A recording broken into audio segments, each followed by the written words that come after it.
Welcome back, guys. There we go. Yo. There we go. We're there. Sorry about that. Speedy came into the building, messed everything up. I ruined it. It ruined everything. On purpose, too. Oh, on purpose. All right, perfect. So we're getting our first wheel spin in here, and it is Forza. Interesting way to start. Okay. All right, not bad. So we're going to have a lot of these players in just right off the bat then.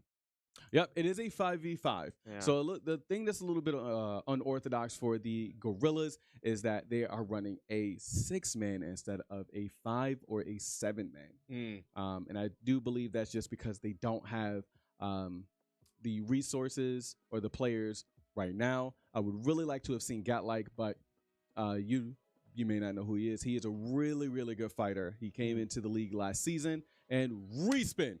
All right. So we won't They are not playing that at all. Gorilla said, no, sir. No, thanks. Well, MK1. Okay. Interesting. And I do believe for this game, we will see TK and probably Kenny and Kevin going in versus Jekyll and TK. But for everyone who is just joining us, everyone who is new for joining us, we are Ultimate In-Gamers League, the UEL, where gamers go pro. Unlike any of the esports league that you have seen, we play 33 different games on our wheel with 5 separate categories: fighting, shooting, strategy, racing, sports. Now, we play within a 4-hour time period. After the first 2 hours, we go on like a 15-minute break. We come back for another 2-hour game. So, a lot of fun, right? These guys have to rotate their people in and out, and they are competing for $100,000. $100,000 cash prize. And then they have to donate some of it to me at the end per the rules. Per the rules, he is absolutely correct. Only because I've predicted every single game correctly at this point. If that ever stops happening. With your prediction, who do you think is going to take this game today? See, this is a tougher one than usual because these teams are closer than a lot of the teams I usually have to commentate, right? When you get to the top, even the distance between first and second place is like, first place is usually a more dominant team in general. And when you get to the bottom, last place versus second to last place, there's usually a big gap there, a noticeable divide. When you get to the middle of the standings like this, really anybody's game. So, I mean, I'm gonna go ahead and say, because of the fact that Gorillaz are fielding Kevin and Kenny and missing Global, I think that their roster is a little bit more unstable than they're used to. I don't think they're on the solid, recognizable ground that they're used to. So I'm gonna go ahead and say the Cobras, at the very least, have an advantage in this one, having a wider roster to work with and the players that they're used to playing with. Yep, I definitely agree, and we're going to find out who we are watching. I believe Jekyll is going in first, and I believe that's either Kenny or Kevin, man. I don't know. I can't make heads or tails of it. And then we got Super Smash Brothers next. Smash Brothers next. So nice. I do believe that Jekyll is going to be playing Smoke, so he is on player 2, and the X-Rays are going to be player 1. Nope, I think it's backwards. I do feel like Jekyll is the one on the left side. That's the character that we're typically used to seeing him play. Okay, gotcha. All right. So one thing that Jekyll likes to do, he's like to play that the zoning game. You'll see that a lot with Jekyll, he likes to keep his distance and then apply a little bit of pressure. Oh, that was a button check. Ooh, gotcha. That may not be updated information. Yep, so it looked like we had... So they're putting at the top there. It is Jekyll active, like you said. The only reason we haven't put Kenny or Kevin is because we can't tell which one of the twins it is. It's definitely one of them. But I do believe if we were correct, Jekyll is going to be player 1. He's going to be on that left side. One of the twins is going to be on the other side. So, again, like I said, when it comes to Jekyll, he likes to keep his distance, likes to control the pace of the game himself, and apply as much pressure as possible, and that is exactly what he's doing right now. All right. Not a really big response. Did he go invisible or smoke? He did. It's smoke. And the counters started off fresh, but eventually he just wasn't able to predict the guard correctly, and that's bound to happen when you can't see where your opponent is aiming. No, that is absolutely correct. And he is hit. A little bit more. Jekyll can potentially bring this out. And that is a win there from Jekyll. Yeah, so Jekyll's going to start off hot. He's ready to take out both of these twins here. He doesn't just want to settle for one. So going to try to preserve these lives he's got. Nice. Oh, doesn't allow him to go invis again. No, sir. But that teleport behind him. All right, twin, show me what you got. Wow. It's an intense combo.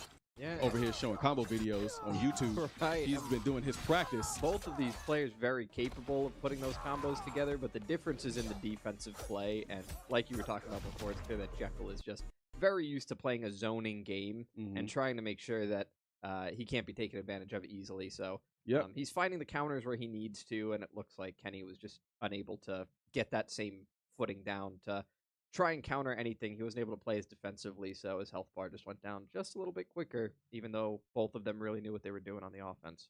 Yeah, I definitely agree with you there. And one of the other things I like to mention is Jekyll is the fighting belt champion right now. Right. So he's the one who's holding that belt. He has to continue to defend it. From what I understand, his team is looking to take that from him, which I think is hilarious. They're on a mission. All right, so it is Kevin that is in now. I believe this is a button check. Yeah.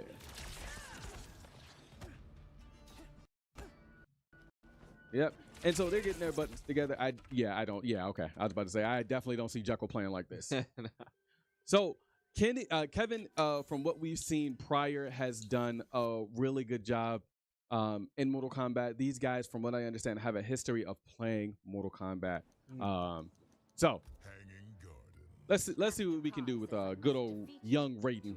It's an interesting investment then to pick up two players that specialize in the same thing. But you know, when you got to either take 0 or take 2, you might as well take both of them, right? Yeah, exactly. And did we get the second wheel spin? I don't remember what the next game is. Oh, that's right. It is Super Smash Brothers.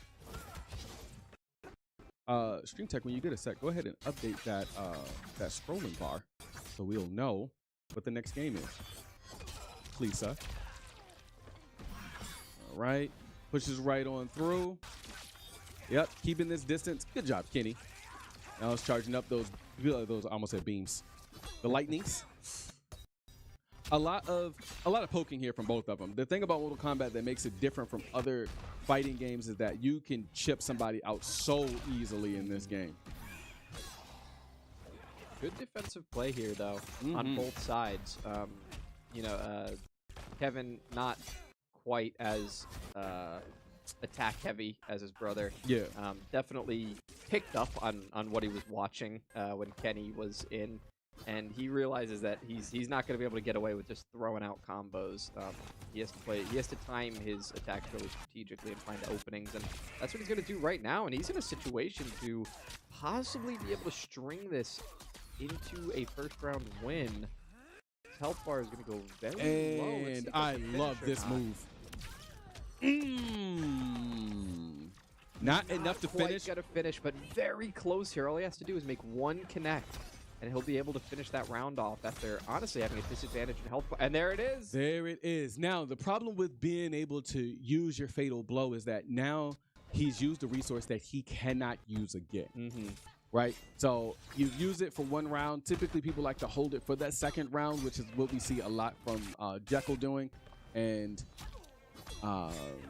yeah, so now he's kind of he's out of a resource, right? So now he just has to learn to adapt and then use all of the other resources that he has in his arsenal. Right? And Jekyll, again, doing the same thing, a lot of pokes, trying to keep that distance, and then when he has the opportunity to capitalize, he does. Yeah, I think Jekyll realizing he has to be a little quicker with the damage output now. Playing so defensively isn't going to work the same anymore. Not against his player, and honestly not against his character either. So you see him getting a lot more physical in his opponent's face, and Kevin definitely feeling it. His health bar is looking pretty low. He's got to start stringing some things together here.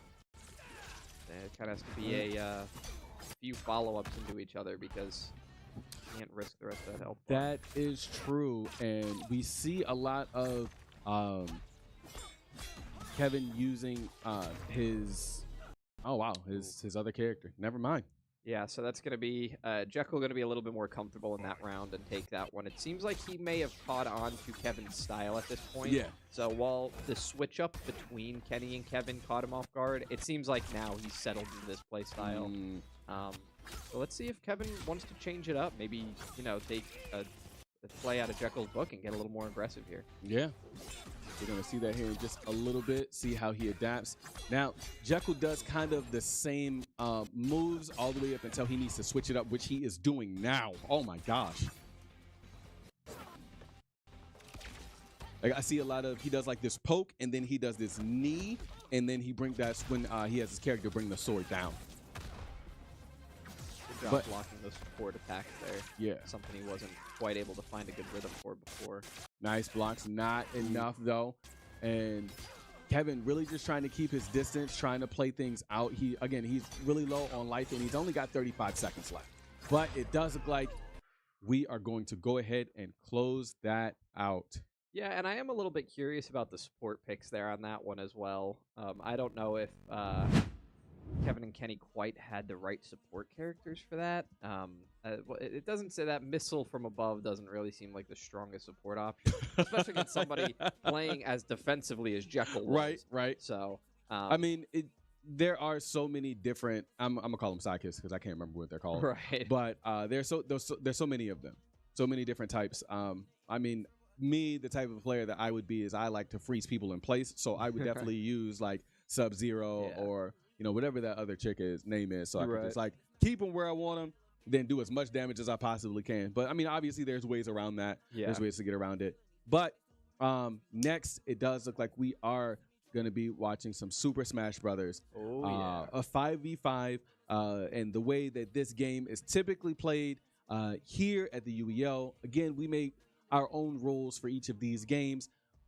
Typically in competitive Super Smash Brothers, there are no items. We have the items on and on high. So chaos ensues every time. For this, we already have all of the Cobras going in. The only person that I don't see playing Super Smash Brothers on the Cobras would be Bubbles. Bubbles to me is more of a racer. He knows some fighters. And I believe he knows like some sports as well. Like he knows NHL, he knows UFC. So like those are his really big categories for me from what I see. So him being in for Super Smash Brothers, I really don't see him.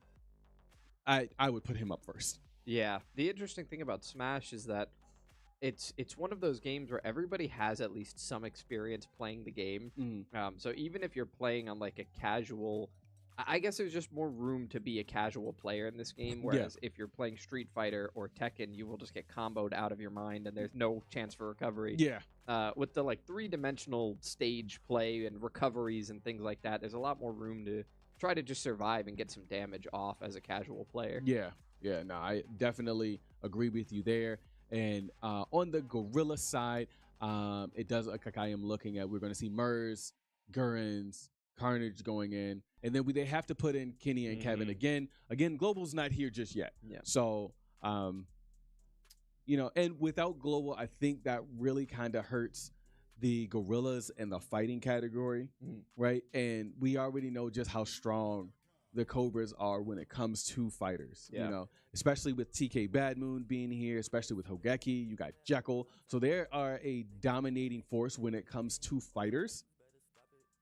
And I think that without having Global there to really be that gatekeeper and be like, hey, like, let me take it from here, I think it's going to hurt them more than it's going to help. Well, obviously it's going to hurt them more than it's going to help them because, he's not here in the lineup. He's not with this team just yet.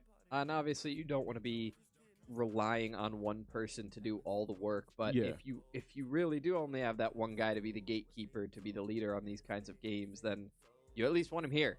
Right. Because it's better to have one than none, kind of like what we were talking about with the brothers. You'd rather have both of them than neither of them. So yes, that is correct. So with the Super Smash Brothers, are there any particular characters that you like to see? Oh, yeah, definitely. I do enjoy... let me start with things I don't like to see. I don't like to see Steve. I don't like to see Snake. I don't like to see cheese characters, is basically how I'm going to put it. Okay. Some characters that I do like to see, I actually see one of them on either side right now. Cloud is a really fun one because it's hard to gauge whether the player is, like, amateur at the game and just looking for big damage, or if they're honestly good at the character and can utilize their limit break effectively. Some other ones I like to see up here that we have right now, Captain Falcon. He's a very brawly character, so it's fun to watch characters just kind of throw their combos together because there's a lot of different options, so they can get really unpredictable at times. And Samus is an interesting pick. That's another one of those ones where it's difficult to tell if it's a casual or experienced player, but an experienced Samus player can be really, really scary to play against because for kind of annoying reasons. They'll zone you out. They'll use their projectiles to their advantage. And the same thing on that other side there with Toon Link that I saw. It's another very kind of annoying character to deal with, but effective nonetheless. All right. So I do believe this may be Hogeki that is playing Yoshi just because of the name there. I wonder who exactly is playing Cloud. Again, I'm not sure, but I can definitely tell that the Cloud player is not really used to playing Super Smash Brothers. But you know what he's going to do? He's going to get that limit break. Yeah, that's what he's going to do. All right. And that's one of the things that I love about Cloud and what they implemented for this Final Fantasy character is the limit break. So we've got our item, a lot going on here. Got the blue shell. Yeah, Shovel Knight assist trophy coming out as well. All right. Oh, man, what is going on? I'm going to have to reset that PC. And then did we get our... Oh, and the Mario Galaxy Star is actually going to go ahead and launch Yoshi off of the map. That was Hogeki, and that is Carnage that took him out. Now. Wow. That is madness. All right, then we got Deuce going in with Fox. All right, so Fox versus Cloud here. This is going to be a very confrontational fight. And Wyatt, don't let him charge. Don't let him charge, guys.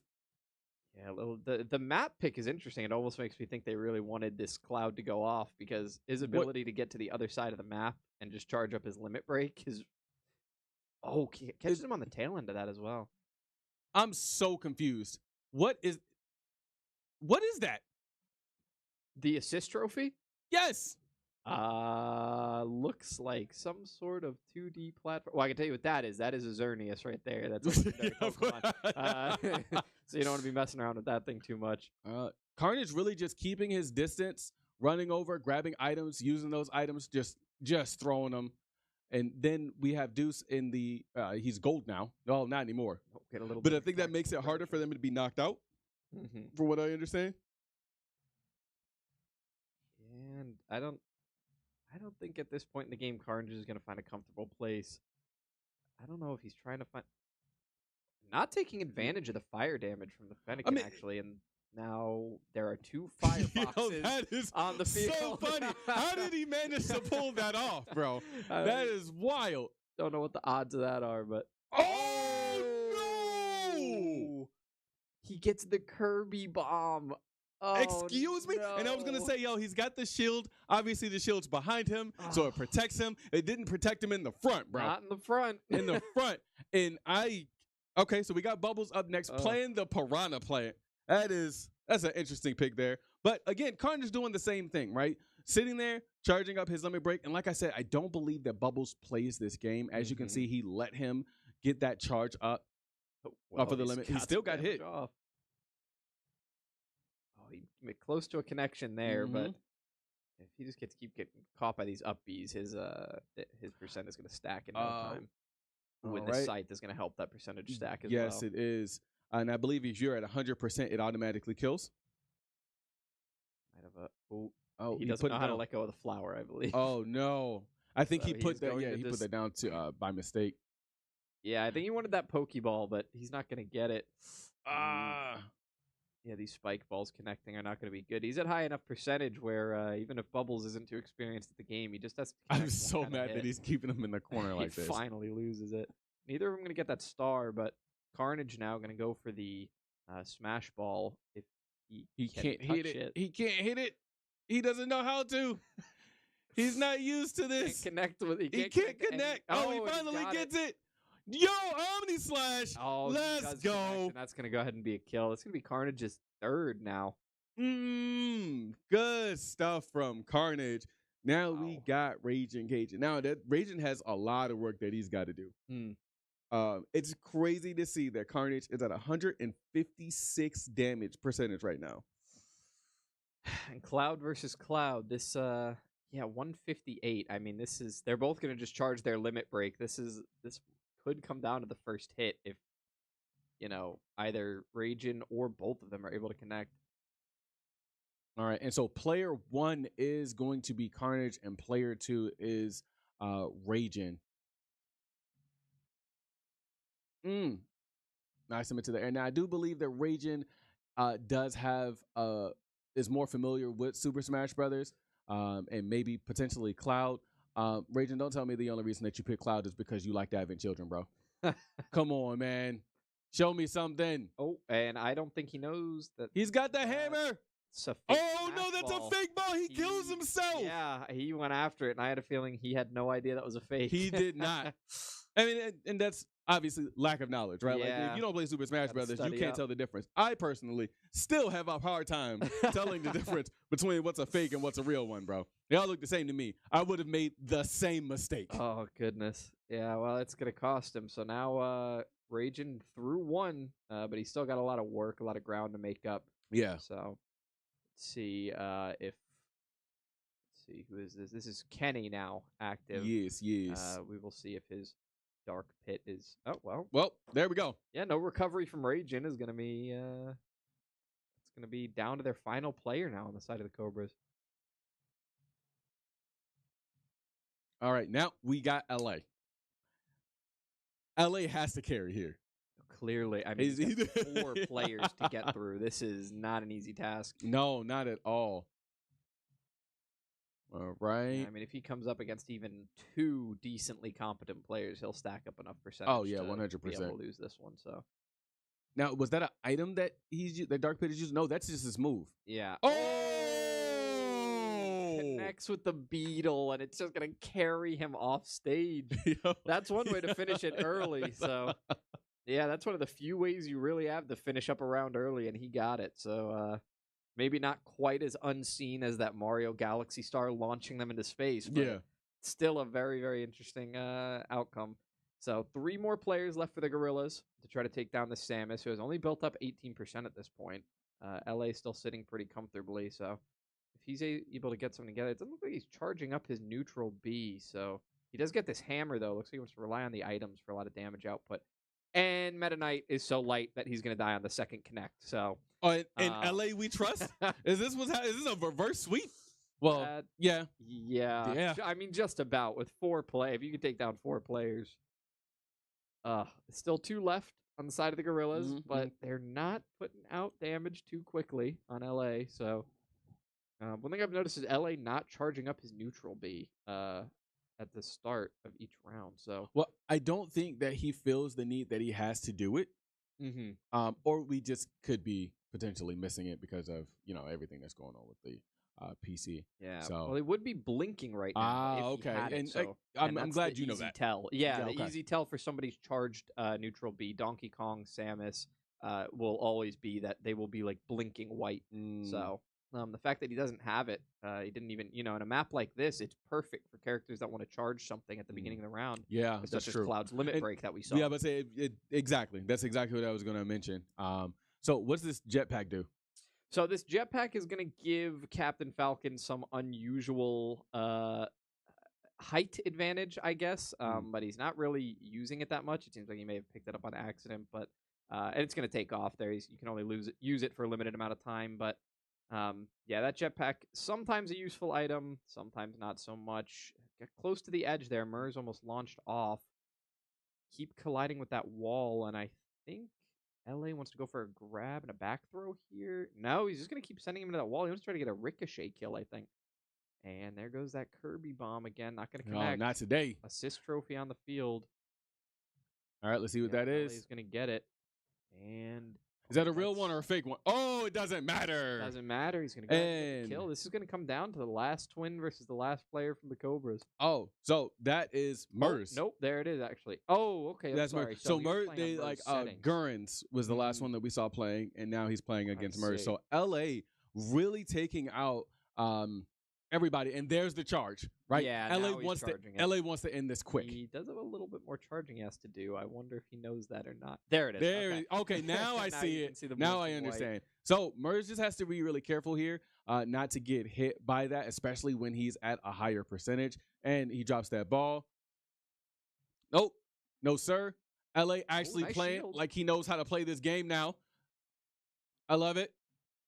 Who the heck is that? Going to target the assist trophy first, but there. Oh no! And LA takes it. LA takes down 4 players. Oh, good for him, bro. Oh my god. Yeah, that was impressive. Wow. Yeah, that's right. That's one of those moments where we talk about not having global is funny story. On the team. Global's here now. Hey. So, really good showing there from LA. Really impressed with how well he was able to take on it. Honestly, everybody on the Gorillaz out, and I think it's just because the Gorillaz, they don't really play Super Smash Brothers. I was really surprised at Carnage, but you could definitely tell the skill difference between like when LA first started like playing and taking out people like left and right. It was more of a easier thing for him. But then when it got to Murs, he was just like, all right, I really got to lock in here. Yeah, like, I've got to finish this. He did start playing a little differently. Yeah, yeah. No, it's like, oh, let me go ahead and do my full charge. Yeah, let me get this charge up until I start blinking. And he really did good there. So shout outs to LA for really clutching up there. But now we have Gears 5. I personally think that this will be a Gorillaz win. If you didn't see the last time that they played against the Bandits, and they dominated against the Bandits. And the Cobras, I believe they lost to the Cobras lost to the Ghost, I believe, in Gears. So this will be really interesting to see. The Cobras have been struggling against the other teams when it comes to shooters. So this will be really like, have they taken all of that information? Because I know they go back and watch the videos. They watch their gameplay. They've been doing a lot of scrimmages with a bunch of different teams, and I think that's really a really good way to build the community with each other, not being too afraid to tell what the tech is, being able to go against other teams and seeing what other play styles are. We've seen this before when it comes to Bubbles and Hollywood. Hollywood played a specific way when they played against each other. Bubbles thought he had it in the bag. They finally played 1v1 in a match together, and Hollywood played a completely different play style that Bubbles was not used to, and ended up losing. So you guys keep it up. Keep doing the scrims. Keep learning from each other. I think it is really, really important that you continue to build yourselves and continue to work on your craft. All right, so we're going to have UFC 5 coming up next. Yes. Looks like we've got Cobras here on the Swarm, it looks like. And then we're going to have the Gears are going to be the Gorillaz. Right. They're going to find combat here right in the center of the map. It looks like Gorillaz might have gotten there a little quicker. So they're going to have a lot more in the middle of the map. Yep, and it is team deathmatch here. Two of them right there. They're right there. All right. Now, we do know that TK is one of the stronger players on the Cobras. They've already... Oh, nice. Takes another one down. Look at you, Hogeki. Learning from your mistakes. It's always something. Comes back around. Oh, get shot down there. They're getting swarmed by the swarm. He had a lot of work to do. Yeah, he for really his did. team there, but no, Gorillaz going to come out on top of that one, losing only one to Hogeki. I mean, he's trying to make up some ground, but looks like some teammates getting in the way of each other here, actually making it difficult to find these downs. Yeah, but as you can see it's 13-10, 13-9, right? So the Cobras are clearly having an issue with literally being swarmed. Right. They are struggling to stay, work well as a team here. So look, as you can see, one person's by themselves, gets shot. There really isn't any like help or backup there. Yeah. So if this persists, especially with all of the other shooters, that it's definitely going to be a problem. Yeah, there needs to be more team play coming out from the Cobras here, because right now they're putting a little bit too much reliance on their slightly better players, and that's not going to work in a game mode like this. Right? That is correct. I mean, his teammates are losing lives for him right now. It doesn't matter how many times he dies or stays alive, he will be losing respawns every time his teammate goes down. So Hogeki not going to be able to carry this on his own. It looks like. Uh-oh. I think there may have been a call that was made. Yeah, We're going to find out here just a paused up. little bit. These niggas do not play this game, okay? But interesting showing, at least for that game so far. Hopefully, if we can get back into it, whatever the case is, whatever the issue is, hopefully they're able to adjust a little bit better, because from what I saw on the Cobras, I'm not really impressed. I saw a lot of running by, trickling kind of behind each other, right? Like kind of what you see in like Overwatch. If somebody goes down, or if multiple people goes down, instead of just like waiting for the rest of the team to respawn, you got one person going in after the other, while another team has a whole squad right there. Yeah. Like, I understand that everybody in this league is supposedly nice, but like, are you really going to be able to take out 4 people by yourself? Yeah, not going to happen. Sorry, guys, you aren't cutters. Yeah. You're not cutters. You can't do that. Nice if you could have a team full of them, but you don't. So. Yeah, so, I mean, it really goes to show, like, how much of a skill difference there is right now, and hopefully they can, get around to working a little bit better together. But we do have UFC coming up next. And again, for those who are just joining us, we are the Ultimate End Gamers League. One thing that I forgot to mention is that both of these teams, as you guys can see under the both of the team names, the Gorillaz and the Cobras both have 5 timeouts and 5 forfeits. What that means is typically with the forfeits is exactly how it sounds. If a team does not believe that, it's not a game that they practice, it's not a game that they can win, one of these players is better than, all of the other players on their team, they can then forfeit those games. You have 5 of them. Now, as far as the timeout, we have timeouts that are 3 minutes long. For these timeouts, you get 5 of them in the first half. For the second half, if you have not used any of your timeouts, then it ends up going back down to 2 timeouts for the second half. Now, we did find out a little bit about what was going on. It does sound like that the PC ended up crashing, and because of that, we may be restarting this game. Yeah, so it'll be interesting to go back to the beginning and see if I think it's honestly going to be more likely that the Gorillaz come out of it with less deaths than the Cobras come out of it with more kills. Yeah. I think the Gorillaz are already in a solid place with this game. Yeah.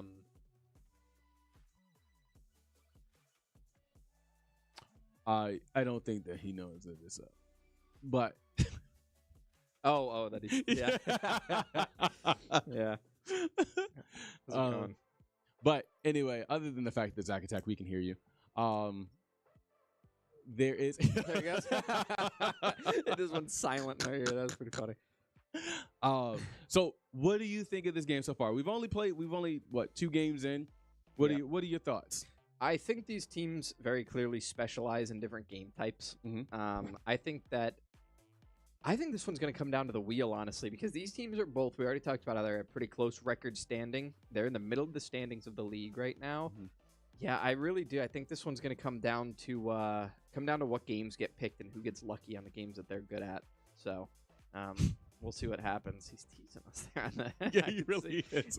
But one other thing that I wanted to mention is that, like, for the Cobras, they have had a really good season so far. Like, the only teams that they actually the only team at the time that they actually lost to was the Reapers, and the Reapers are the 2-time champs right now. Yeah. Like, they have won the last season and the season prior.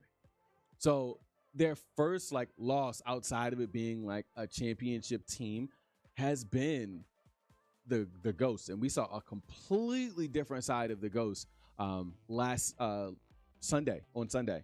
They really showed a lot of dominance, and honestly, a lot of the shooters came up, and with all of those shooters coming up, it was really showing like that difference, that gap starting to widen, and it was the same problem again when they lost to the Reapers last. Again, a lot of shooters. Like, one thing I can say about Hollywood and Cat is that they know their strengths and they know their weaknesses, and then they tend to have their team work on their weaknesses. They like everybody else. They go back, they look at the tape, they figure out where they went wrong. I'm hoping that the Cobras can really show the really the fruits of their labor right now. Oh yeah. And it does look like that they are struggling, at least in gears. There are plenty of other shooters on the wheel that they have the potential to end up winning, Right. which is obviously something that we want to see. But the Gorillaz, they played against the Bandits last week, and they really showed just how well they dominate, and they dominated in at least Gears of War. Yeah. And it's showing again here, and showing how well they've been practicing together. Even with the 2 new additions, both Kenny and Kevin were both on the Ravens prior to the Bandits Gorillaz game. So it does look like they are working extremely well together. If you didn't already know, Kenny, Kevin, and Gurns are all X-Ray. Right. And all of the X-Rays end up supporting each other. The only X-Ray that I don't see that's not with the Gorillaz is X-Ray Aspect. Ah, yes. Right. Yeah, and he's like on the Eclipse. So as you can see, the X-Rays are starting to take over. Yeah. Yeah. They've kind of burrowed themselves into one team here. Yeah, so. yeah. From what I understand, one of the reasons why Kenny and Kevin wanted to go over to the Gorillaz is because they wanted to play with X-Ray Gurns. Gurns was a player who was on the Bucks last season, and so when a lot of the players on the Bucks did disband, as you know, most of the Bucks are all rookie players with the exception of Mr. Fear. Right. So it's really interesting to see just how well Gurns has been doing on the Gorillaz. He really shows how good he is, and a lot of the shooters as well. So he is a force to be reckoned with when it comes to shooters. You got Carnage, who is really good at. I know that he's good at shooters as well, but I believe he's really good at like Fortnite. Like that's one of the games that he really takes pride in. So really interesting to see. And we are looking at Mr. Bubbles, and I believe we're looking at Kenny's forehead. We'll see if we can get the rest of them in here later. Yeah, absolutely. All right. I'm going to start off on the Gorillaz side this time. We'll see how they decide to roll out here together. Last time they were able to take the middle of the map here, the middle of this open area, like this courtyard, a lot quicker. So we'll see if they're able to do that again. It looks like this time they're not going to get it for free. They took too much damage early, so... Cobras being able to adapt. Ooh, okay. Cobras get the boom shot, and they're going to go ahead and take the kill. He still took damage from that. That missed him. Wow. That's disrespectful. Put down some long-distance damage here, but the rest of his team is still inside, and it doesn't look like much of the Cobras are really in there, so... He's charging. Let's see Right, if they let's- decide to engage. They're playing much more as a team this time. Yes, Honestly. They have a yes. 2-kill advantage to start, so they're even watching their back right I now. was about to say, I love the fact that LA is the one who is watching the flank. There is communication, and you can see them talking amongst each other, right? What I'm not seeing on the Gorillaz is, again, the problem that I see all the time is no communication. Now, Gurns is a pretty quiet guy for the most part, but I'm sure that he can start to communicate a little bit more. So they finally got themselves a kill, but then Kenny or Kevin ends up going down. Yeah, and a lot of these kills are going to roll out for the COG right now for the Gorillaz, so it's going to even it up at 11 respawns per team. This is a difficult spot to hide in. It really is.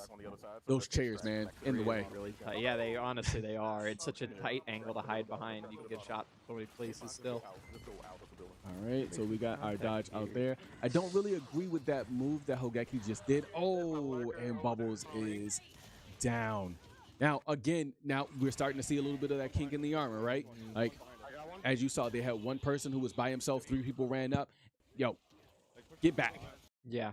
Get out of there, or at least try to. I think what they're proving right now is that they really need some. The Lancer is gonna connect and get a kill.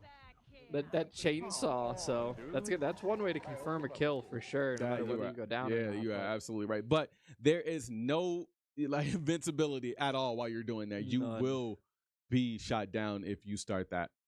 Yeah, definitely leave yourself vulnerable. And it looks like the Cobras are kind of proving that they need some sort of advantage, whether it be a power weapon or playing at range, because when they play the standard Nasher game, they aren't able to stand up to the Gorillaz. The Gorillaz know the ranges of these weapons better, what it takes for a one-shot. And, like, I'm not even sure I agree with using a Nasher at that range like they are right now.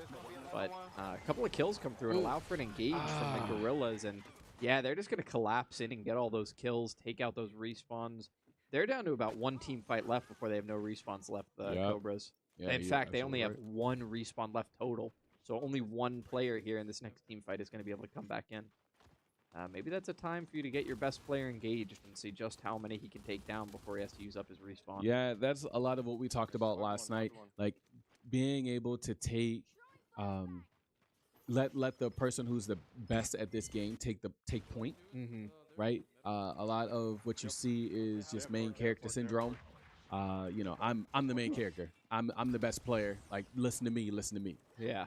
And it's not to say that that's what's happening. I could be wrong. I don't know, but that's what I am observing. Everybody wants to take point, but instead of taking point, you guys should be working, more as a team than anything. Yeah. Yeah, and it looks like working as a team, looks like 4 of them are going to actually, 4 of the Cobras will be traveling together here. They're going to go ahead and lose their last respawn there, though, in this fight. So now everybody on their last life. Any of this damage that comes out is extremely dangerous. Flashbang goes down there, 2 teammates sharing cover. Oh, they already They're lost. gonna lose 2 more. That is unfortunate. So they're sitting on 3 right now compared to 3 full respawns and then a full... only 2 respawns now for the Gorillaz. Oh, very nice shot over the beautifully top. done. Good connection. As long as you don't lose your life there, then that's but it looks like he will end up losing his life. So only 2 I don't know. left Maybe for the not. Cobras. Oh, yeah. That's Just taking 2 right on dead down. now, and we're sitting on the last player here for the Cobras. That is unfortunate. He's got damage on him and everything. He's gonna go down. Let's see if they finish him disrespectfully. No, they did not. They Put just him down finished him. easy. Yeah. All right. Gorilla's gonna go ahead and take their first game there, beating the Cobras in Gears of War, taking the advantage of the shooter difference between the 2 teams. Yep. And so, like I said, the Cobras have, at least this season, have really started to struggle a lot in the shooter category. So I'm hoping that's not something that we see as the night proceeds, as the game proceeds, because the last thing that we want for him to do is to be able to, the last thing we want to see that the Cobras do is just not see any advancement as far as, their gameplay when it comes to shooters. Oh, bro, I don't know why. Yo, whoever 100% on the Cobras for Gears after what we saw from the Bandits Gorillaz game, that's crazy that you guys did that. Yeah, that's it. I am sorry for your points, bro. Interesting prediction, Sway. Interesting predictions indeed. But We got UFC. There is no bubbles, No for bubbles. this. You had just mentioned earlier that this is one of his games. So So I'm assuming that the Cobras are probably going to go in with Deuce Deuce. And the reason that you would leave, you would put Deuce Deuce in and leave kind of Jekyll out. Jekyll has more, I feel like he has more coverage of the wheel. A lot of the games either way are all team games outside of like a couple of, you have Yu-Gi-Oh. Oh, I just thought about that. We could. that'd be a rough spin tonight. Yu-Gi-Oh, Pokemon. It wouldn't. We got Zack Attack. Yeah, we got Zack Attack. So we'll be good. We'll call an audible on that one. So very far from that, sir. let's keep Yu-Gi-Oh away and in the back pocket. I agree, but it's like I said, Deuce is going to be going in, and then who do I see going in for? Oh, is that Global? It Okay. is. It is. Hey, he's got to get his reps in now. He has to get The his team's reps like, in. listen, man, we all went. It's your turn. Yeah, Global going to go in here for UFC up against Deuce Deuce. All right, and it does look like they chose the females, the women here. Weight division. And we'll find out who's on what side. I do believe that Rocket League up next. Bubbles is definitely going in for that. I do believe that the cameras are correct. I'm not sure. So I'm hoping that they are. I really would like them to be. But if not, it is what it is. We'll find out here in just a little bit. I'm not going to pretend to be able to pronounce that last name. So let me see if I can get it. Let me see if I can get a couple things up again here. But yeah, that should be Global on the left, green, and Deuce in white. Touch gloves to start this off. So it is Shevchenko versus Nunez here. All right. And we do see here Deuce, and he is the green shorts. I see. Okay. All right, so that is Deuce on the left there in green. And then on Nunez in the white is going to be Global. See Global protecting the head. Throwing some quick jabs and elbows in there. Get close. Oh, yeah, starting off aggressive for both of them right now. I think they kind of want to just try to finish this one up. Takes a hard kick to the face. Doesn't get the red light, so not much of a stun. Not rocked yet. Loosening them up yet, yeah. Some good connections though from both. Grabbing Good the catch foot, on the grabbing foot. the Couple more jabs to the head, nothing too powerful.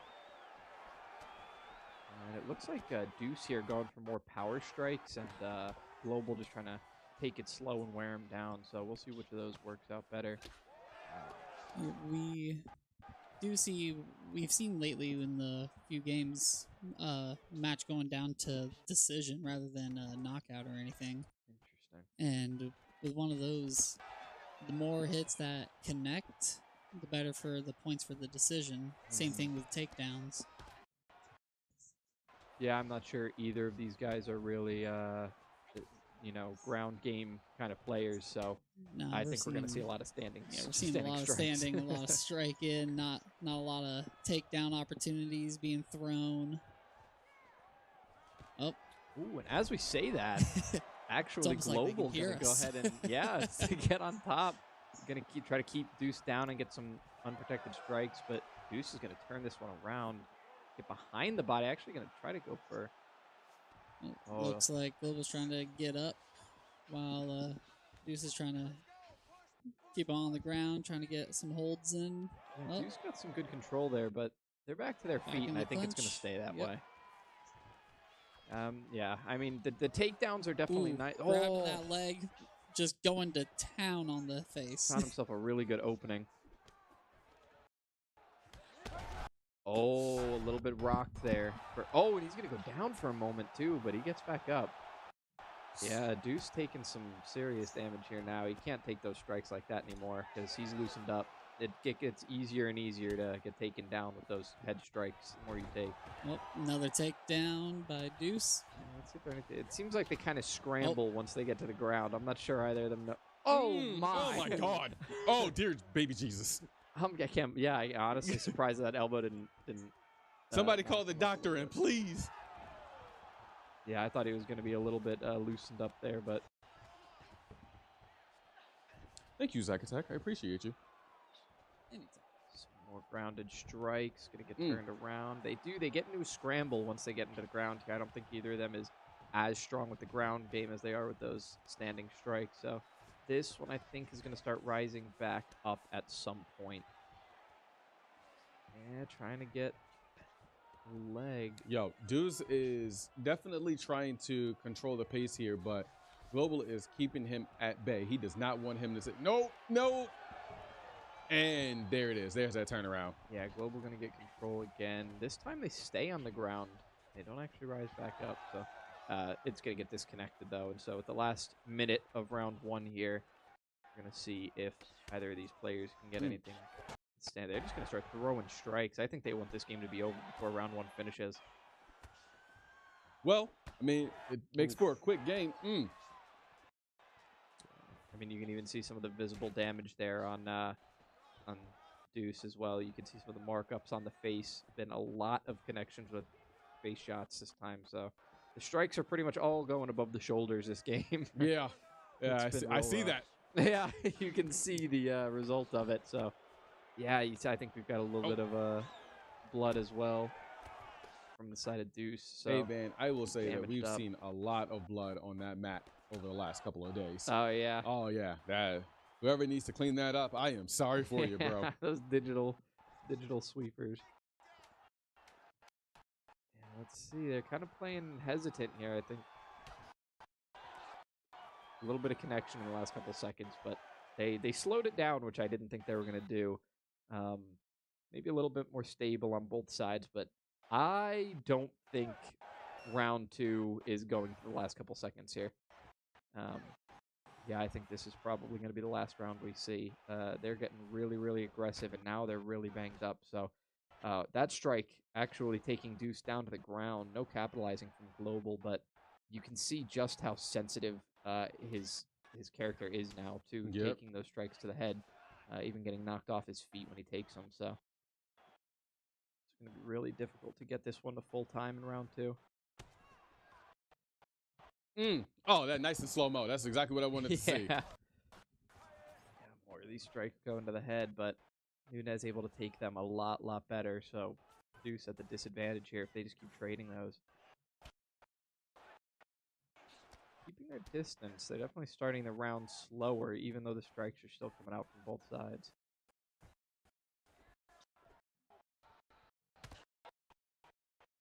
Alrighty.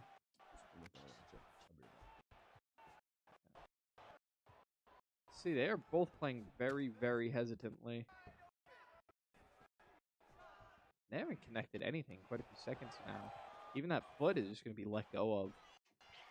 So, wide kick here. A couple more body kicks. It looks like neither player really... Both of them trying to connect punches as they grapple head-to-head, so... Yeah, making this damage come out a lot quicker.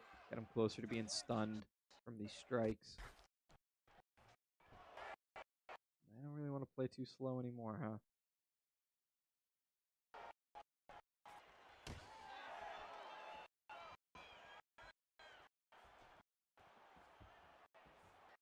And as I say that, though, they do start to back off each other a little bit.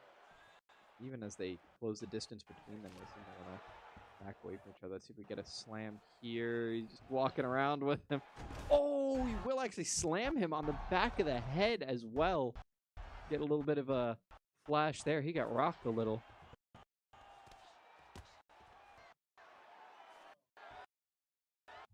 Back at it. All right. Let's see. Honestly, it's really hard to say who's going to take this, right? Like, there's not anyone who has, like, a dominance over the other. What do you think? Yeah, I mean, they've both been trading blows equally, but it doesn't seem like Deuce is faring quite as well. A lot of the shots that land on him are actually getting him stunned, getting him knocked off of his feet. He's been taken down once. I think he has, I maybe taken down twice at this point. Only has one takedown of his own. So, yeah, I think it's slightly leaning in Global's favor right now, but that's if Global is able to keep applying pressure and actually get something out of all the damage he's put out. Otherwise, they're looking a lot closer in terms of, significant striking and the likes.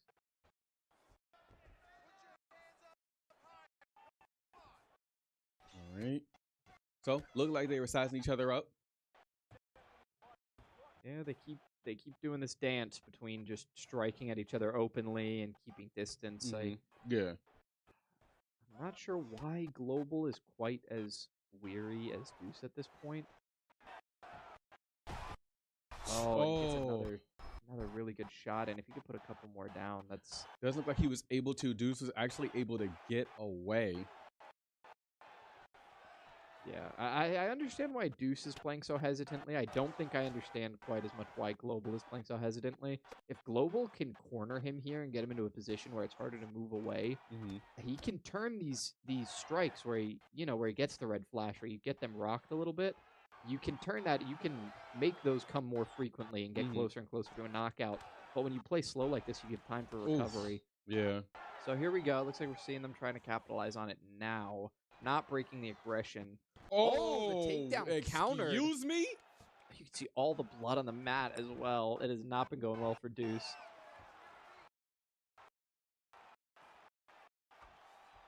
And what we can see, at least in the cameras there, you can see that Deuce is currently being coached by Thirds, and that's what I like to see, right? If you got a coach in there, let him talk to you, listen to him. Nice kick over there by Global again. Honestly, I take back what I said. Global is actually doing a lot here. Catches him again, gets him with the two. Get back. Yeah, he's been getting good control of that leg all game. Those kicks are typically, honestly, working out for Global and not nearly as much for Deuce. Deuce gets his kicks caught almost every time, and it ends up resulting in jabs to the face. So I wouldn't be going for that as much. I would, honestly, at this point, I would focus on the takedowns because it seems like that's where Global is uncomfortable. But that tells me that Deuce isn't quite comfortable with it either if he's not going for it as frequently. So I think his ground game is just a little bit better, but neither of them look super comfortable with it. So he has to get something lucky here because right now Global is definitely sitting in a lead. Yeah, after round 2, Global's been kind of taking it away. Deuce has been having to play more hesitantly, more protectively. That's a nice strike there to try to start the comeback. Connect anymore. Not leaving a whole lot of distance, so not too worried about the state of his character being a little bit, banged up, a little bit rocked, multiple times now. Right. And one thing that I really love about like the changes that we made to UFC is not being able to see like the stamina bar. Good. Yeah. Gracious. Staying steady though, it's impressive. Oh, maybe tries to do that takedown. Yeah, just honestly slips him off his feet and gets in top position. So let's see if he wants to go for strikes here. If he can get settled in. It does not look like it's going to be easy to do. Now he even gets it turned on him. Honestly, it's crazy because we've seen a lot of this. Like as soon as one of them gets him down to try to do a submission, they're literally like just flipping each other over. Yeah, I think it's See? Literally what just happened. Yeah, it looks like players are a lot more. If you're going to practice this, if you have to practice 30-odd games on a wheel, actually knocked off of his feet there, Global. But he does get back up. Yeah, when you have to practice 30-odd games on a wheel, if you're going to practice anything in UFC, it's going to be your standing game. It's going to be your striking, trying to get knockouts. A lot less often we're going to see people practicing their ground game. So this is where we're going to see a lot of players more confident. Now they're taking shot at each other's legs. Interesting thing to do in the last half of the 3rd round. That's something you usually start from the beginning. Try to soften them up off of the start. But looks like they've just found that they can't get each other knocked out through head strikes. So starting to try to weaken up the bodies. A Superman punch out from Deuce. Not going to get the job done. They are both getting really aggressive now. You'd think it was last 15, but we still have 2.5 minutes left here for them to go. Another ground game started by Deuce.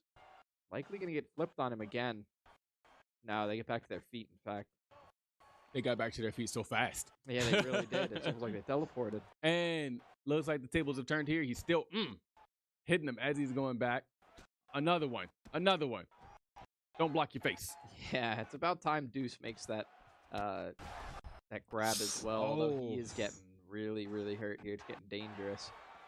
He might have just enough time to stave this off and survive till the end of round 3, but decision isn't what he wants here. No, if you go no, to not at decision, all. you don't come out of this with a win. Yeah. So he has to get really aggressive. Even though that could cost him getting knocked out, it doesn't matter. You're not winning by decision anyway at this point. I mean, honestly, and that's the gamble that you have to have.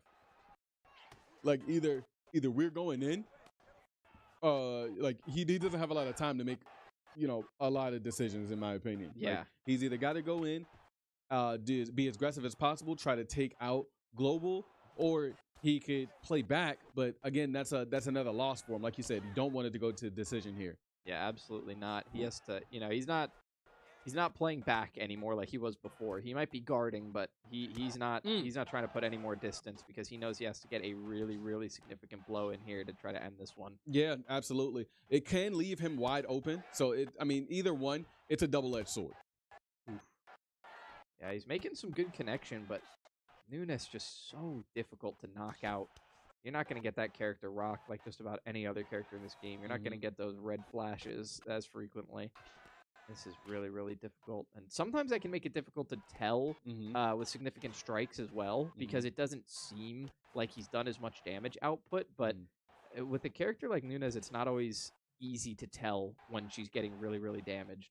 So carries him around and slams right on down. Yeah, it doesn't quite land on the back of the head, so we're not going to get that red light there. But yeah, 30 seconds to try to get some work done. I think that might have been a spinning back fist we missed, actually. Doesn't put anybody down. Nice uppercut.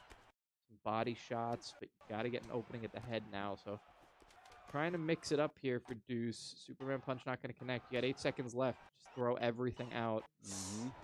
No takedown's the way to go. Yeah, it's definitely is. That'll just call for the end of it. Yeah. So end of round 3 there.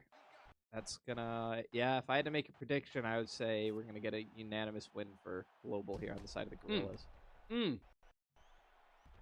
Stop hitting me. This was that takedown there towards the end of the round. Right on the shoulders, you could see. And you can see all of that blood too. Yeah, I mean, it really was. It was a lot of damage that came in for Deuce. It was hard. I'm really surprised that he came out on his feet, but it looks like Global's going to go ahead and take that one for the team. All right, so there we go. Another win from the Gorillaz. It is now 2-2. Yeah, definitely a low-scoring game for us to be coming up on the end of our first hour here. We've got some long games. We've got Smash 5v5. That UFC went all the way to the end of round 3, which we've seen quite a bit of now. So, and then you got Gears. Yeah, Gears went for quite a while. It took a little bit of time out of it because there was some technical difficulty. So yeah, we're coming down to the end of our first hour here, and we're gonna head into Rocket League. So we will see how many players each team decides to field here. That's the one thing about Rocket League here at the league. They can put in one person or they can put in all 4. Now, putting in one person for the Cobras would be a decent idea for them. I don't know how well Jekyll plays Rocket League, but I would put in him, get that full reset, and then forfeit. That's my opinion. I see. However, Cobras can think something differently. And then the same for the Gorillaz. They'll have, and look, we got other people going in. They're going to field all 4. And then we have the Gorillaz going in with Gurrens, Murs, and Carnage. I wonder if they're going to do 3 or if they are going to do 4. Yeah, I think Gorillaz are in a better position to do what you were talking about, even without the forfeiting. Just fielding. No, they're going to put Kenny in as well. So we're going in 4. Yeah, we're going 4-4. We're going to do a full fielded game here. Now, I do know that the Bubbles is going to be the one who kind of like really wants to show off here. Okay. This is the game where he always thinks that he can beat just about anybody. And so I am definitely interested to see just how well he's going to do. But also, he has to remember as well that this is a team game. What we see a lot of is if the Gorillaz know that Bubbles is one of their better players, and how well he does when it comes to Rocket League, they could be focusing on just demoing him out. Yeah. I guess it depends what level Bubbles is at, because if he's at that platinum diamond level where getting the ball in the air is easy enough, but actually controlling it in the air isn't so easy, then it might not be having 8 players on the field might not be ideal for a player like that, honestly. But if he can control the ball in the air, I think you could put 100 players on the field, and if they don't know how to get up there like that, then he's honestly just going to control the sky and be able to carry the ball. So it really depends just how far ahead of the rest of his team and the other team he is. Right. If anybody's able to challenge him in the air, or he can't control the ball for that long up there, I don't think being better is really going to matter when you have 7 other people trying to slam into you and the ball. That's true. That's true. And also, guys, as soon as we get the opportunity, I really want everybody to see that we have started putting the box scores right down there. We don't have them up right now, but we should be able to get them up as soon as possible. Look at that wonderful Mortal Kombat. And that's Rocket League. Oh my gosh. Everybody knows that. That is Rocket League. That is the new Rocket League? That's the new Rocket League. That's the new Rocket League. We're going to go ahead and spin this wheel on this new Rocket League. All righty. Well, we got Apex up next. All right. That's what I like to see. That 3v3. Let's go, Bubbles. There we go. Yes, sir. All right. And it looks like they might have set themselves to team colors, actually. So this might be dark green Cobras and then like that light green / yellow Gorillaz. If I had to guess, that's what we're looking at right now. Yep, and we are currently looking at Raging, and there was already a score for the Cobras. And we happened to miss. I'm still back in goal. Yeah, first 15 seconds. That's crazy.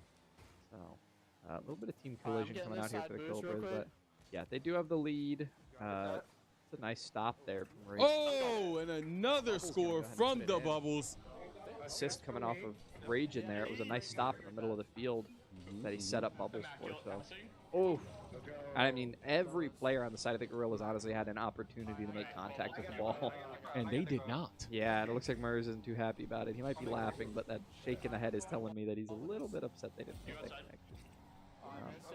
Speaking of not making a connection, that shot off the wall at the beginning of the round is always a little difficult to tell just how far your car is from being able to cut. Yep, and Bubbles. I wonder why he made that jump there. Yeah, it did look like he could have just used the wall to his advantage, honestly. I don't have boost. Uh-oh. Oh, he misses it. He did try to go for a demo and goal at the end there as well. Oh, very nice by his teammate to make contact there. His Bubbles almost pushed that one right in, so.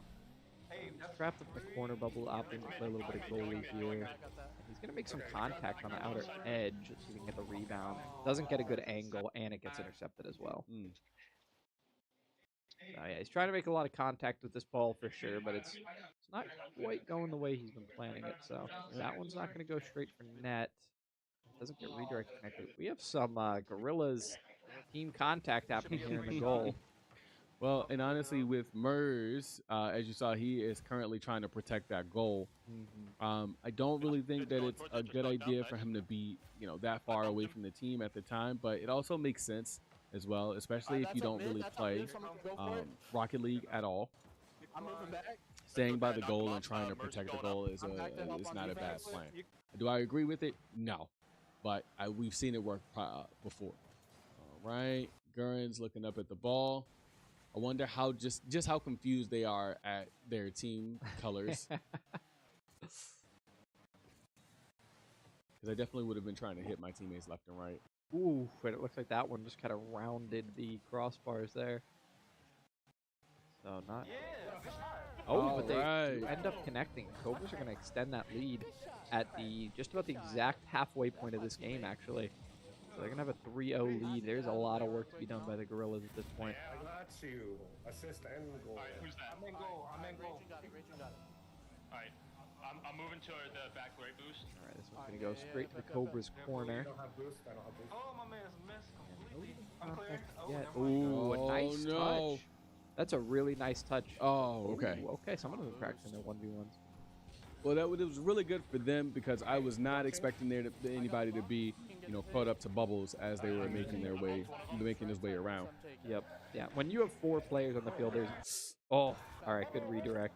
Yeah. There's really no reason to not have somebody playing back on defense. Yeah. You're good. You got some people who are trying to stay on Bubbles as much as possible. In my opinion, I think they just need to demo him, get him out of here. Yep, making more contact with him there, making him make contact with his teammate. Gorillaz closing in on the net here, but they're at an awkward angle. Based on what I've seen, I don't know if they're going to be able to make anything happen from the corners. They have to play for the midfield game. They have to try to make a shot like over the top of the Cobras here. Yeah, because as long as Bubbles can just keep getting above everybody in the air and just making contact with the ball, he doesn't even have to score. They're up 3-0. He can just stall for time. Minimal defense here for the Cobras. Well, I mean, it also means that the Gorillaz have to make at least open 3 net. goals. Open net. And he takes advantage of that. Boom! Another one and the by the bubbles Bubbles coming out as well. The Bubbles coming out for the Bubbles goal.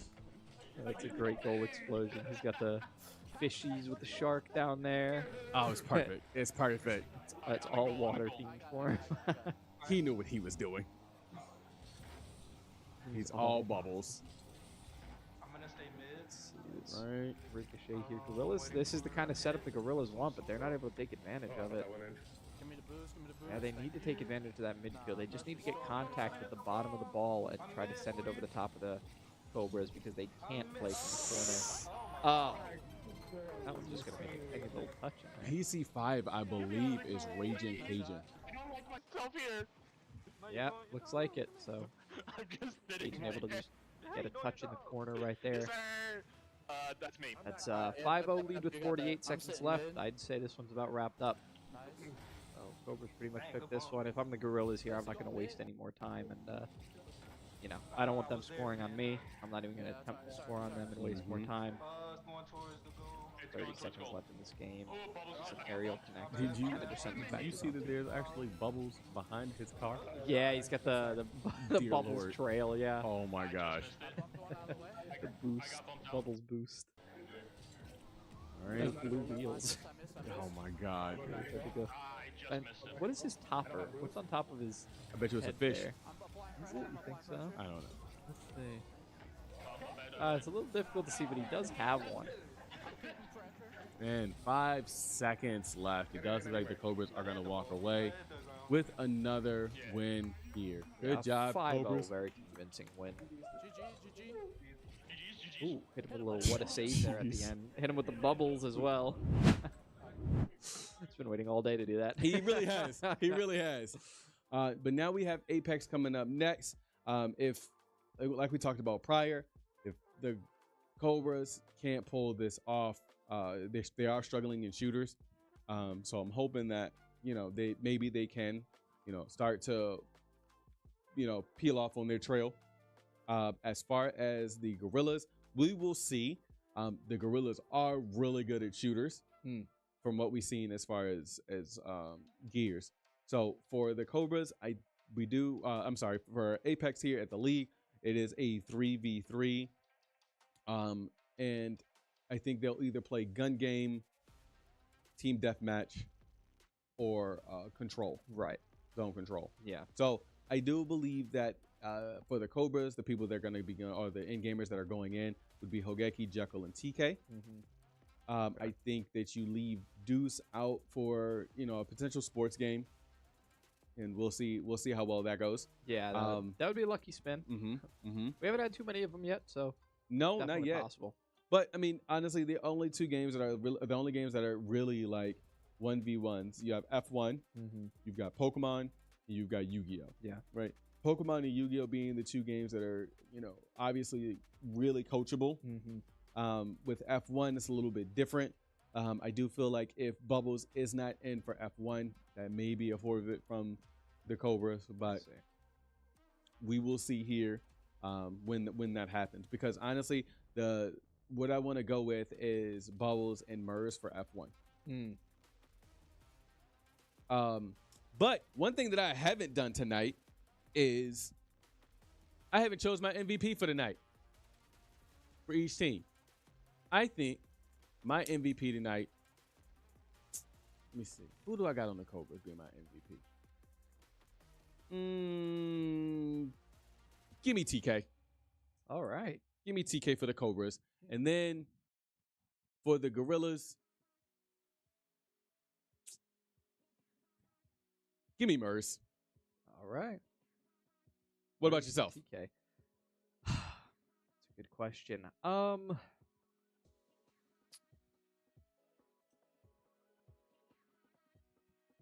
see. So far, I'm gonna have to say, I'm thinking Carnage. Ooh, okay, that's a good one.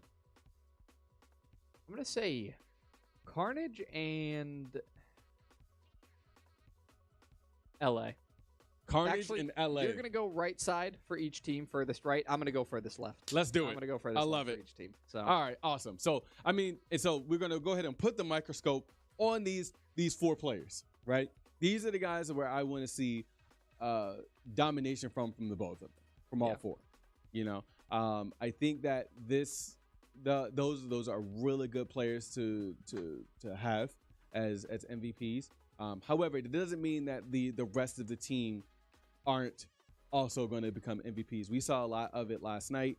Like, honestly, Magnus went off. He was, in my opinion, for the Bandits, he was MVP. I don't think I picked him as MVP yesterday. Let's find out. we're gonna know in a second here. I don't think this is my book. All right, let's see. What did you have? No, my MVP was Cool Fire. Ah, It was Cool Fire, okay. Fire, and DZ. But Magnus Sam really showing a lot of domination there. But I didn't talk about who I think is going there for Apex. For Apex, I think we're going to see Kevin, Gurrens, and Carnage. All 3 really good shooters.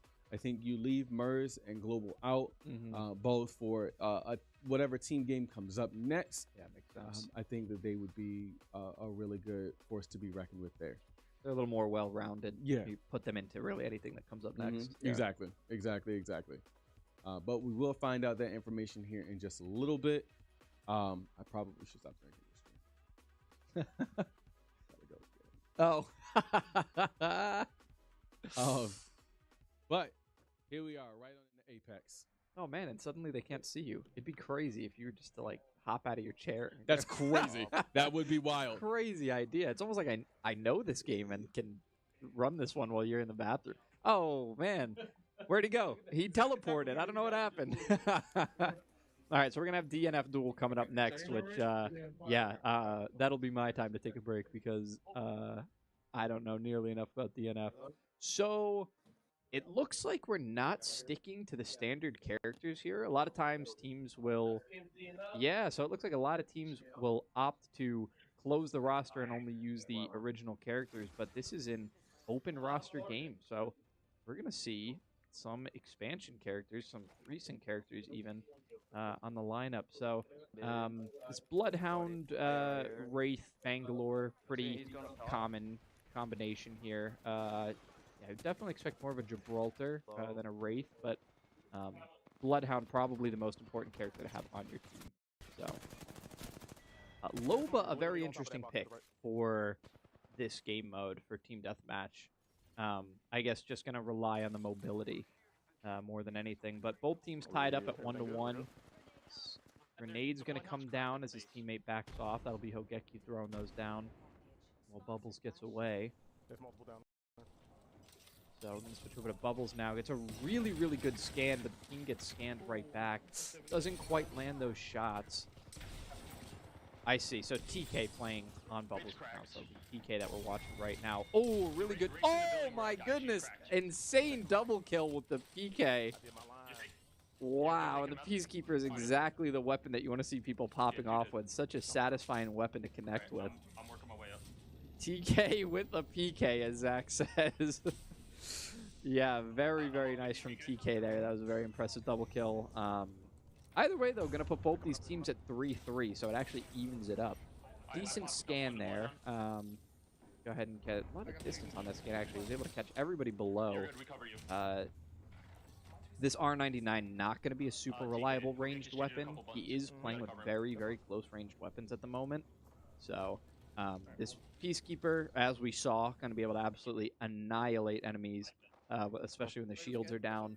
But that, yeah, not as reliable of a ranged weapon, that R99. So he's kind of playing for the close range. That's why they're playing up here, not dropping down, because if there's a disengage, they'll be at a disadvantage again.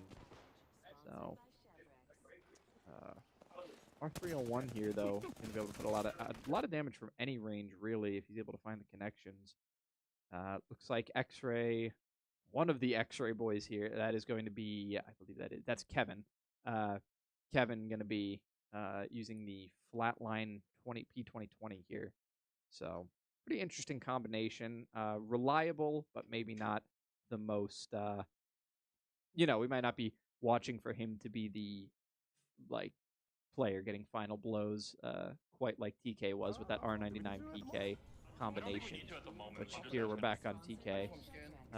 Speaking of the man, so this is one of AV's MVPs right here that we're watching, actually, that's been popping off. So, Hey, let's go, TK. Gets that scan right there. That was a lucky drop from the Wraith on the other side, because if he would have gone an inch further, he would have been melted down. These smokes coming out actually going to help TK to heal up. So he's going to get those. I wonder why they do. Do you think that was a good idea that they did the smoke there? I don't think so. I think gave both teams cover, honestly. I see what the idea is, but when TK's running I mean, it worked out for them in the end, but with TK running something like an R99 Peacekeeper, I don't think you really have anything to worry about when you're all the way down the zip line like that. He doesn't have any range to put down on you, so I don't think it's so much of a scary situation that you have to put a smoke there. I think you save the smokes for your own engagement when you're getting aggressive, which that might have been the idea, that, we didn't have the foresight or the comms to predict, because it looks like they did end up going in and closing it in there. So as you can see, our Lord and Savior Nessie on the back wall. We saw the hologram there. Everybody make sure you pray up tonight. Nessie has your back. And this wingman going to be putting shots down. This thing can melt, but it is a it requires a lot of accuracy. I got you. Accurate weapon. So yeah, and I mean, honestly, Hogeki, he's doing a lot of shaking his head. I don't think he's very happy with his performance right now. yeah, he needs to be landing these shots better, because he's using still not putting those shots down quite where he wants them to. And it's with the Skull Piercer as well. I mean, this can be an extremely dangerous weapon. He didn't land a single shot there, and it cost him his life. So he has to either get it locked in or maybe think about a class switch up here. Get some heals down here. A class switch up? What do you mean by that? So his weapon class that he's using, he might want to switch off of that wingman if he's just not connecting those shots the way he wants to. If he wants to go for a high damage weapon that maybe, can put down some damage without requiring perfect accuracy, maybe swap up to the Peacekeeper. Get that, because he's already playing the wingman at close range, right? So that's the only thing that you would be losing if you were to switch to a Peacekeeper there, is you lose a little bit of the range that you get with a wingman.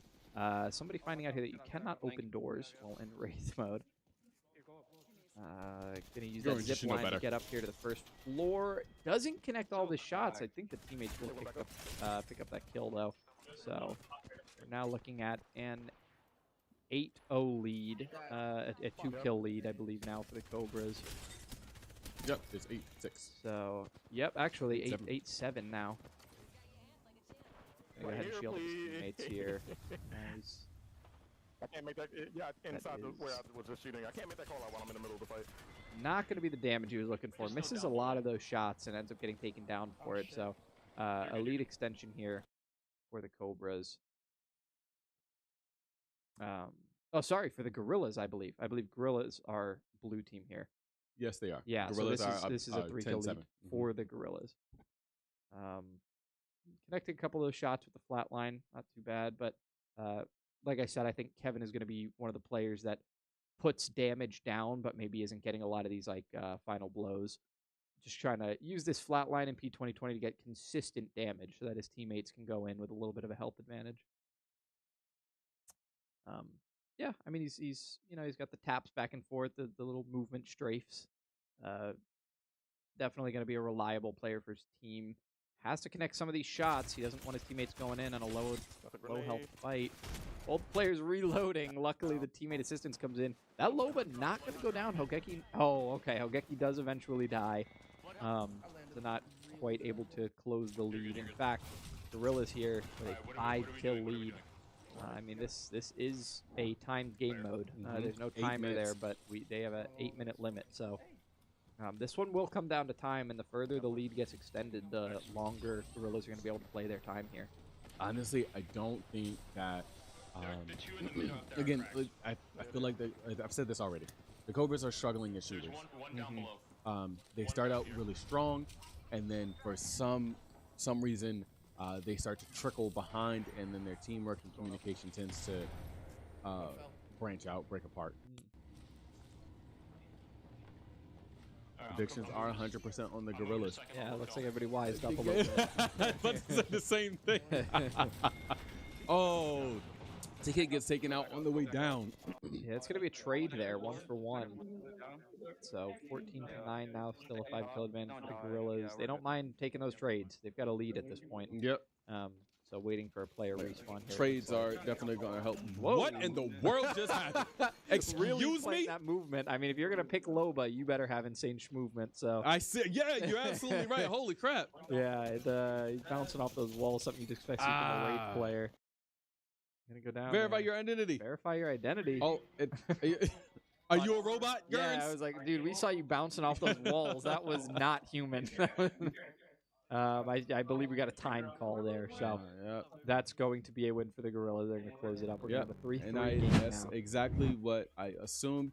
Now we have DNF up next. Again, the opportunity for DNF. I think that obviously Deuce is going to go in for this, but I also see either TK or LA going in.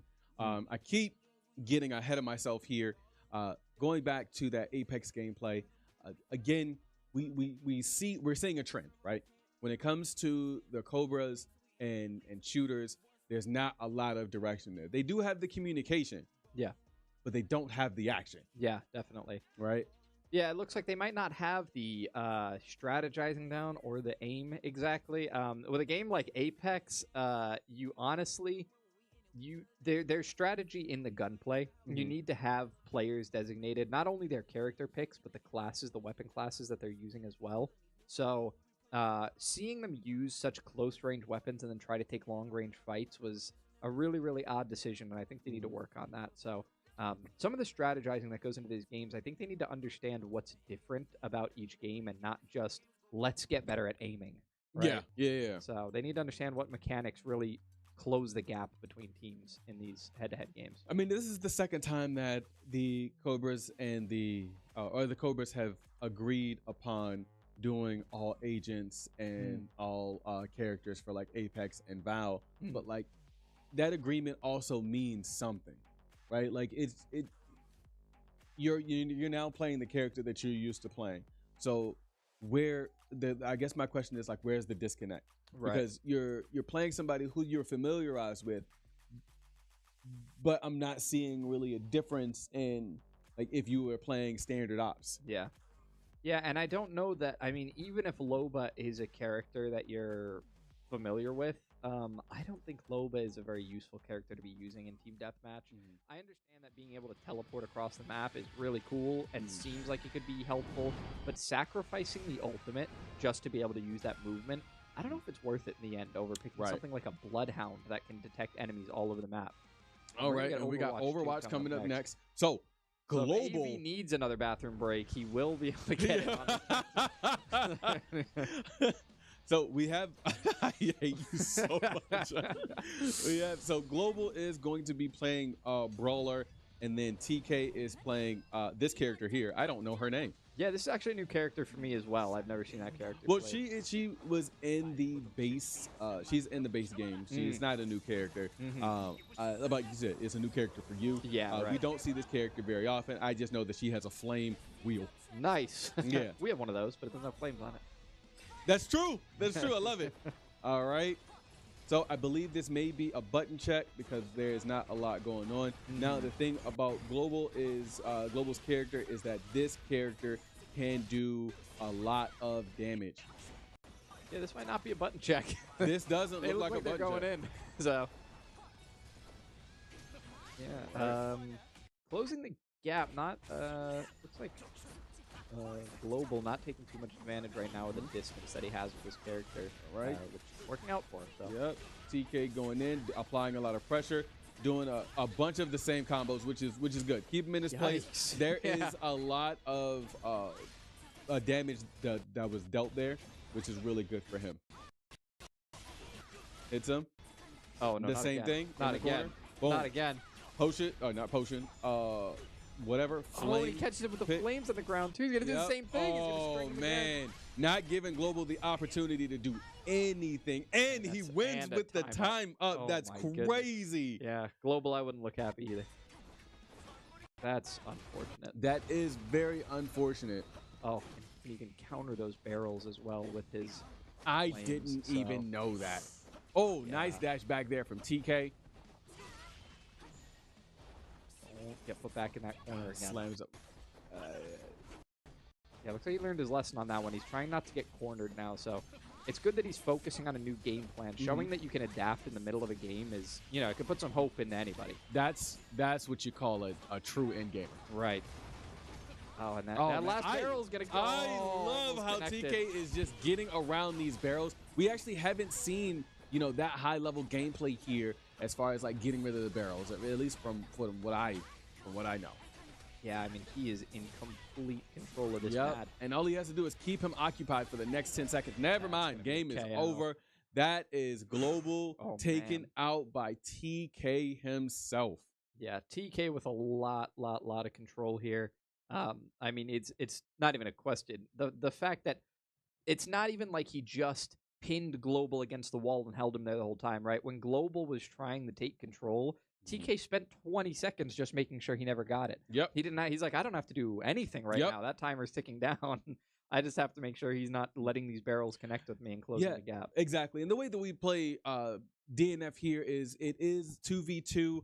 Each player has 2 lives, and those lives do carry over. And you're going to see, that theme going through a bunch of the fighters that we play here. The same, rule goes for Tekken. The same goes for Tekken. I can't think of another fighter because I was thinking Street Fighter, but that's not the case. Street Fighter, there's only one life. You have. Oh, yeah, that- it is that- only one And life. the Yeah, King yeah, of yeah. Fighters is the same way. Right. Dragon Ball Fighters is the same way. I thought there was a theme. There is not a theme. Yeah, there's Tekken, there's DNF.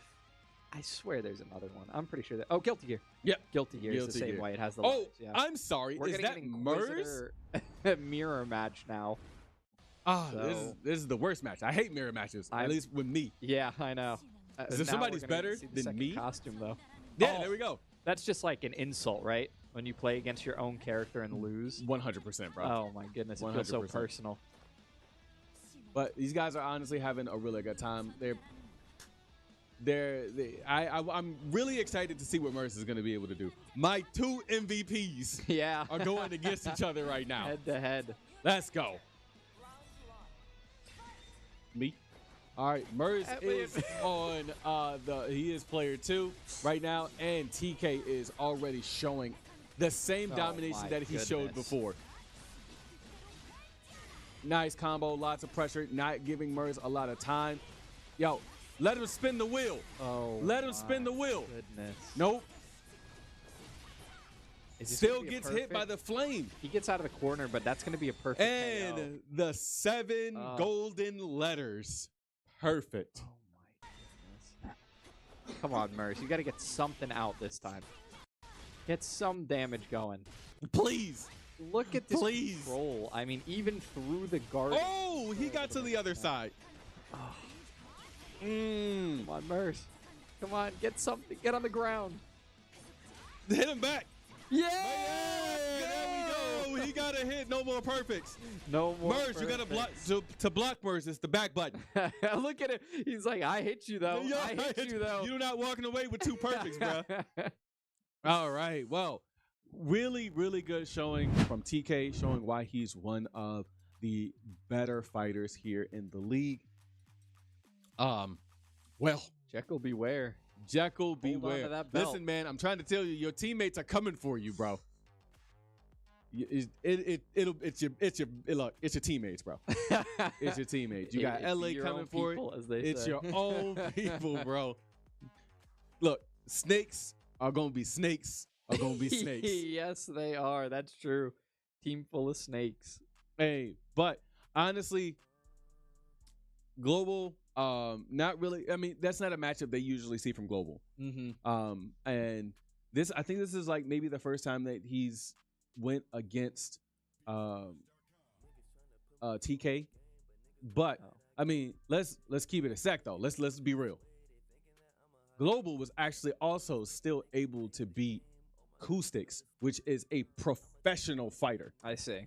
Okay. So I mean, regardless,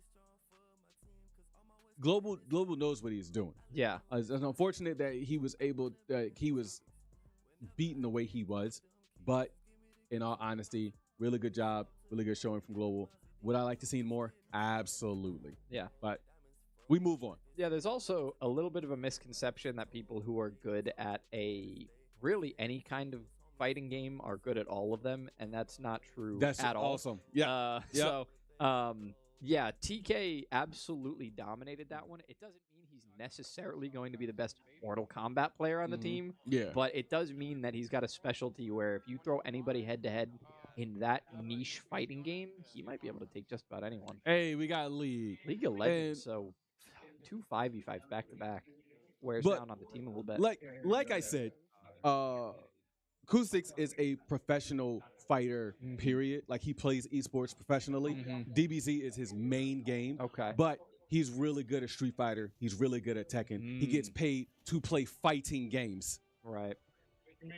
So, interesting composition here. So Overwatch in UEL is played open queue. Open queue. So you're going to see a lot of tanks and supports. Every once in a while, you get a treat and you get to see a DPS.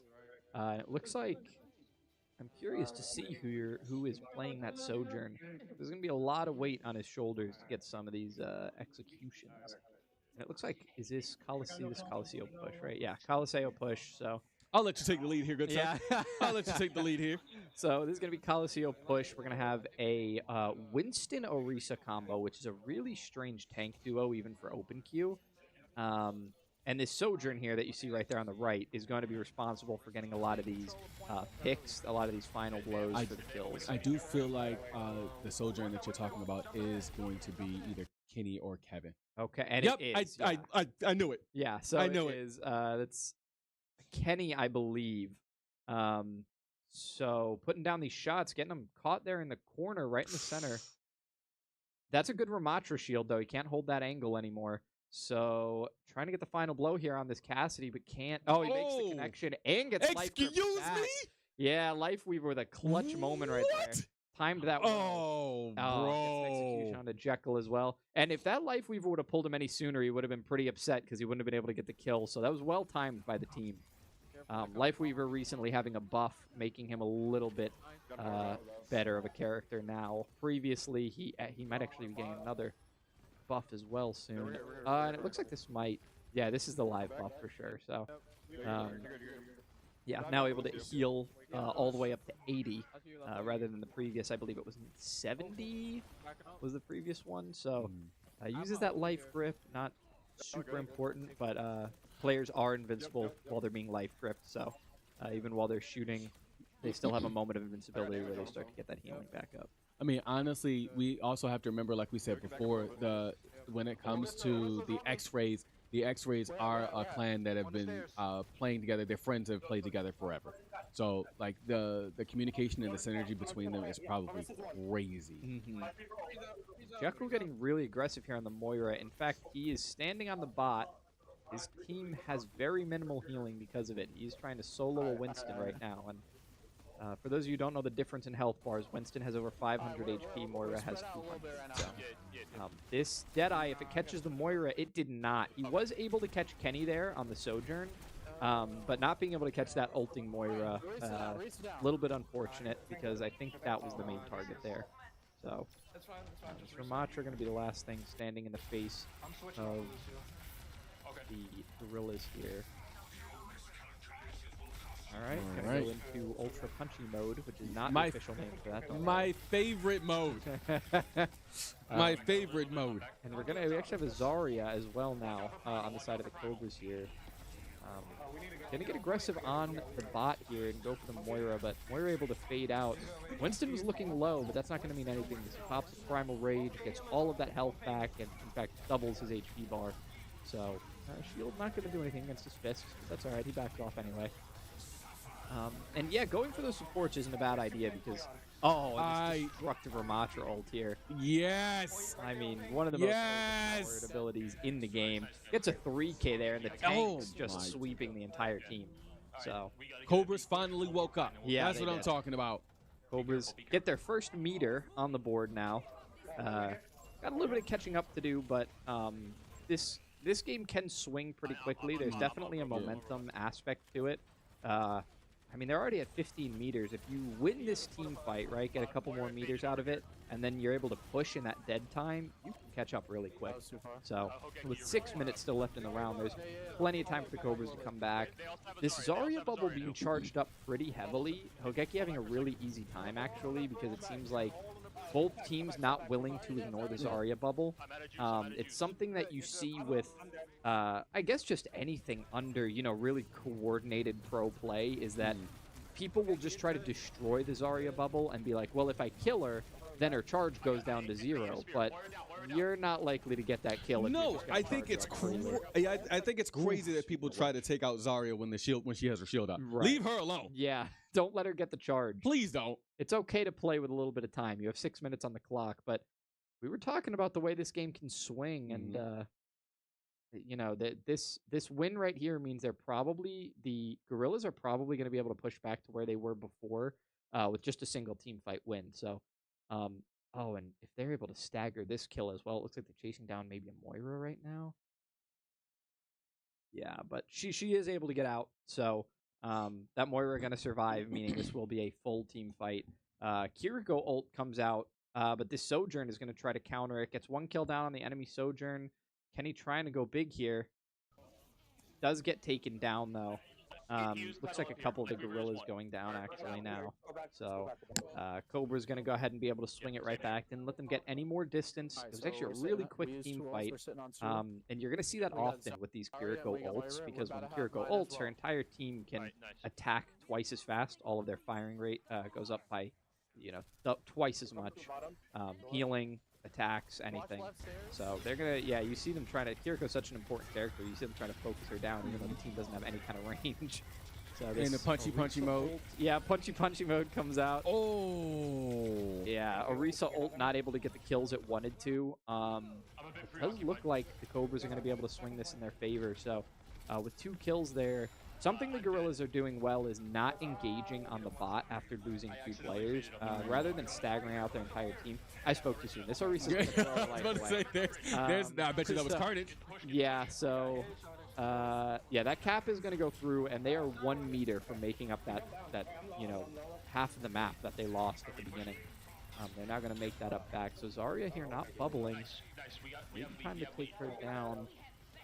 Yeah, that Ramatra primary fire is pretty difficult to land because it is a slightly disconnected timed projectile. I agree with you there. We are going to have to change up Gurin's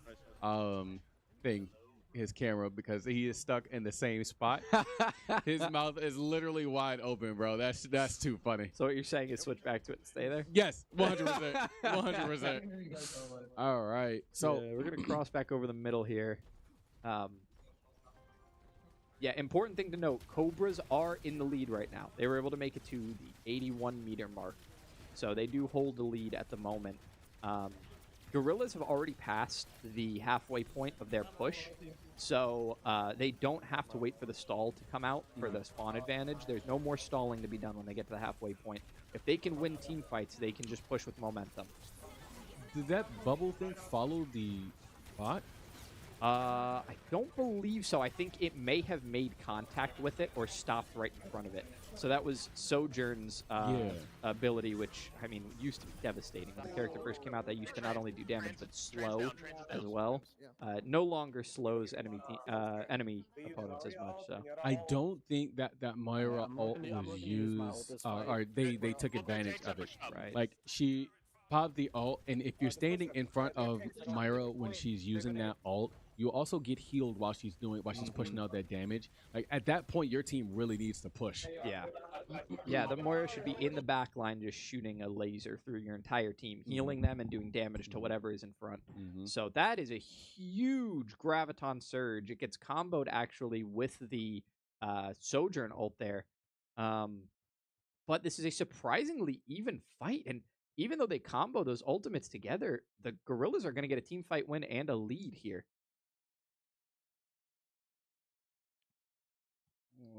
So there are multiple ways to engage on that angle there. It looks like they don't really care to go for the low ground. They just want to play behind the bot, which when you have this much room to play with, it's a good decision. Kiriko actually going to get a long shot kill on the Zenyatta, so battle of the long-range supports there. And so now it's a 5v4, an advantage of the Cobras. They're going to take down Orisa, and I'm going to call that the end of the fight there.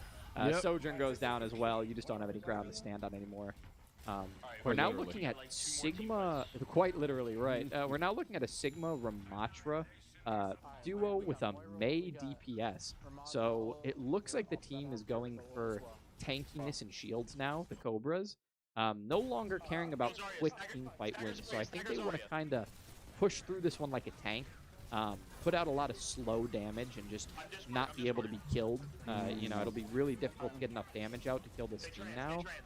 That's one thing that I love about OpenQ, right? Like, being able to switch up your strategy, and I love the way that we do it here. Being able to switch up your strategy literally at the absolute, like, as the game progresses. Like you said, at first they started out with like kind of your standard Overwatch team, and now they're, like you said, doing more of tanks and shields. Yeah, it's not as much focused on the damage. And oh yeah, it looks like Kenny doing everything he could there to try to use that last 100 charge that he had from his ultimate. But not going to be able to get anything out of it. So this Discord Orb's going to go down, and Ramatri, you're going the wrong way. That's the enemy team. So he's going to go down. He forgot. He's colorblind. Decent Blizzard coming out there is actually going to lock up the team and get a quick team fight win for the Cobras. So they're going to come right back. But if they keep playing this back and forth, that is an advantage for the Gorillaz because now we're in overtime. So all the Gorillaz have to do is win a single team fight here. And I don't know if Sigma Wrecking Ball is exactly what I would want to run if I were the Cobras, but it's what they're locked into. I think this Wrecking Ball came out as a desperation pick to come back into the last team fight. And at this point, you might have a little bit of ult charge built up, so you want to try to hang on to that. And yeah, gonna try to get some displacement. Zarya just, Bubbles. Yeah, Zarya, when Zarya's bubble is up, she's not able to be displaced by that Wrecking Ball slam. Oh, so, dude. It looks like the team might get this Orisa ult's going to come out and find another kill. So I believe the Gorillaz just found themselves a win here on this 5v5. So yeah, I think that'll be, and you can see how fast why this Wrecking Ball gets chosen. He's already back in it. We saw him die at the beginning. Yeah, that's going to be a team fight win for the Gorillaz. They're going to win the map. They're going to win the game. And it's now going to be 4-4. We're only a half hour from halftime here. Oh, my gosh, man. That Overwatch game was actually really good. And Kevin gets the play of the game. No! No, Global! Global! You monster! Oh, here we are. All right. So, yeah, full charge, as I'm pretty sure he was the entire game. Oh, my goodness. Oh, jeez. Yeah, I mean, honestly, both of those Zaryas were just fully charged the entire game. One of them was bound to get play of the game because they were just putting out an insane amount of damage the entire time. So, yeah. I mean, again, I sound like a broken record at this point. Like, the Cobras really need to focus on their shooters. And they've been close. It hasn't been like they haven't gotten destroyed necessarily, right? Like that game, I think they were 25, maybe 30 meters. I think it was exactly 30 actually. Yeah. I think they're about 30 meters off from a win there. So they had one strong push where they won several. You don't get to the halfway point of the map without or halfway of your push without winning multiple team fights in a row. Yeah, which 100%. means that at a time in that game, they had consistency. Yep. They just weren't able to hang on to it, and they weren't, even though those fights were going back and forth with who was winning, in push, consistency is what gets you that distance on the map. Yep. So that's what they have to work on in that one. I'd say that was the closest. In Gears, they almost brought the Gorillaz down to no respawns. So I believe Gorillaz had 1 respawn left by the time they were done with the game. So they got 14 kills out of the 20. I'm sorry. And maybe I'm coming across harsh. I'm not saying that they are like terrible. They're getting dominated.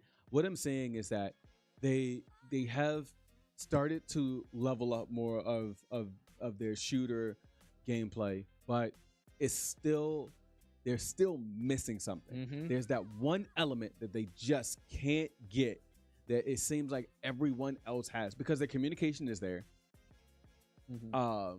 They have the map awareness, right? They play these games all the time. They scrim against a bunch of other teams. I think where the problem is that they don't have the action behind it. Yeah. So I could be wrong. Yeah, well, I mean, when it's a team like Gorillaz, you want it to be this close. You want to at least be close to getting a win and seeing a light at the end of the tunnel. Like a little bit more improvement will maybe get you there. But if you can't pick up these wins against the Gorillaz, I mean, you haven't even played Eclipse yet, right? There are still teams that are really, really threatening on the board that the Cobras are going to have to go against. You don't want to have games that you're just throwing away. I mean, this is a good time to practice them, right? But if you're still at this level when you go up against a team like Eclipse, those are games that you're forfeiting. Those are games that you're giving away. So, yeah, you definitely want to see improvement at that point. But League of Legends, another 5v5 game. You don't want to get shut out as a whole team. That can really kill morale. So this is where the Cobras have to turn it around. You want to take another team-based game, and you want to just jump on the Gorillaz and get a lot of kills in this one. You want to kind of dominate them and bring morale back. So all we know on either side is that Global and Deuce will both be in. That is absolutely correct. And the way that we play League of Legends here, guys, is we play League of Legends in one lane. I forget what the game is called.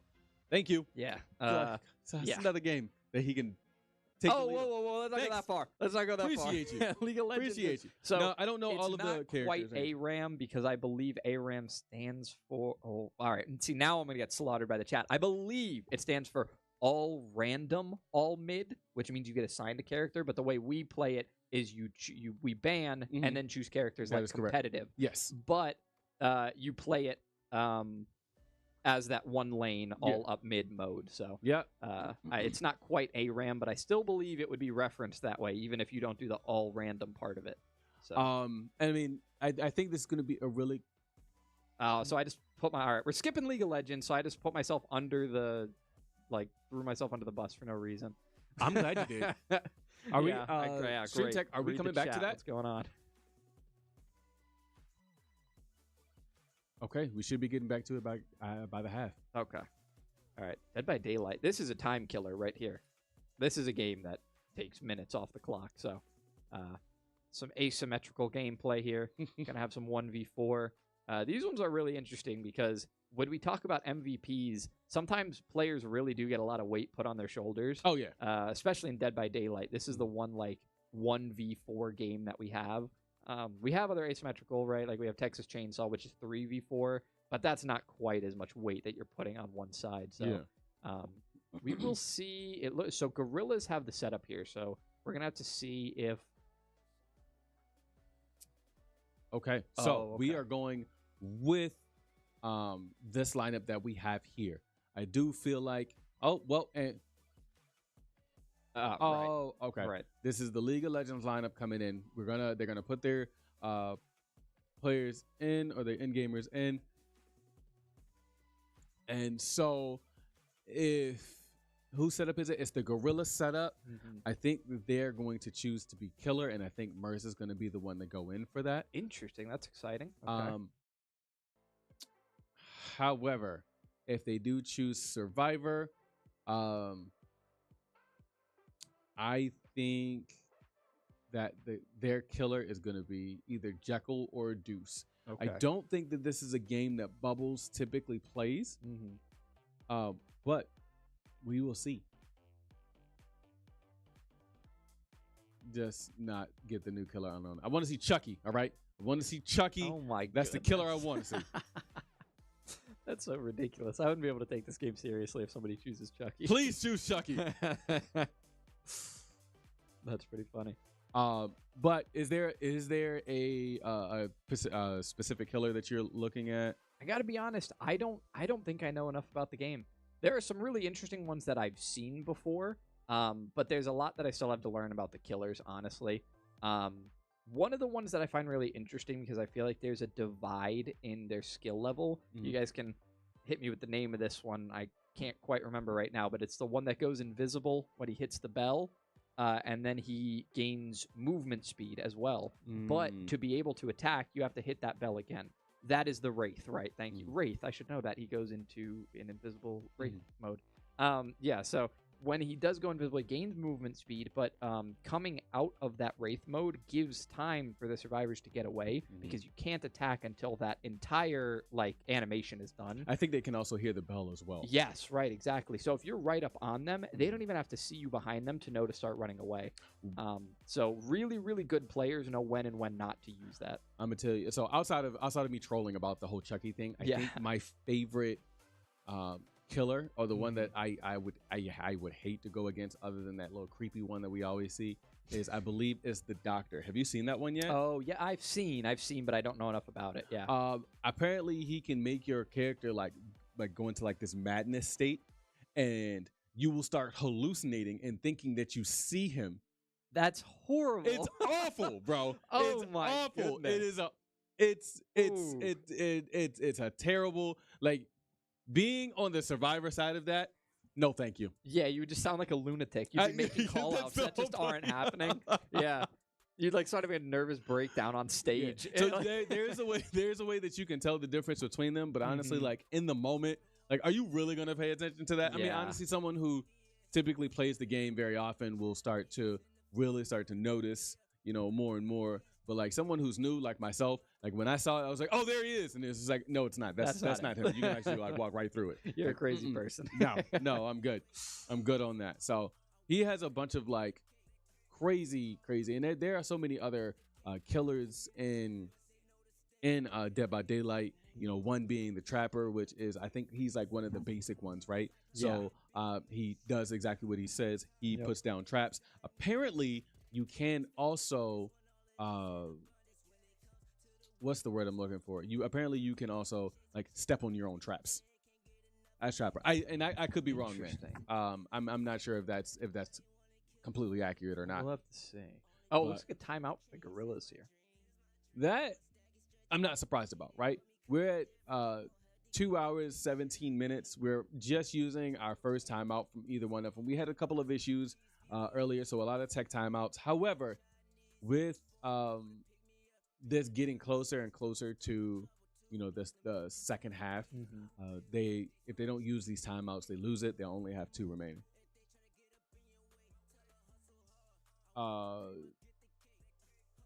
Yeah, that's fine. But we will once we get into the game, then we'll have Rebellion Baddie in here to help commentate. She played yesterday. She played some Dead by Daylight. Unfortunately, the Phantoms did not win that game. They were the survivors. Yeah. I do believe that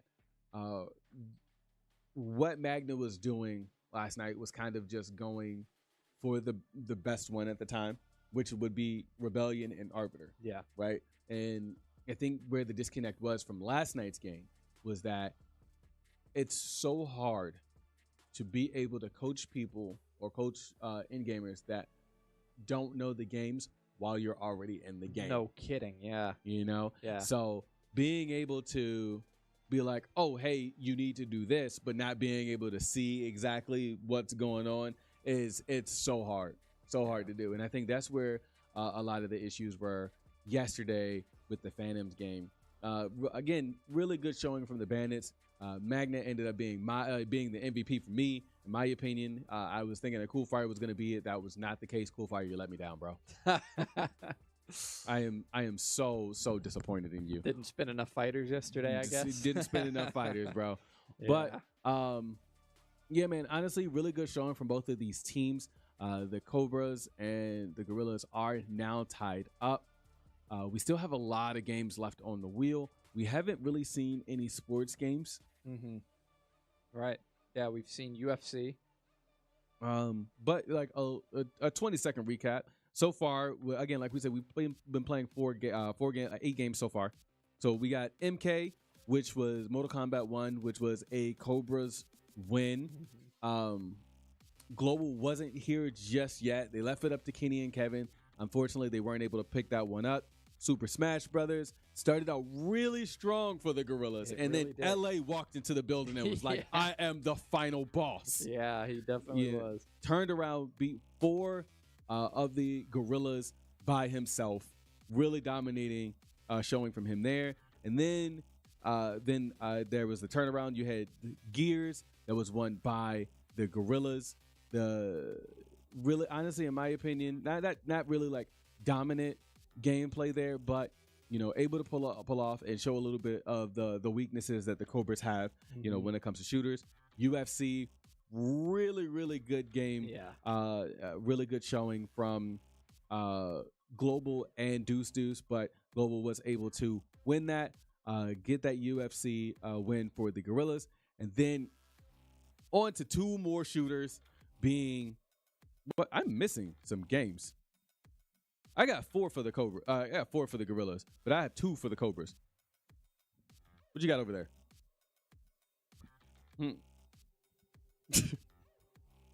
So They didn't give me a pen.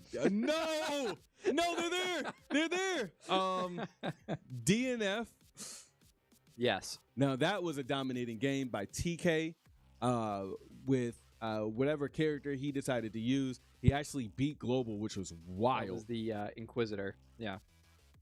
Yes, that Inquisitor, bro. That was Cool character. Oh my gosh. I like that character a lot now. Yeah, I haven't seen much of it, but I'm really into it now. So And then we saw that the Gorillaz were able to take both Apex and Overwatch. Just they have that extra something that the Cobras don't have. yeah, you keep talking about how the Cobras do have like the team playability, Yes. which is great, but you have to actually have your players have mechanical ability in game to utilize that team coordination. Right. So the Gorillaz have clearly a decent enough team coordination. They know what's going on. They've planned out their team compositions. They didn't have as much character switching going on.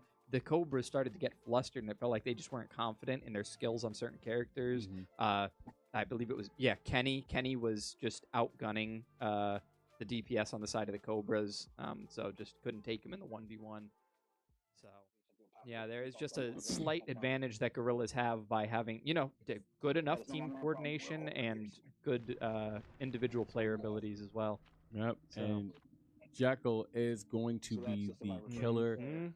Forgive me, guys. I have absolutely no idea what any of these mean. There's like 6 hidden perks per offering. But we're gonna get Rebellion that come in here and help us commentate for this to help us through this game. Rebellion, are you there, ma'am? Yes, I am. Awesome. So what did those little medallions that we saw? What are those? What are those do? Okay, so the purple ones you've seen, that is called Tried Oak, Okay, never mind, thank you. and that basically So we're gonna get those make people in place over. hooks And then all further those apart should from be each locked. other, making it a little harder on the killer to get you to a hook, and gives you a little more time to wiggle if you got to. Wiggle, wiggle, wiggle, wiggle, Yes. wiggle. All right. And what killer is this? So this is called Plague. This is actually one of my main They're just killers terrifying. that I play. And she does the puking ability. That's disgusting. Yeah, she pukes right up on your head. Oh, ew! I just saw it. The white silhouettes that you are seeing is the generators that currently have what I call spider guys, and it's the spider legs. I don't know if I can watch this. Hey, if you gotta put your head down, we got you. We'll let you know when it's over. And then the other white silhouettes that we are currently seeing on the screen right now, that you can go to and pick up red puke, which does a little more damage than just a normal green puke that you keep seeing.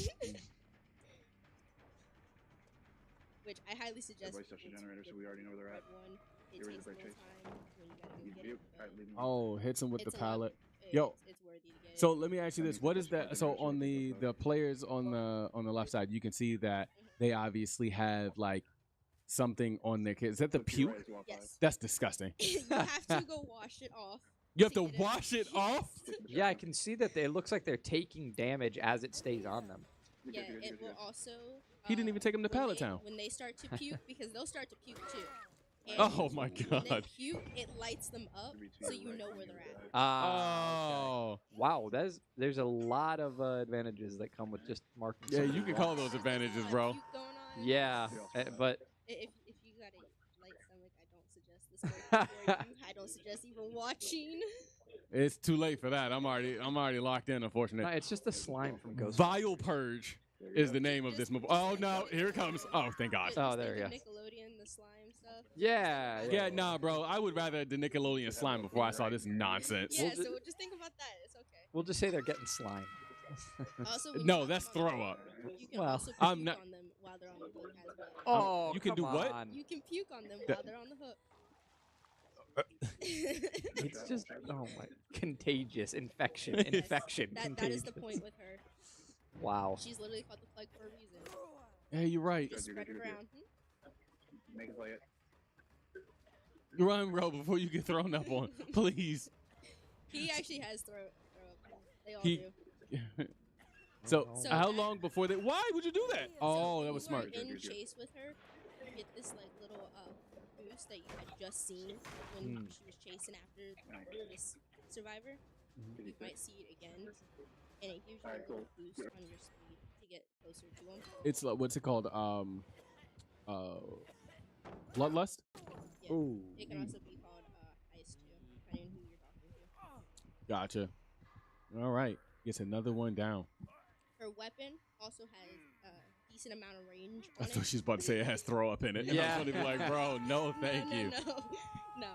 It has a good range. You just hit somebody upside the head with it. It's okay. Yeah, this is the red vomit. Oh my there you go. god. So this is what I call the bloody vomit. Oh, great. That's It yeah. gets worse with her. How long does she have that? Oh! What Clip a that, please. long shot. Please, What a- somebody clip that. I'm so mad that they actually got hit with that. That was perfectly so done at by the Jekyll. bottom left, you see the red outline that's around the square. Yes. Oh, that's That- how long that did is they how have it? much you have left with it. It also has an addition of range to it. Okay. You know what I'm more amazed at? The fact that this fool can throw up on command. Yes. You See, messed just up. down to player with it. What? Yep, Wow. you can down players with it. All right. And they keep missing their pallet town, bro. Like, what is Yeah. going on? This is the fourth player to get hooked now. Strix. Jesus, I'm sorry. I looked down and read a message. Anyway, Jekyll really showing a lot of domination here, man. Like, holy crap! Like this killer is wild. I will say I'm surprised that Merz is still alive. Normally he's Oh, caught him puking. Wait, Oh, so man. the never mind. no, Never mind. what? Nothing. There's nothing I want to talk Well, about. he was with them. he was Don't want to infected, talk about it no more. so he started puking. Nah. We Great. need to get you a blindfold. No. Well, he has eyelids. He's just not using them. That's true. Yeah, true. He's toughing it out. Take This the is the glasses things he off. does. For I'm you, trying. yeah. Yo, that, I don't even think I want pizza anymore, bro. I'm good. All right. So, We can always say Oh, it's okay. so we got two more people that are actually You can running see close him to in each the other. distance. Yeah. I do love that these survivors are healing each other and not just allowing each other to stay injured. Mm. That's definitely an important part of it. Oh no. Oh. Oh, good slide over the pallet. It's one that went down earlier. All right. Let's see here. We got 2 generators left, so we're gonna go for the whip plays. Goes around. Oh, Doesn't misses use the it. swipe. Yep, trying to take him to Pallet Town. Not able to take him to Pallet Town. He's still not using it. Picking y'all up. There you he go. goes. That's the little scary. No, not very smart. Yeah. It was a small area to play around. The Mhm. pallet's not that great there. The killer doesn't even care about it. So he's going to get hooked pretty easily here. That'll be the 5th hook now. Although it is slowing down. The beginning of the game, Jekyll was getting a lot more hooks. It Well, started to slow down a I, little. I do feel as though when you start this game, honestly, getting as many getting as many hooks as possible is ideal in the beginning, because with those hooks, you can be hooked like 3 times. Like once you, that was nasty. I think he missed. I don't know. He threw up on himself, which is gross. Never done that when you were a little kid? No. Yes. I think we all have done that at some point. Everyone's done that in the last couple days. Hey, whoa. Daisy. Hold Excuse up. me. I'm not a part of this. Oh, he charged up plenty of that. I still Yeah. don't think he landed it, but No, he did charge up plenty. Yeah, he did not hit him with that. And how long do they take damage for? Oh, yo, Zach, chill. That was my bad. Rebellion was like, you want to see something crazy? No, I They are wanted washing us off. to have that chance to see where we're sitting with the tally marks real quick, Hmm. to see who is like at their point of death and who is still able to make it. I see, right. So Yo, we- this fool is floating. We have 3 that once they are hooked for that 3rd time, they will be dead, Mhm. leaving X-Ray by themselves. Yeah. X-Ray has not been hooked at all. Oh, he actually got hit by that. That's wild. Yeah, that thing has a lot of range. Now we're back on the killer. I thought that this killer ran. This killer does not run. So this is going to be an We instant floating here. death. All right. Puts it right on up. They do have 1 gen left, and then they can go ahead and start opening doors, Ooh, okay. which will allow them to escape. And where do you see the like indicator? At the bottom left, you will see a 1, and then you'll have a generate I see. icon, and that will allow you to know how many gens you have left. And then once that is done, you will then be given a little door icon that will allow you to go open the doors, as well as 2 power buttons will then open, and then you gotta go open those doors. Did he hit that? He did. Yeah, he did. Yeah, the red has crazy range like that. So then, I guess my question here is, what's the best way to get her? It just went so long. One, Now they can my open doors. oh, Yeah, nice. So there's So, the generator. what's the best way to get? Like, what's the counter for this killer? Dodge and weave, dodge and weave, dodge and Dodge weave. and That is- weave. With- Oh, with every no. killer, you need to dodge and weave. You don't want to run a straight line because that's just You gotta get Right, one of them out. connected. You gotta get one of them out. Oh, and he's going to get some more as well. and That's then good. also using your No, it's not. surroundings by Oh, for him. throwing balls and rocks in. Please don't do it. Oh, he didn't get it. Oh! He's going to get the contact. Yeah. And that's, That is 2 that have now left. yeah. and So this will have be a escaped. guaranteed death. 2 escapes, though, should be enough Oh. This points, will, yeah? I believe this will go to points. If only they were able to get out. They would have the hatch right there. Oh. Yeah, the hatch was right there. That's the thing. So I think he gets points for closing that hatch, though. Yes, he does. Which the hatch carries a lot of points with it. All right, let's see. So Killer, I believe Killer has to finish with at least half the points to win. And no, not a chance. That's Yo, really, really good job from the Gorillaz. yeah. The Gorillaz down. I did not think that they were going to be able to pull that one out. That was crazy.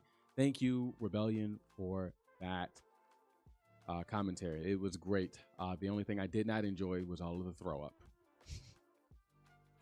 Funny, I'm pretty sure that's the only part that Rebellion enjoyed. I agree. I agree. Seem to be 100%. having fun with that one. Yeah. Oh no, sir. I am not about that life. But we got Football Club 24. Bubbles and Deuce are in. Oh yeah. I think that this could potentially be a win for the Cobras. Okay. However, I also thought that they were going to win Dead by Daylight. That's true. That's true. So- I don't know that Dead by Daylight is quite the same amount of specialty as That's true. putting Deuce on a sports game. So, That's true. Yeah, I mean, we saw if Bubbles likes real soccer as much as he likes car soccer, then I mean, between Deuce and Bubbles, this should be in the bag, honestly. This guy. Yep, I definitely agree with you there. I don't know who would be going in for this. Maybe Murs and Carnage. Okay. And then the way that we play football club here is a 2v2, and then I don't remember how long the halves are, but yeah, we play in like the little arenas. You can either choose whichever map, one with walls, one without. Yeah. I personally like the idea of the walls because you see more crazy stuff happening there. Yeah. But I do think that when walls aren't enabled, it comes down to skill a lot more. I guess it comes down to like extreme skill even more. There's no fallback plans, so you have to be really accurate and consistent. Whereas when you have walls, there's like sometimes you can get a lot of opportunities given to you that you wouldn't have had if you were just shooting the ball behind the net. So, I mean, it all depends on like how whoever set up it is Cobras. It all depends on how they want to play this. They can either play the long game and take 9 minutes, or they can, and we got ourselves a timeout from the Cobras. Yep. Or they can either decide to try and finish this as soon as possible. Right? If you're playing without walls, you can keep kicking it out, taking up as much time as you need. If you're playing with walls, you really don't have that luxury. Right. Right. So you're just try to score goals if you want to run the clock down. That's true. That's true. But I still cannot figure out what was the fourth game that the Cobras won. That they won? They have 4 wins. I only have 3 written down. Anyway. I said DNF. There was another game. We've got DNF, MK, and Smash. Yeah, there was one more. Rocket League? Rocket League. There we go. Rocket League. That's right. And because as soon as Bubbles had the opportunity, he was just like, "Did you see that Rocket League gameplay?" I love when you guys do that. Like, I don't see it. Yes. Yeah. I see it. I see it. You should have said no. You know what? I will. I will start saying no from now on. Like, I wasn't in class that day. I don't. Yeah, I'm sorry. I wasn't commentating. Yeah. I was. But anyway, going on to the players here, I'd just like to highlight, TK Bad Moon is a rookie. This is his first season here. I do feel like he has really shown himself as one of the toughest fighters in this league. He has really shown just how much of a problem he is when it comes to the fighters. I know that he's pretty good at some of the shooters as well, but I do know that he is very close with Hogeki. They train together a lot. So really, really good showing from him. Hogeki is now in his 2nd season. I really liked when he first showed up. He played the first time he played Tekken. He didn't really understand the format here at the league. Once he actually understood the format, he started to play more UEL than than anything. Than just this is the game that I play. Yeah, which is really, really good to see his growth so far, right? And then we got Raging Cajun and Deuce again. Their 2nd season here. They're both growing exceptionally well here. With Raging, we don't see really a lot of him, and it's just because he's more of a strategist and he kind of likes to stay on the sideline sometimes. Okay. And so like he's one of those players where you're just like, hey, I need you to do this. He will go ahead and get that task done, and then he will be like, all right, cool. That's all you really need from me, right? And then Deuce, he has been gone at least 2 games. These last two games, one to take some time to himself. He has literally played every game for the Cobras, I believe, with the exception of maybe like 1 or 2 times. So like ever. Whoa, ever. All right. So he is a dedicated Cobra. He is He came in just knowing sports. I used to clown him for playing shooters, for playing fighters, but he has definitely grown a lot. Really, really good to have him here. Really good to see him in. And then moving on to the Gorillaz, we got Murs. Murs has been here for a while. He's been on a couple of different teams. He's been on the Ghost. I believe he was on the Reapers. I could be wrong there, but really strong showing from him. I will finish my monologue later, I guess. And we're even spinning already as well. All right. Get. Oh, and we got F1. And again, like I said, it's all in how they want to play this. And we will find out who's on what side. Thank God everybody has different colored jerseys, and we don't have two of the same jerseys, but we're kicking it right. Oh, I thought that was in there. We're not playing any walls. So this is, in my opinion, this is a real big skill check here. Oh, almost goodness, so close. really Going to be super fancy here. Right. Pushing right over. Yeah. Yo, did he get that? They got that. Did. Okay, now I am going to say right now that is the Cobras. The Cobras are in the white. All right. So the Cobras are Portugal. Yeah, that's correct. Gorillaz in the blue there. So, yeah, so the scoreboard side is actually... Oh, correct. Another one there. Deuce and Bubbles really showing off here. Bouncing the ball off of the goalkeeper as well before putting it in. So there you go. A little bit disrespectful. Super disrespectful, bro. And really locked in. But we've seen this before. We can definitely, it's still anybody's game. Yeah. And when you're going to take, I mean, not only are the Cobras taking half court shots and actually almost making them, but the Gorillaz, seeing them take a quarter court shot and not being able to make it kind of scares me a little bit. Oh, he got that. Yep. Oh, look, it's Rex. Right between the legs. Oh, yeah, look at it.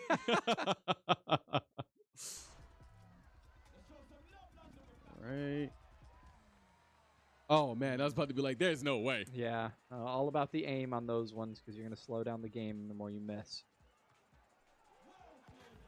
Oh. Put that in.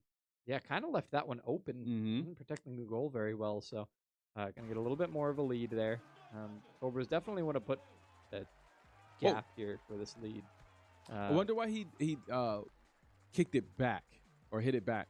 That was a really interesting move there. It is 2-2.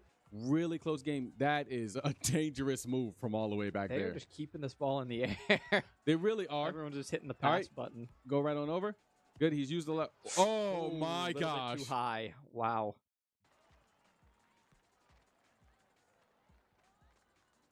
All right.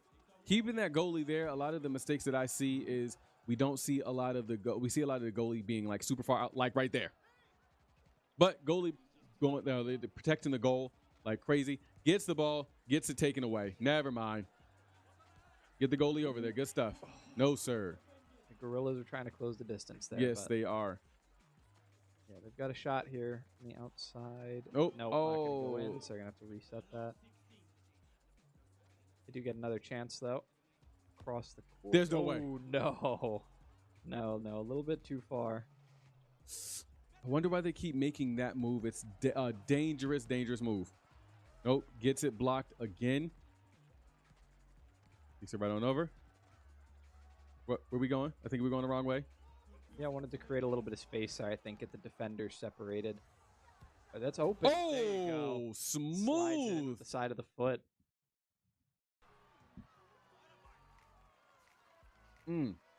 Hey. I like how there are no chairs outside. Everybody's just standing up, jumping up and down. Oh, and the Gorillaz are gonna close the gap. Yo, did he get that? He did. I thought it bounced. I didn't even see it go in there, bro. Like a bullet.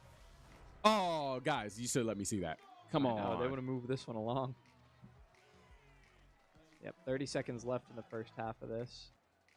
Doesn't get the pass, so Gorillaz are going to get control now, and it's just a 1v1 at the net. Not going to go in.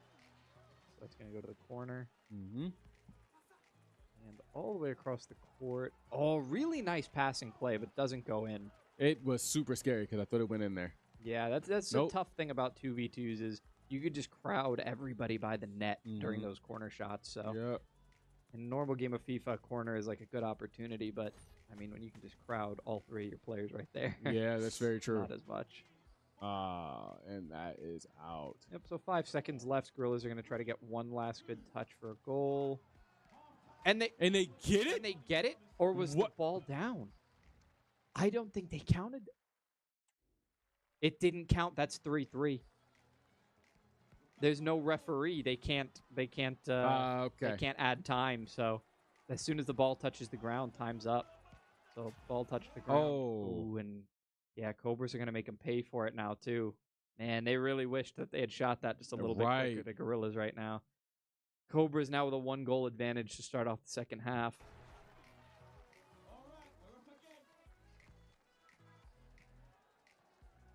Gorillas going to play smart here. They want to make a little bit of space with the defenders. They go out on Ronaldo, so... They're leaving their goal open. This could even be a shot, but thankfully the ball is challenged for. And now actually a really good advantage for the Gorillas. I'm not too sure where the goalkeeper was there for the Cobras, but... they really got to keep that goalkeeper there, man. Yeah. I believe he ran behind the net. I don't think the player knew he was controlling the goalkeeper. It looked like he might have been holding left, trying to get back to the goal, and then it swapped him to goalkeeper. And Get the goalkeeper. I would say get the goalkeeper there. Oh, a nice slide. You don't see a lot of that in 2v2s. No, not at all. Oh, send that goalie back. Oh! Just juked him out. Started moving down toward the camera and then just put it up a little bit toward the corner. Yep. So going to be another 1-goal lead now for the Cobras, and it looks like the player was fouled there. So Gorilla's going to get control of the ball again and give it away. Get it back right in front of the net. Good stuff. Gets blocked by the and shins. he has a clear. Wait, nope, not at all. That goalie knew it was coming for him. Nope. Oh, walking right on in. Yeah, even gonna take the shot just to be a little disrespectful. Gonna put full power into that one. So, this is the biggest lead we've had though. This 2-goal lead that Cobras have right now. Oh no. See, passes it over in. Oh, Ronaldo couldn't get set. Good clear. Goalie's got to get back in front of goal now, just in case this goes the other way. Good stuff. Doesn't have anybody to pass to. No. So yeah, that one goes out. Right back to the goalkeeper. All right.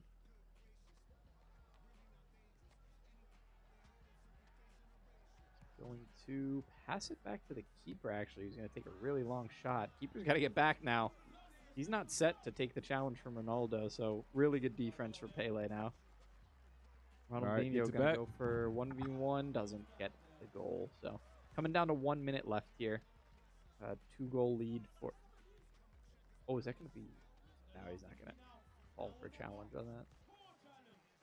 Well, let's see here. I mean, you can still get a lot can happen in a minute when it comes to football club. Oh, nice block. Oh, nice. Just so much pressure coming from the Gorillas there. Great pass right back across. Just kept shooting at the same side of the goal. Right. Honestly, what I saw a lot of from the Cobras was that they were kind of like staying back, just trying to see if it was going to go in there. I would have. Oh, no. And what did we just say? What did we just say? It didn't even take the full minute. It did not. We still have 30 seconds left in this one, and it's tied up 6-6. Get that goalie back. And we got 82% of predictions are on the Gorillas. You guys got a lot going on this. Oh, man. Just wide. Yeah, we could be looking at like a last goal situation here. Whoever gets just set up and makes a nice passing play here can really end passes it over. Gets it back over there. Goes back. Oh, nice mix up. Oh, there was nobody there. Nobody. 11 seconds left before overtime. Ooh. Yo, get that goalie back. Yeah, it's a 1v1 in the goal. Help him out. Help him out. Nice passing play. And Gorillas are up by 1 with 3 seconds left. This is it. Last chance scenario. Oh. Too far over the net. Gorillas are going to take that one. Very, very nice. And that was Carnage and Kenny there. Good showing from Very the nice both stuff. of them. Yep. So with that being said, we are going to be going into the half. Hopefully when we come back, instead of F1, we'll be playing some League of Legends. We will find out when we get back. We'll see you guys in 15. In it all on the grind, opposition and misery. Leaking they dwell, call us the winners cause we never fail. This is the team that's making a wave on the streams, growing and hanging below. Ultimate endgame is league, 1,000,000 degrees, and this is where gamers go pro.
BeatStars.com. Niggas tryna put me on the game, but niggas know that I got it. Yeah. Haters be looking over this way, they thinking that I'm a hot topic. Niggas thinking they can play the game. Oh my gosh, please better stop it. I'ma take off in this game. I'm taking off just like a rocket. I'ma stay strong for my team, cause I'm always keeping it solid. I live my life like a beach, cause I wanna be in the tropics. Whenever I can't get them keys, just give me the keys to the Mazda. Then show up to the party in the Mazda, then you know we just getting it started. I won't go, diamonds froze, life is cold to be cold. Rats told what they told, I gotta stay 10 toes. Homies calling tenfold, gang always train to go. When I go, they go away, drip out the stove. When I get my first deal, I'ma buy my family a cribbo. I got an S on my chest, so they making me feel like a hero. Summer be hot, but life so cold, I'm thinking I'm like Sub-Zero. I'ma go get a bag and turn the cash straight into heroes, yeah. Yeah, they on me. Yeah, I be up in the coop doing the dash. Now they can't catch me. I be up in the kitchen cooking it up like give me the recipe. People be acting like we friends, now we ain't friends. Y'all boys my enemies. Yeah. Niggas tryna put me on the game, but niggas know that I got it. Haters be looking over this way, they thinking that I'm a hot topic. Niggas thinking they can play the game. Oh my God, please better stop it.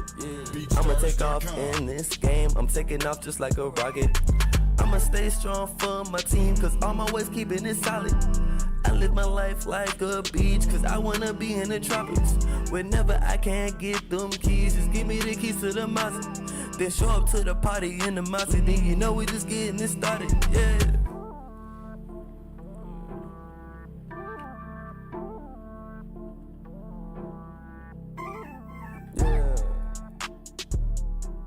BeatStars.com.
Dripping water, A2O in my timepiece, VVS. A blinding light make them look Chinese. In the form motor, pick me up, be my dime piece. Don't start no trouble, 2 Glocks, them bitches Siamese. Blue bills, where we chasing every day. Run them over, if they tryna get up in your way. Tell her hustle hard, I want the cream, I get the cake. Hustle hard, I want the cream, I get the cake. I see they glare, but they know to stay up in their lane. Smoking moon rock, cookies only, I'll take to the face. Niggas wanna rock, Cyclops red beam will make a shake. Now the block is hot, oh well niggas dying every day. 20s, 50s, 100s, want all of these in abundance. When it comes to the women, these hoes know I can't love them. Only chasing, chase the bag, drugs for the head, can't get enough of it. Try to take my money, S&W, leave you suffering. Why they wanna kill me for the cream? Only thing I'm trying to chase is my dream. I'ma stack it, stretch it, flip it, hating on me cause I'm different. They want her to get the digits, yeah I mean. Dripping water, A2O in my timepiece, VVS. A blinding light make them look Chinese. In the form motor, pick me up, be my dime piece. Don't start no trouble, 2 Glocks, them bitches Siamese. Blue bills, where we chasing every day. Run them over, if they tryna get up in your way. Tell her hustle hard, I want the cream, I get the cake. Hustle hard, I want the cream, I get the cake.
And we're back.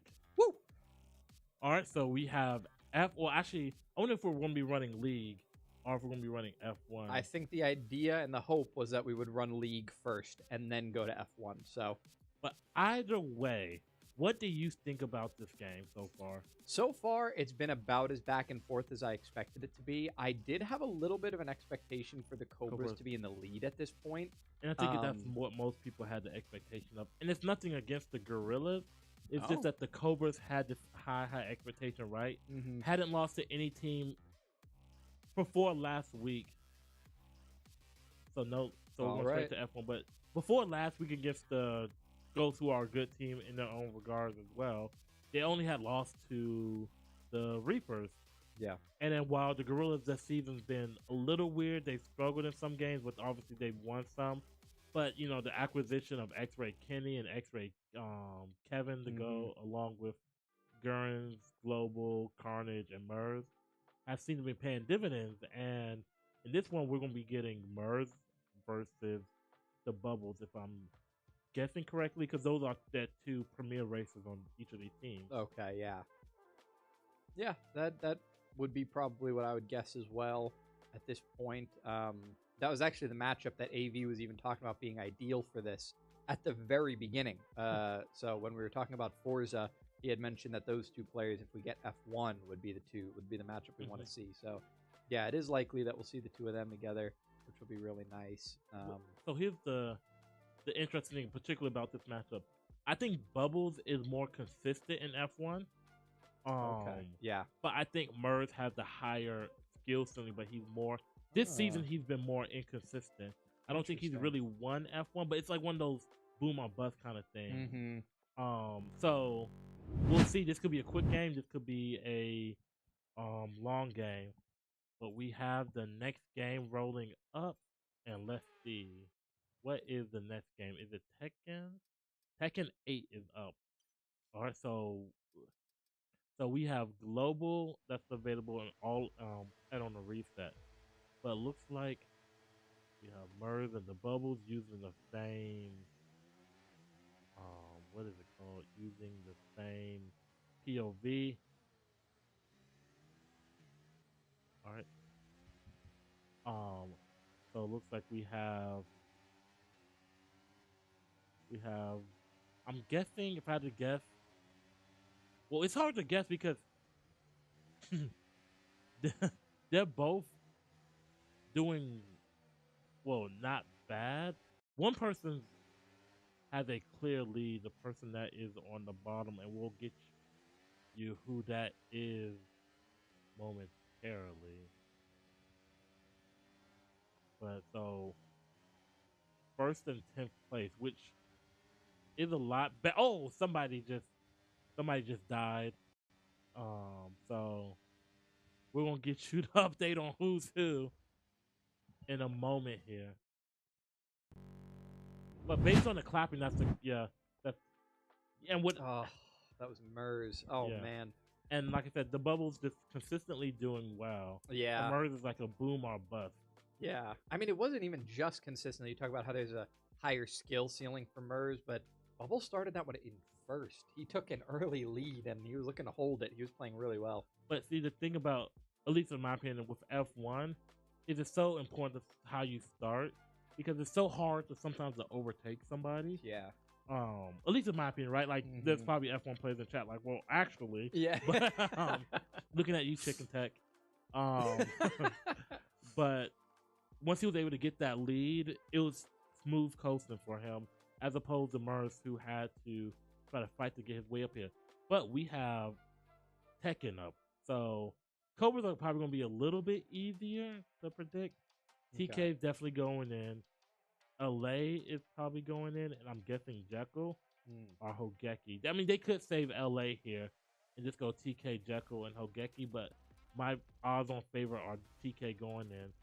Now, for the Gorillaz, it's going to be Global, and I imagine X-Ray Kenny and X-Ray Kevin. Okay. And Global would be the person you'd expect for the fighting games on this team. Yeah. So Kevin and Kenny aren't bad at the fighting game. So Global's going to be their primary fighter. Yeah. And Kenny and Kevin are going to be more of their secondary fighters that cover Global to an extent, whether to one extent or another, covers all of the fighters. Now, I think there's some that Kevin and Kenny cover better. Okay. Like MK, for instance. That is what they started with today, yeah. Yeah, which is they cover it better than him, but Global overall is the better fighter.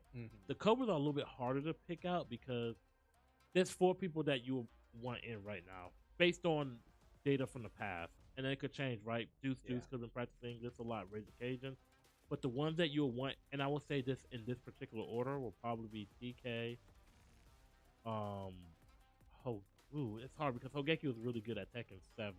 I don't know how much that translates. TK is probably the person you want in the most. And then the combination of Jekyll, Hogeki, or LA. Okay. Yeah, and a lot of times 2D fighters and 3D fighters, there's a little bit of room for other players to step up at. So it's interesting that TK is your pick for Tekken because he absolutely carried his team through DNF. I mean, he was untouchable. So it's interesting to see that crossover of he's good at DNF, but when you go to these like 3D arena fighters, like he's just still a fighter. Just really good. Yeah, he's got it all. He's an all-encompassing player. You could have put My Little Pony Showdown in front of this man, and he's gonna figure out he's gonna be the best player in a minute. Yeah. Well, I mean, spoilers for next season, but whatever. But I don't. So prior to the trade for Kenny and Kevin, I would say this would be a one-sided game, just because you would just have to get past Global. Now Carnage and Murns probably aren't bad, but they're not there yet. But Kenny and Kevin add a lot, and I don't know how much the Cobras know how much they add because they're new acquisitions. And their first game they actually showed up late, and Tekken 8 was the first or second game rolled. So we'll see in a moment here. It was a strategic miss by them. All right, so we have Jekyll, TK, and Ragin. Okay, so Ragin's going in. Okay. So for the girls, we have Global, Kevin, and somebody. StarCraft. Okay. Ooh, Interesting. All right. So we have the Reina pick. Reina's probably going to be Global. And then the Brian. That feels like a... Ooh, I don't know who Brian is. Brian's probably going to be Ragin if I had to guess. Let's see. All right. So the Heat there. Combo starter. Let's see. Has him up against the wall here. And that's just a chunk of damage. And a perfect right off the bat. So, we have here, top spring kick. And looks like Global is able to get some of his back. And yeah, this is Raging on the Brian pick.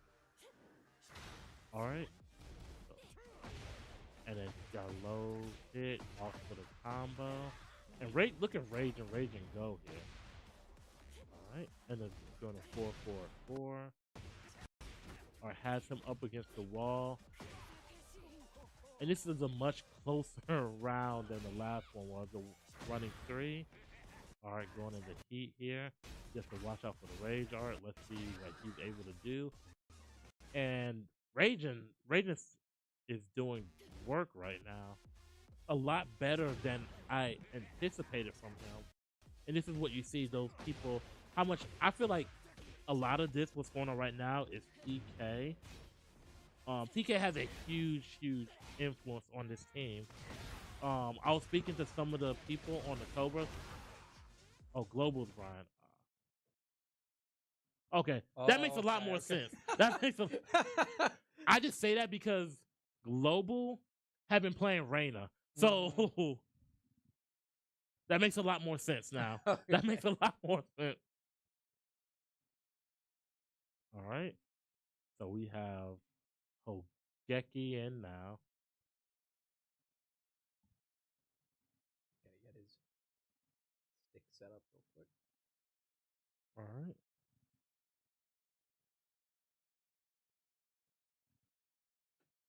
Pretty one-sided start for this one. It is, but I wonder if because it's interesting how people decide to play their players now, right? Mm-hmm. Is it I want my best player in, or do I need like my player that needs to get warmed up? Do I put them in first? So we have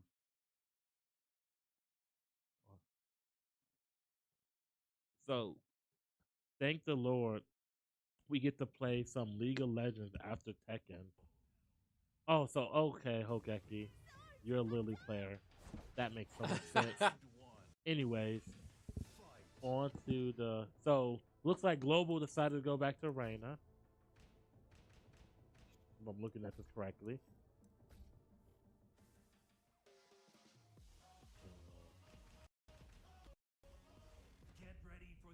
Right, yeah. Should be Global on the Reyna now. Yeah. So he must have Because just he's still on the same side. yeah. All right, versus Lily. All right. Up here. Just backdashing, a lot of creating space between each other. Or wave dashing. Oh, they yeah, they must be button checking. Yeah.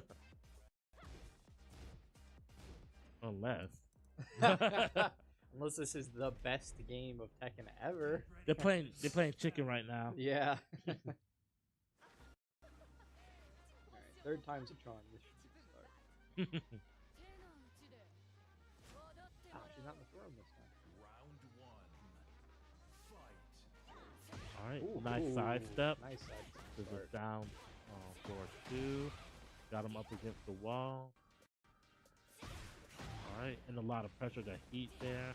4-4-2. 4-4-4, sorry. To stump. And let's see what happens. And we another start perfect, with a perfect. just like he did last round. I really like the patience to make sure that all of his, like, the hits that aren't guaranteed are making connections. Like when Global gets Hogeki on the ground, and he does a little bit of a dash toward the wall just to make sure he has the gap fully closed, to make sure he's not going to miss. It's good to know that, when you have enough time to make sure you're going to get a connection. Alright, but it looks like Hogeki is able, just one hit. Just one hit. Alright, and to the heat, and he's able to apply a lot of pressure here. Now, heat changes the properties of some of your moves here. And is he able to take a round? Yep. Yeah, he is. So, and that's huge. Even it up now, yeah. Alright, a lot of... Especially since TK is in the back, as many rounds as Hogeki can get here to help TK have an easier time getting to the rest of the team. Alright. When it comes to that. But I mean, he's doing a lot more than that right now. He really is. He's looking to take this one for himself, move on to the next player, yeah. Alright. Oh, we've seen a lot of there, yep, and that guaranteed. I mean, Global just applying pressure and seeing if you know how to do it. He's gonna get him to the he's not able to get him to the wall there. Alright, a lot of feinting there. And now Global's the one up against the wall, able to push him way out of there and get the knockout. And he's one round away from getting to TK. TK's right there just watching. You know, he's dealing with the stuff. Alright, has them on the ground. Not able to follow up on that. Let's see what he can do. And then, yep, got him with that again. In the heat. Let's see, applying that pressure. Let's see if Lily goes for the grab. If he also go for heat here too. Oh, Reina's in rage. You gotta be careful. Gotta kill him here. Yeah, and he does. So 2-2. This is a huge round. Yeah. Either you get to TK, or Hogeki's able to at least give TK a little bit of breathing room here. Yeah, for TK to not have to go in and global at all would be so huge for him. He'd be feeling really, really confident. And this time around, it's Hogeki that's able to get the pressure. Go for the spring kick there, which is punishable. Wow, so Global's going to be out on that one. Really great job by Hogeki. And this is one of the X-rays. Now, if I told you which one it was, I'd be lying because I don't know. I believe it was Kenny that was in. We'll get that in a second. Yeah, I believe it was Kenny who's in, who was also the one who played Overwatch earlier. He played that DPS. We can't be having twins on the same team. It's not. I know. Not fair. Now we only have a 50-50 shot of getting it right whenever we see him. All right.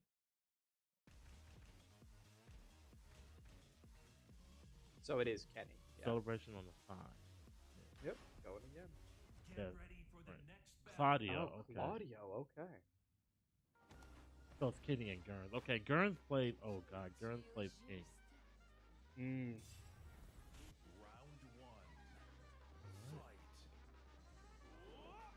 Alright, so just a button check here.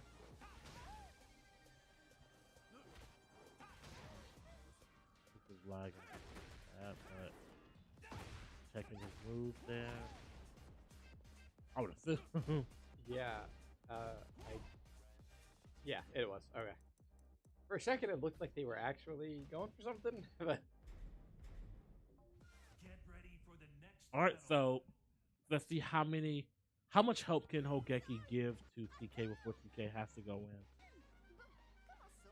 and I think TK is going to come in feeling, if you come in against Global, And that's a wild running 2.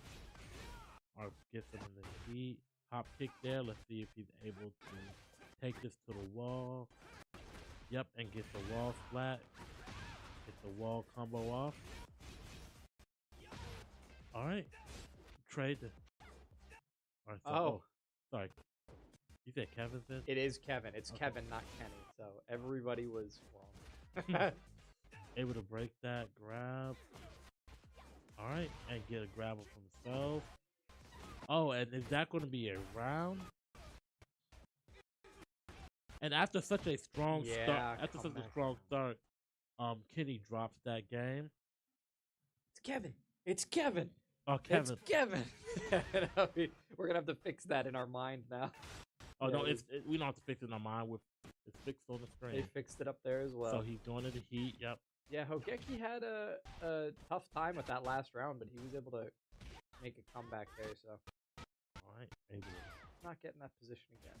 I think that's what he's hoping for right now is to keep the lead from now on, keep a more comfortable position, help bar advantage. Kind of poking at each other a little bit more than we saw the other players doing. Yeah, no, they were just let's see if he's able to get a confirm into a combo. Oh, is that going to be? Oh, let's see if he carries this one through. All right, and I mean close. Was this gonna connect? Yeah, that's just already connected. Oh, it did. Right. That was. Oh, wow. Okay. So Hogeki is out, and here comes TK Bad Moon. And I'm pretty sure last I saw TK play Jun. So let's see if he switched off or if he's still playing Jun. So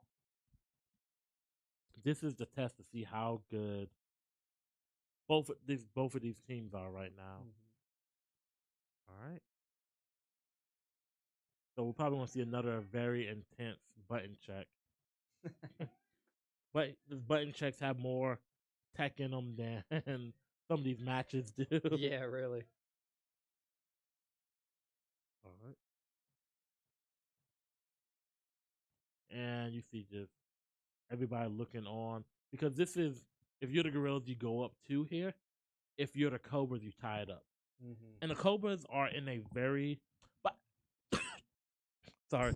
Both of these teams are actually in very tough situations, right? Not tough, but like in terms of playoff seeding. Yeah. So if you look at the Cobras are right now fighting with the Ghosts for the 3rd seed. And the significance of that is if you're the 3rd seed, you play a 2nd seed, which means right now you don't directly play the Reapers until the finals, the conference finals, right? Yeah. If you're the Gorillaz, you're fighting for the 3rd seed as well with the Ravens. And same situation, right? If you're the 3rd seed, you wouldn't play the 1st seed, who would be eclipsed at this point until the conference finals. So this matchup has a lot of playoff implications. Yeah, this is the difficult part about being in the middle of the standings in the later season is that it becomes there's so much more pressure on you. You don't have any more wiggle room to face up against teams that you don't have good matchups against, games, special teams and stuff. Because if I remember correctly, the 3rd and 4th seeds have the same record right now, both conferences, same exact record. And then that is TK able to do a lot of work, and it's now a 1v1. And if it's Gurns that's last, it's going to be King. I was watching him play the other day, and he was playing King. So I'm imagine that's who he's opting to play here.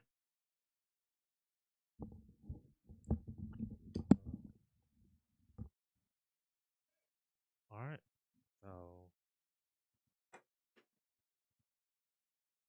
so this is pivotal, and TK is their rookie, presumed to be rookie fighter of the year. So let's see if he can help his team out in a clutch situation. Yeah, watching him, I mean, just today alone, it's very clear to see why that would be a fighting rookie of the year. Yeah. Yep. But King,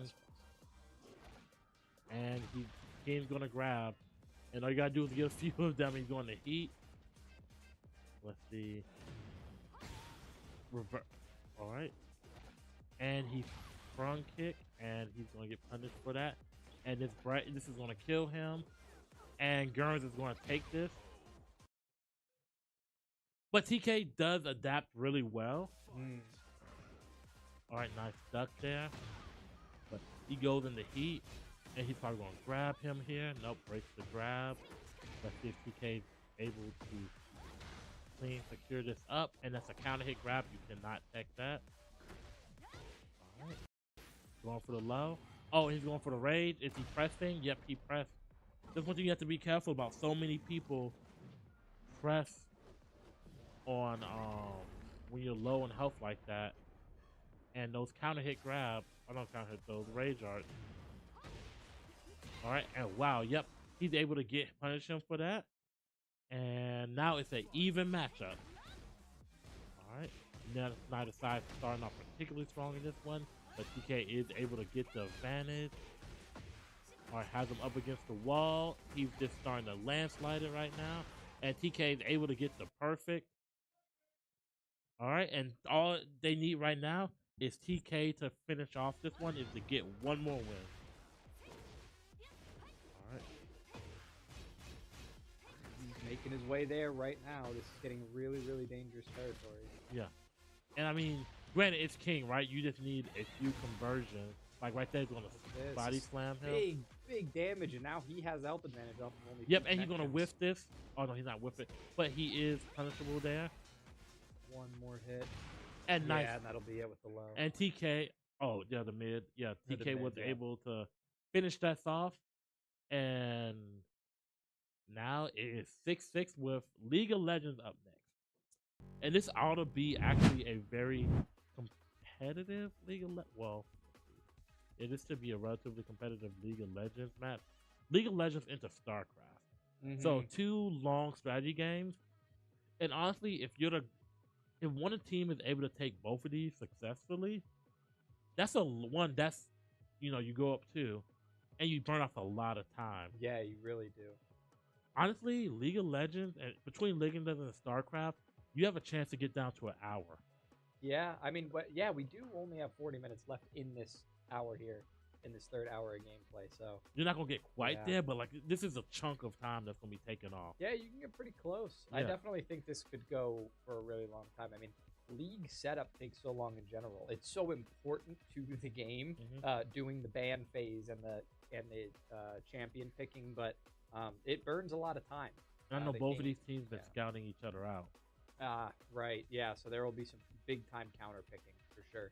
They've had plenty of time to see what the game plan is for the season. Both teams have played League of Legends multiple times now, so yeah, plenty of scouting to be done. And you had the whole half to plan for it.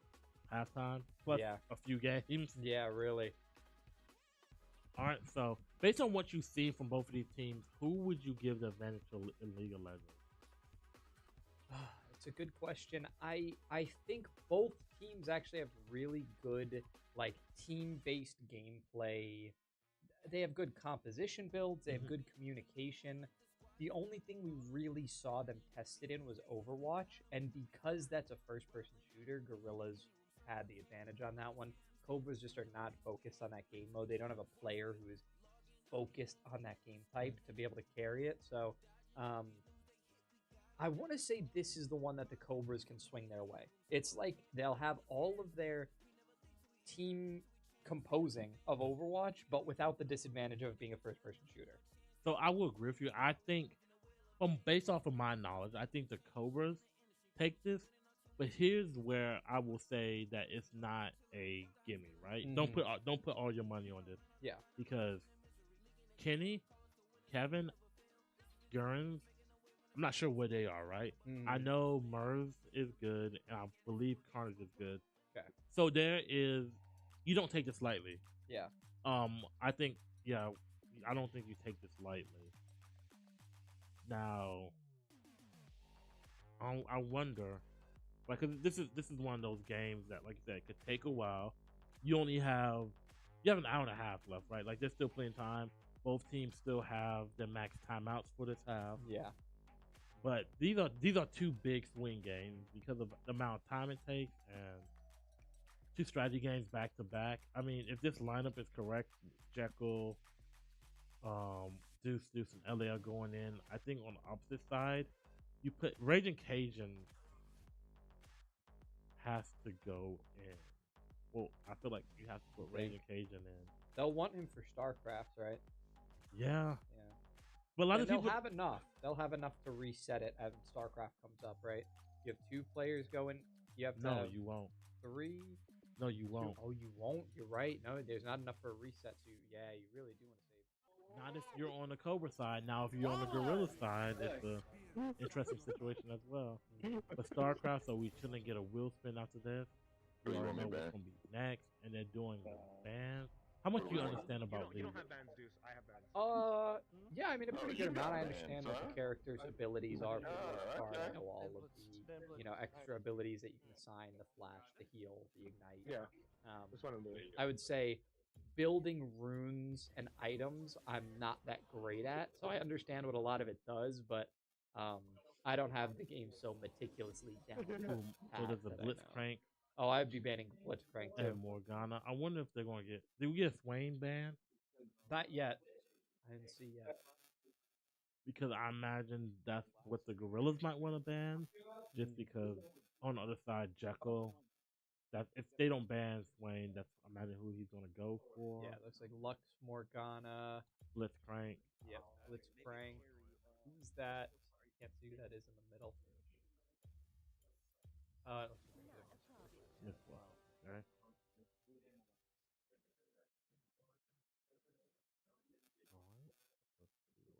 have going on here. Raging Cajun is picking. So who does Raging Cajun opt to go? it's like Jin.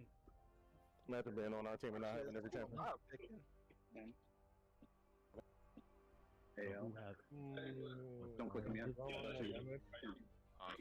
That's who you're picking. Don't click him yet. Do I want it? They're probably deciding based on who they want. Oriana. Wait until they pick my hair.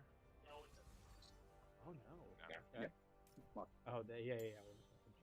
Oh yeah, he said. As well. Armo, wait. Armo, wait. With the karma. After that, Never mind, you're good.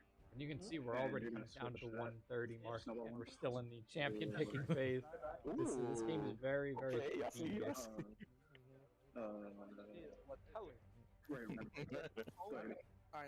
I mean, like it's one of those situations where it's kind of nice. you could win just off of Kind of nice.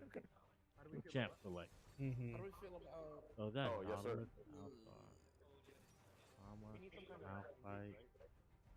Hello. Ogeki's the last one. Y'all want to throw? Alawi, we have Alawi, Y'all want to throw? Malphite, and Fresh.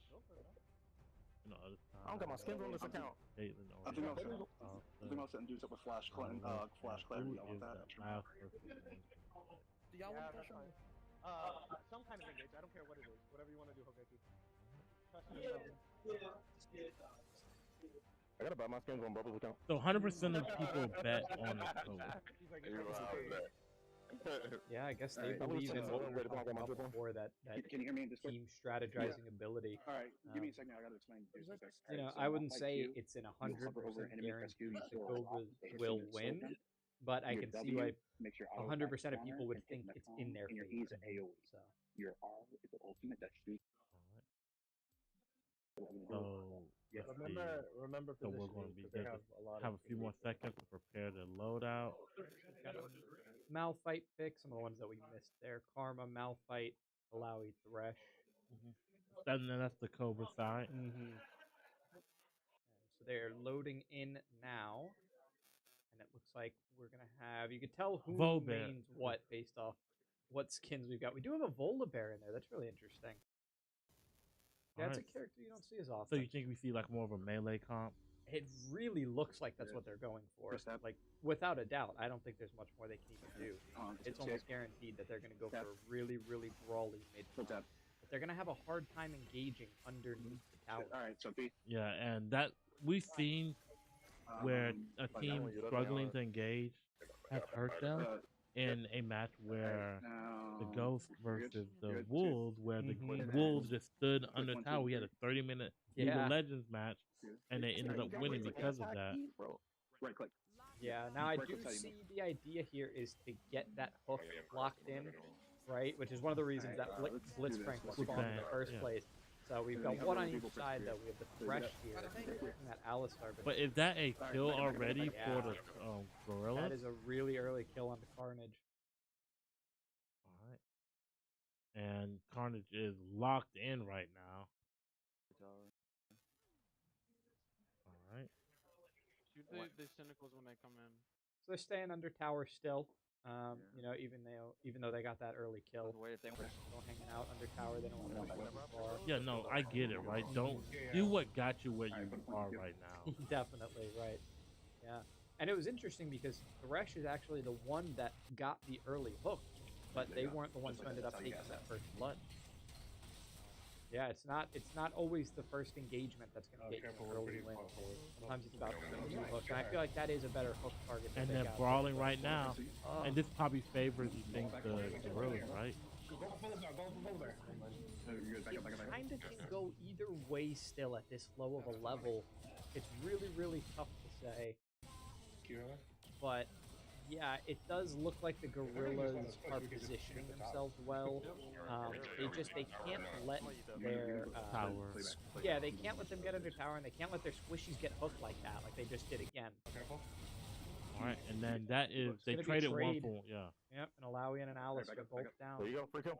Oh, now it's even now. Wow, The moment I hit 6, this becomes but I think the Cobras have the numbers advantage right now, so they should be really pushing it. Ripple killed the chin. There's 4 people dead now. Yeah, well, 4 kills. Yep, 4 kills there. So they should really be pressing this tower right now. Yeah, 3 in at the moment. Looks like got a little bit of tower damage now. You can see right there. And then we see some of the not the Cobra, sorry, pardon me, the Gorillaz coming back. Ooh, they're even getting more. They got even more damage on the tower at the end, but we've got a heavy engagement here just outside of the tower's range. So Raging Cajun, no advantage for the Gorillaz here. Cobras are going to put in a lot of work there. Thresh gets another hook. They almost get a kill off of it. I mean, Raging Cajun is going absolutely crazy. And the last time we did see him play, he was doing the same thing in League of Legends. So that begs the question: Raging Cajun, their best League of Legends player, and does he really determine how far they go in the game? Yeah, we'll have to see if the rest of the team is kind of just playing to support him, or if he enables them to actually play better. And those are the Alawi's tentacles on the side, right? Is that Alawi's? Yeah. I can't remember. Good question. I'm trying to think who that is based on the character. Wow, that was a lot of damage just went out. Alright, but yeah. So now, at this point, the Gorillaz are being pushed behind there. Behind them. Yeah, really. I mean, they can't even step out in front of their own tower because they're so afraid of these Thresh hooks. And yep, the Gorillaz are, not Gorillaz, the Cobras doing smart. It's a lot of damage down on that Oriana. And it looks like there's about to be a kill. There is, so the Cobras lose one. Oh, so Cobras are about to back up. Yeah. Cobras lose 2 now, so finally the first time that a kill advantage in the full fight goes the way of the Gorillaz. Evening out the experience just a little bit, coming a little closer now. But the- 1 kill behind. That's a nice hook connection, but Alistair's not an easy target to take out. Thresh is going to eat up so much And damage. it's tied He's back going up. to go down too. It's tied up with kills. But no, it's not. Wow. Yeah, So much. Gorillas get another one there. Or, sorry, Cobra. Cobras get another one there at the end. There was that Thresh kill that we saw. Yeah, and then Volibear goes down as well. Thanks to that Jin once again. Are enabling it. All right, so Oh, they. he had another. That was on the next respawn. All right.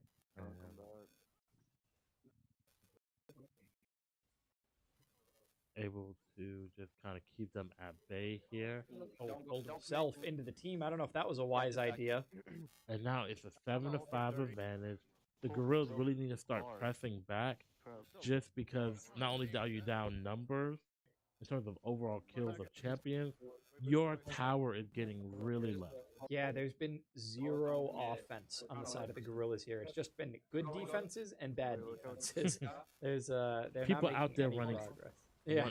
running wind sprints. It seems like they might be trying to build up some kind of kill advantage so they can get stronger items before they start pushing out. But I mean, if you can't Who, win the under your Gorillas? own tower, yeah, the Gorillas look like they just want to play under their tower until they can get some kind of gold and kill advantage. But I mean, with your first tower down, And your second tower already taking a chunk of damage. yeah, it's like, what are you waiting for at this point?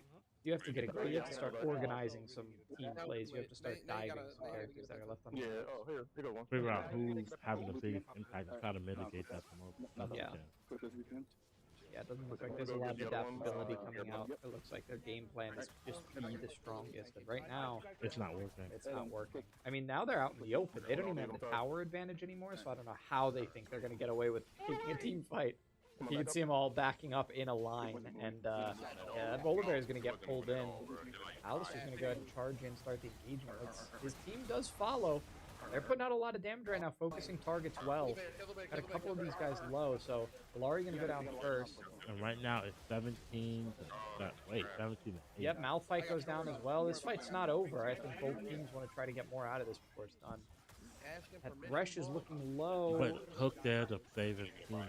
Yeah, they dove him very well, but the knockback isn't going to get the kill. Thresh goes down. Now they can maybe dive in on that character there.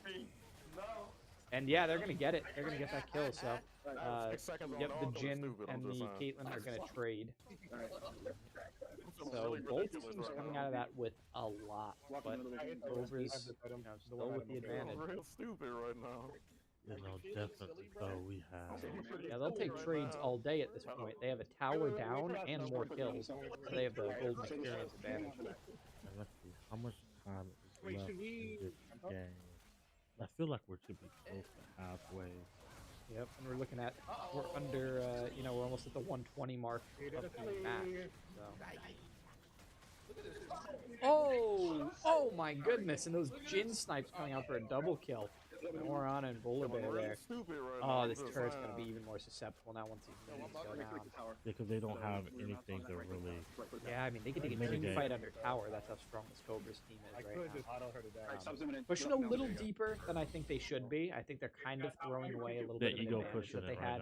They are, big time, yeah. Thresh gets a kill on the Caitlyn now. And this tower is going to go down. So that is now 26 to 11. 16 to 11. Tyler, we're 5 points. Based off of If we're going by points. Yes. Oh, okay, so 26 to 11 based on points, yeah. All right, so are we going to get a kill here? No, he's able to. Yeah. I don't know that they have enough to fully take this against the entire team. I think Cobras are going to lose some here. Yeah. So yeah, that Malphite's going to go down. Oh, he didn't have a lot of gold either. Save Kevin. I was thinking maybe he had a lot of gold, just want to burn it. He's stunned. He's stunned. We get a kill. They're going to keep this defense strong. We got it. At this point, it's just an over-aggression in the spawn. Respawns will come through for the Cobras, even if Gorillas do find a way to push up. I like the heal coming out there, but it's not going to come to anything else.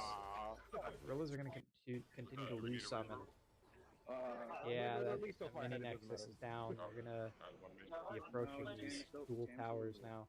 Dual tower is gonna be a lot harder to take down. I mean, that mini Nexus wasn't easy, so very commendable to be able to take that down in the middle of a fight like that. But engaging these towers in general, these turrets right in front of the Nexus, is gonna be. Yeah, but at least they have the super minions. Yeah, and they gotta wait for that. And I would honestly not want to take such a hard engagement with the super minions coming out here, because if you lose, that just if you lose anybody, that really hurts your push. And right there, they lose the Thresh, take out the Orianna. It looks like a couple of trades come through. There's a lot of damage that's happening right in that spot right there. Yeah, Caitlyn putting off a ton of her sniper shots there. That's the Thresh goes down there, the Malphite as well. Orianna's dead, so both of these teams losing numbers, but with Gorillaz on the defense, for the most part, they should be okay with it. These respawns need to come through, though. Otherwise, these two turrets for the Nexus are in danger. It's like that, Ralph. I'm in danger. Yeah. In the game before this. Definitely. All right, that's one turret down. All right, so Gorillaz surprisingly not putting out as much damage as I thought they would. These turrets are taking so much damage. That second turret's going to go down. The Nexus is going to be exposed, yeah. It was just a landslide thing. Once the Cobras were really able to start getting the advantage, that's when... Yeah, they've got the Nexus here. Alright, and that is game over. The Cobras wanted to just clear that out. Yeah. So now it's an advantage Cobra. Yeah, that was pretty heavy-handed victory for them. I mean, they showed that the only thing that can stop them from being the better team in a team game is a first-person shooter. Well, I think that's the only thing that can stop them from being the better coordinated team in this matchup. So, seeing how heavy-handed League of Legends went, I have a feeling StarCraft 2 isn't going to be too different, honestly. I wouldn't say that. You think Gorillaz have a chance to take StarCraft 2? Yes. Okay. So, and I say this just on the premise of if Mers is available. I know Mers has been decent at it, and I don't know how many people they've been teaching. Now, I do know the Cobras have been practicing this game. Without Strix in the lineup, I'm not sure how much that matters. And what would that optimal lineup be? Yeah. So, LA, Deuce, and Jekyll will be going in on this one. Not necessarily. Okay, that's not. I have to see how the lineup looks, because those three should have had to have going in for the last game, and you pick two. Yeah, and Cajun should be available still, right? I don't think so. Because if that lineup was correct, you put Cajun in for the next game. Oh, Cajun wasn't lead. Yeah. Yeah. Cajun was going dummy and lead. And I don't think StarCraft is a game that they win. Me personally, I could be wrong, but I've been wrong already tonight. So go ahead and prove me wrong. All right, so we have LA. Oh, maybe I was wrong. Maybe that lineup was correct. Yeah, I think it was. Okay, so we're getting a reset here, and they opt just not to put Cajun in completely. I wonder. But neither team has forfeit at all. We're about to come down to the last hour of this game, and full forfeits on the board. So a lot of fun shenanigans that can happen. Yeah, I mean the Cobras, not really. I mean neither team really has any wiggle room, honestly. Cobras, sure, you can forfeit a game and still be at a draw, but who wants that? Like, why would you not play out a game for the draw at that point and then try to go for the win? Yeah, this is a tricky situation. I could see this game going through with no forfeits used. Like, just both teams playing out every single game that comes out on the board. And that just shows how competitive these two teams are against each other. They both have specialties, weaknesses, fair matchups. Yeah, pronounced weaknesses. Yeah, you'll see everything across the board in this one, and we've seen some dominant games. We've seen some extremely close games. So, yeah, I will say there's been few, like, complete dominations in this one. LA on Smash was maybe the really big one when LA was able to take like a 4-0 reverse sweep. So wait, they got down to LA? Yeah, they got down to LA at the end, and there were 4 players left on the side of Gorillaz. And he was able to. Who went in first for the Gorillaz? Was it Global?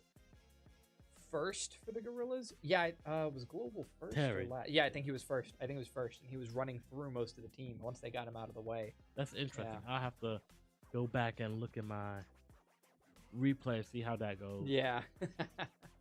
Yeah, it was a good one. It was a really, really good matchup. So, yeah, we've seen some pretty impressive stuff. Gears wasn't as dominant as I think some people might have expected. A lot of people are talking down on the Cobras when it comes to first-person shooters, but they brought Gorillaz down almost to respawns on Gears. They had one respawn left. So that's not the most one-sided game, that imaginable. Yeah, UFC was a great head-to-head. That was between Bubbles? Deuce, actually. Yeah, Deuce was in on that one. Against, was that Global? I'm trying to remember if that was Global in on that one. I believe it was. All right, so we're out of the setup. So Yep. We'll see in a moment here. Be hopping into this one soon. I guess F1 was maybe one of the most dominant games we saw today. In heavy quotes with an asterisk on the side, dominant. Just sat in first place for about 10 seconds and then came out with a win. Good job, Bubbles. Hey, we take the win any way we can. All right. Let's see what game we got coming Wheel up. spin. Car X Drift. Car X Drift. So not quite Pokemon, but Close enough. Very, very close. Alright, so you've got to wait till and if you go. StarCraft's always a fun esport because it starts out so slow. There's so much you can just talk about in the setup. So how much do you know about StarCraft? Very little. Very, very, very, very little. I know about this much. You see what they're doing right now? I know how to do that, and that's about it. Mining material. No, where he's flipping the cameras. Oh. Back and forth? Oh, that's about it. That's about it. Oh, there we go. So Mers is going to walk us through it, so that'll be... All right. So let's see. I wonder if they're going for some kind of rush here. Yeah, we talked about how this one can absolutely still bring us down to the hour, but there have been quick games of StarCraft in the league. Yeah, before. anytime Billy tries. Yeah, it is. It's really, honestly, I was talking about Billy. I didn't say it by name, but yeah. The whole world knows exactly who you're talking about. Yeah, it really is. Just when Billy gets in there, it's a pretty quick game, which is funny. I mean, it's a 4v4 game, but not really when he's in. It's kind of he just plays the game before anybody else is ready to. Billy's party simulator. Do you think this is his version of a party game? This is he invites people over to just kick their butt in StarCraft. He's like, I've never played this game before. Yeah. All right. There's not a whole lot going on right now. Nope, just material mining is usually how the early setup goes. All right. You don't have any workers on minerals. And then over on the Like that is perfect. Terra? Sorry. And then click on your box. I'm blanking on the name right click now. on the building. You right click on the rock. R. Use R. Yep, Zerg's going. Yeah, Zerg, yep.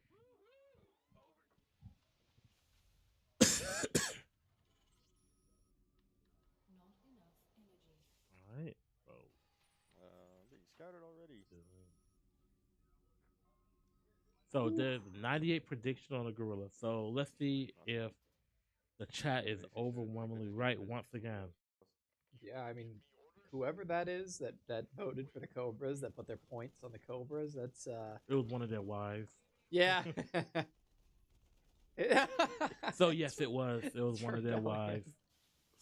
That's pretty funny. All right.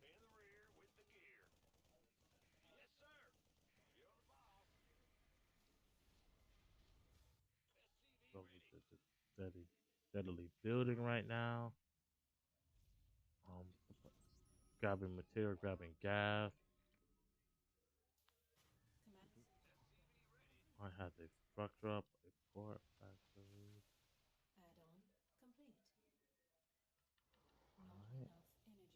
what was going on there? What one did I mean? Oh, I have that warp case up. And then click on your bugs over here. Go like that. B. You need no more defensive units, anything.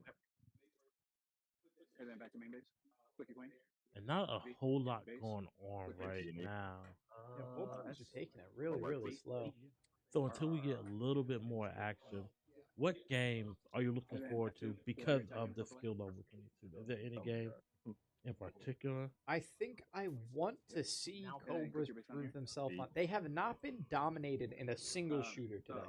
I mean, they played Apex, they played Gears, and Overwatch? And Overwatch, right. And they weren't overwhelmingly defeated in any of those. So biased because of the games like that I come from, but Halo would be a really interesting one to see. That would be. I think because once again, like if it's like Call of Duty, I feel like that's a more mechanically skill-oriented game. Whereas Halo, you can use the numbers and the map and the weapons Teamwork. and the abilities. It can really be such a team-based shooter. It's kind of the last chance for, I think, for the Cobras to prove themselves on those shooters. Because I think if you go up against the Gorillaz and you can't take a single one, then the tougher opponents that you have later in the season, like, you know, the last couple of games that you have to come up against opponents that you're really dreading, the shooters just aren't going to go your way. Because what makes this all so much more interesting is that's how they ended up losing the game versus the Ghost last week. Was every shooter rolled, and when the Cobras were like, well, yeah, what that's happens very happens. unfortunate. But that's what happens. You have to be prepared for everything on the wheel. So, yeah, I would like to see that come out. We always selfishly, the two of us, want to always see Pokemon as well. That's one of those games where you get to see like the best minds of the team really go to work. For the vibes. Yeah, you get to see what kind of team did they build, like how well do they know this meta that we've got going on here. So, yeah, it'd be nice to see that. Yeah, there's a couple still left. I feel like we haven't had much on the side of sports. So I think maybe seeing some like NHL or Madden to get a little to gauge these teams a Get a little taste more. of it. Be able to like say definitely which team was better in that category. You know, just when the conversation arises and people like to debate about certain teams in certain categories. All right, so we have some of those roaches just coming to attack real quick. And that's one of the benefits of the Zerg. They're able to put out a lot of annoying little Zerglings and stuff to pester you with. Right. You can get a attack going much quicker, from what I understand. You can start getting a little bit of an offense rolling quicker and immediately put the other team on the back foot. But you see now, the Zerg is being attacked. So they're all meeting up at the same time. In the middle of the base now. Control one. Ooh, they're not able to get out here. They're just going to get messed up. Yeah, they are really getting pushed on right S, now. Mars. And then second base. Now press the FP button. Like, S. And press home. S, 1V, and then 2Vs. Not a and then whole Mars. lot. Now, go back to your teammates and over attacking. But you see him kind of move his people away. Yeah, I think PK's trying to redirect. They might be giving this one away. I think they've decided that they can't hold that. Yeah, no, it's that's another thing about the game is adapting mid game. You can't just go in there with one game plan and be like, well, I'm gonna run this game plan and nobody will beat. Yeah. Like actually, people scout too much. It wasn't such a big thing in prior seasons, but specifically last season and this season, people I feel like have put a lot more effort into figuring out what people are good at and where they're good at. And who the teams really need. Yeah, it's a way to kind of be able to. It's like the next step that you take as a team is not just being good as individual players, but then becoming good as a team and then becoming good as part of the league, you know? Like really knowing what you're going up against and being able to look outside of the walls of your own team and understand what's going on all around. That's how you can like optimize how you play in every single game. Give us the pylon and Down. So based on early indications, you'll give this to the Gorillaz. It looks like it's so far they have a good start, but I don't think it's quite all wrapped up yet, you know? I don't think it's quite one. But yes, the Gorillaz are looking very, very good so far. Oh, yeah, I mean, they're... Oh. Going just destroying their base. How much time is Click back to your other base. So after 15 minutes, if you have stuff in the queue, you can still take it out. But if you don't have anything in queue and like your queue's full or whatever it is, you can't do anything. You just have to hold that.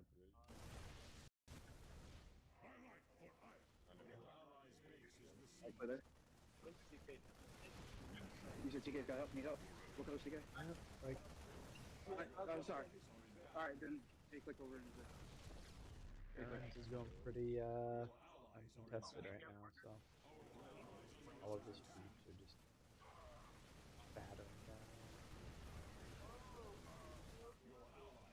Alright. Hey, can anyone And now it's just the test of knocking out all of the troops at this point. Yeah, which I think right now they should be able to freeze. Yeah. So he just sent over some resources to his teammate now. And all of the projectile there. Alright, so I guess is it all on?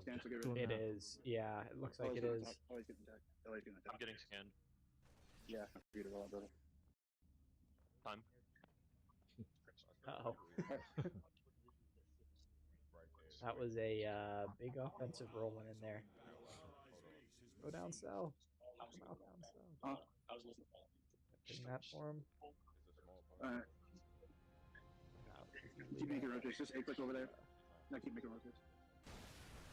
There we are. Yeah, here's the offense rolling in, and they're getting the job done too. So this is, I mean, there's so many troops. They're just melting everything down. It's just they've taken this one. Yeah. Alright, so not much longer before they'll be like, hey, you want to go ahead with this one? Yeah, really. Yep. And it looks like, oh.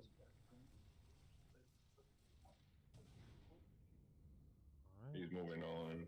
Exactly what it looks like. Chasing him down. He's melting the troops down.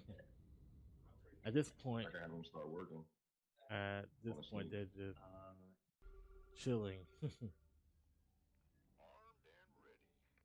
Additional supply depots required. Yeah, we are coming down close to that hour mark for this match now. Additional supply depots. Right. It's a shame Toph wasn't really able to be the person that taught Cora, but you know, Toph is a little bit.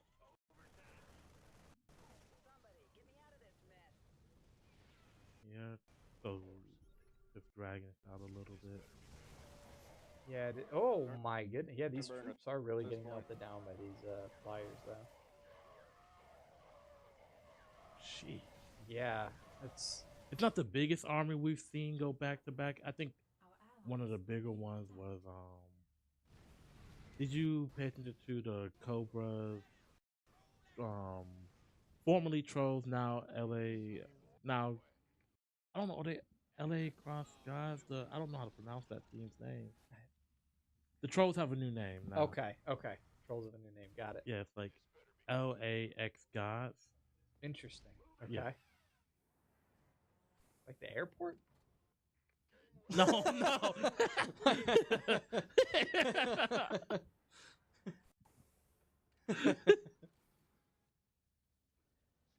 Okay. Thanks, God's got it. For all your flying needs and services. Yeah. Their logo is just an airplane. Yeah. What was it that song Shooting Star, was it Airplane? Oh, damn that airplane. All right, let's not get a copyright strike. Yeah.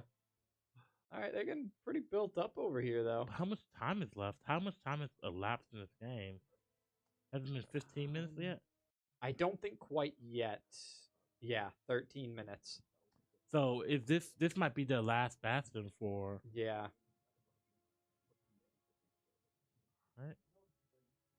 And like I said, this is a big, like, what's the one I'm looking for? This is a huge swing game, just like Tekken was, or I mean every game after the half, really. Yeah, Like honestly. you're getting down, and there's a minute.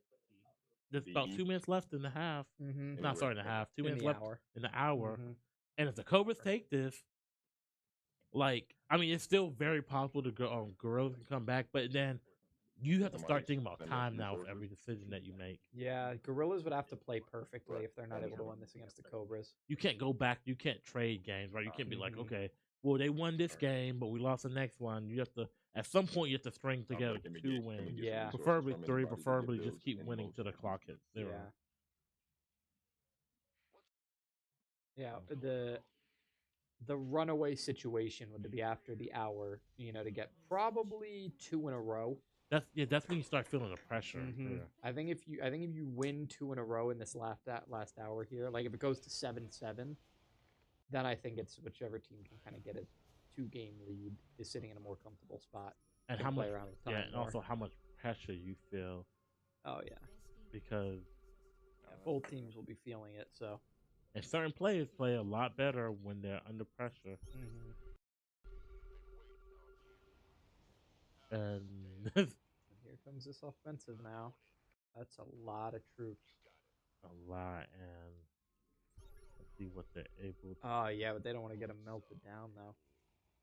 Some of your medivacs They're here feeling, I think. Wow, they've really built up a push here.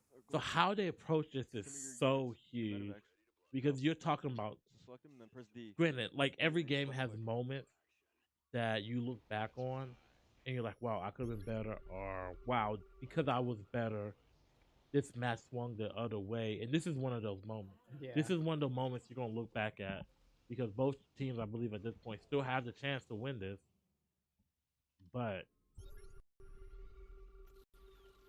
who ends up ultimately clutching it up? So we have Murs right there. I mean, and neither one's really approaching too much. So like, all right, yeah, we'll deal with this when it becomes our issue. Yeah, I'm wondering what's going to be like. When are these teams going to be satisfied with what they have and be ready to push? Well, they don't have much time left, if any Yeah. at all, to really be unsatisfied. You just gotta hold that, and you Yeah. gotta go in at this point.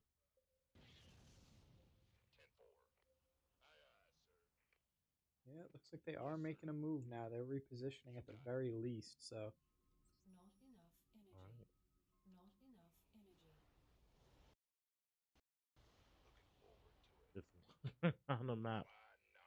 Are they? You think they're just trying to play for position here? Yeah, I don't. It's very indecisive right now. I think they're trying to judge the movements of the enemy team. I'm not sure what they're setting up. I'm not sure what they're still trying to build up for it. We'll have to see. But yeah, I mean, here comes the attack. They took a little too much time, so they're gonna start getting some of their outposts taken down now.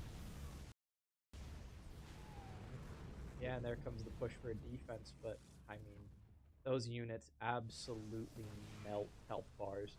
So the engagement has to be like really heavy. Yeah, there they go, cracking a couple of them. They're just poking at them and getting out because they know how quickly the damage will come down if they don't. Yeah, they lost a lot there though, and I think those units are going to be able to get out. Oh, nope, they're still being contacted there by the ships. But it looks like now they're the ones putting out the damage, so not so comfortable anymore.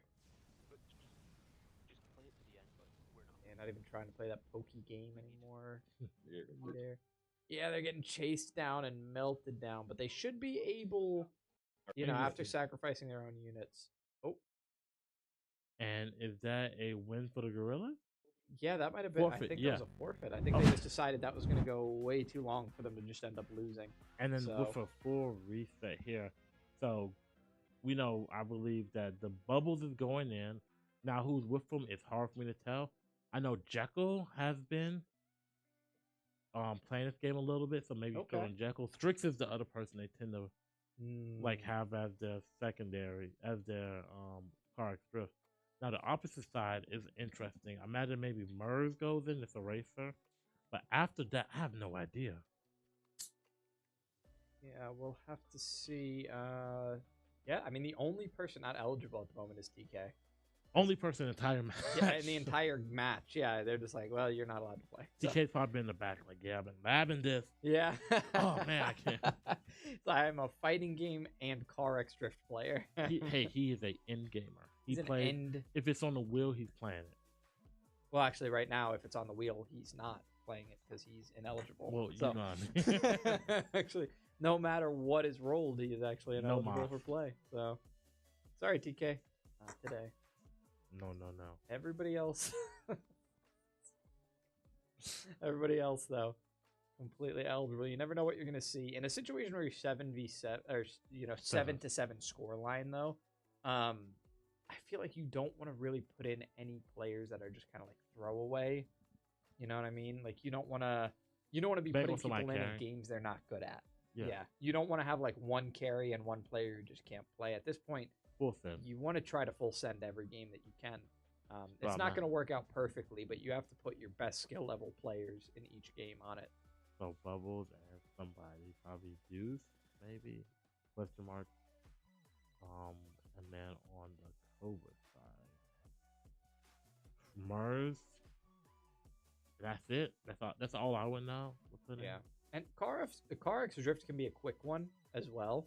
So we had a lot of games in a row that really like ate up time.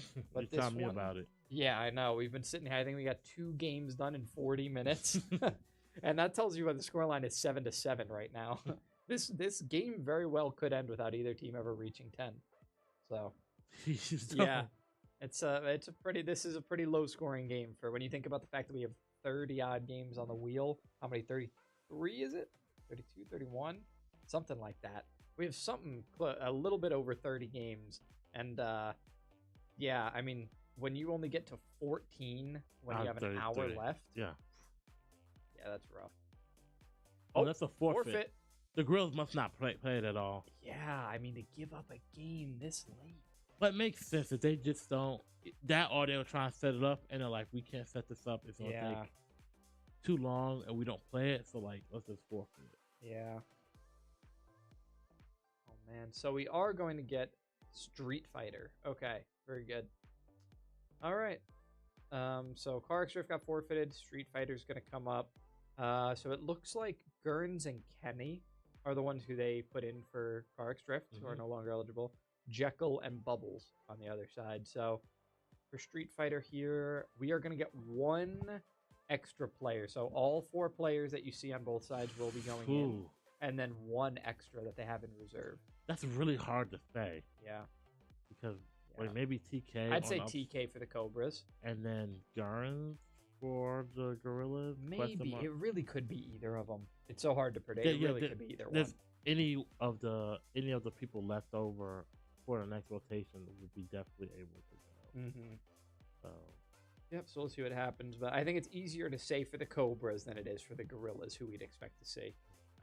We expect TK out of the Cobras, but yeah, I mean it's crazy because if you knew Car X Drift was going to be forfeit before StarCraft ever started, maybe you could have saved yourself some time as the Cobras and just gave that one up earlier. But they played it through and paid off for them a bit because now they're up to 8. So with Street Fighter next, with a game they feel super confident in. So unless one of them been practicing Street Fighter like that, I do believe that this is a Cobras win. Mm-hmm. Just based off of prior knowledge. But that's the thing about prior knowledge is we don't know. We're not in these people's houses like, yeah, I'm about to grind Street Fighter 6 for 20 hours this week. Yeah. A lot of people are like that, but yeah, you don't quite have that luxury here because if you are, it would be so hard for any of us to predict like what people have been practicing because we keep talking about over 30 games on the wheel. How are we like in a single week? You can't practice every game to its full potential. You have to work your way up to practicing, being able to be good or more at a lot of these games. So we probably expect that the Cobras were labbing shooter games a little bit more. That's what it seems like. Yeah. Between that and him having Raging Cajun in the lineup, that really does tilt things a lot in their favor. Yeah. But we have about a minute and a half left in this setup timer. So let's see who each team opts to put in. Who did they put in on everything? TK? Yep. That's as we expected. Yeah. So, yeah, I guess it's just up to Gorillaz now. So, Global, Carnage. We'll get Mers. We've got Kevin, and let's see which of the other two it is. Okay, it's gonna be Gurns. So, Kenny gonna be the only one guaranteed to play the next game. So, 1 minute left in the setup. We still have a couple of 1v1 games left, actually, that Kenny might have to go into. We still have Yu-Gi-Oh! Up there. We still have Pokemon up there. So We have UFC, you said that roll, right? UFC already rolled, yeah. Yeah. I feel like that's it. F1 already went as well. Yeah. Yep. Yeah, so If I'm the Gorillaz, I'm trying to get this game up and ready as soon as possible. oh yeah, right. If at this point the Cobras only benefit from time getting taken Wasted, down. yeah. Yeah. And you know they will take full advantage of that. So, so I'm guessing they're just messing with controls right now. But you have about 20 seconds left before it becomes an issue. And let's see what the strategy is again, right? Because we've seen that Global and TK are the two fighters that are most heavily relied on. Both teams have shown that they have players that can absolutely swing with the rest of them, but like Global. Yeah, right. But yeah, Global and TK are the ones that each team is going to want to rely on the most. So we'll have to see the strategy of who they want to go, if they want to stack the bottom and leave somebody to kind of sweep the rest of the lineup if it gets to the end, or if they want to put them up at the start and see how many of them they can take out to just leave the rest for the rest of their team. Because with Street Fighter being a game where you can, with the way that we play it, you keep your health bar damage even after playing a match. Yeah, so yep. So the way the game works, it's going to be 5v5. Whenever a player takes damage and they go up against their next opponent, they will recover a little bit of health, but not fully. They don't get their full health bar back. Could you imagine? I know. Yeah, if you get your full health bar back. I mean, if you think about it. Okay, so we do get a timeout coming out from the Gorillaz. I think their setup might be going a little bit odd, but we talked about how Gorillaz would want to get it set up as quick as possible. Not working out that way. No, not at the moment. And Street Fighter being a game, I wonder how much they're putting on Global for this. I do know that other people have been practicing. Never mind. We have been in. So this looks Kimberly versus Kimberly. Yeah. Everybody wants to be like King of Fighters. Oh my gosh. It's just a fighting day. Fighting game day. Are they okay? So that's right. I didn't know if they were in the world's most attended button. Yep. All right. So that first round is going to go over to. It looks like that might be Carnage, if the sides are correct. Get an update on that. But yeah, if sides are correct, if Gorillaz are on the left, then well, now I'm not sure who this is. It'll be somebody else, but got a Guile versus the same Kimberly, who, as you can see, almost restored full health, but not quite after that last matchup. Oh, nice. Kept good contact. Eventually turned it into a grab, but yeah, for that much connection, you don't want to see that little damage being put out. Yep, and then that modern damage, that's a lot. Guile's such an annoying cat to deal with. And then he should be dead here. Yeah, it was a nice pin. It was a nice job pinning him up against the wall. So, and that's, yeah, I think that's Kenny as well. But I mean, honestly, it was a Cobra's favorite game, at least in my opinion, but we'll see how Memento plays out. Mm-hmm.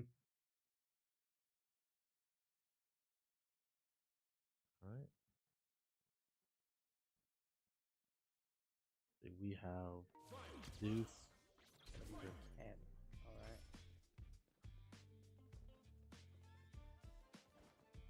This is Deuce and Kevin now.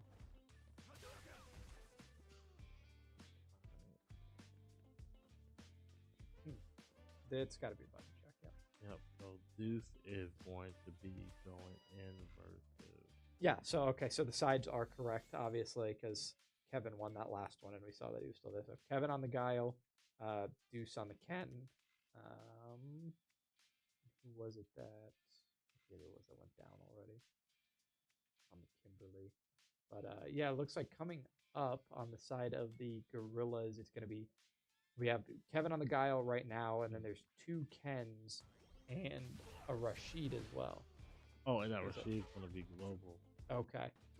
So they did. So they put global at the bottom. Then they decided to, try to get as much work done as they can on the front end of the team, and I guess have global try to finish it off for them. Maybe putting a lot of reliance on his abilities.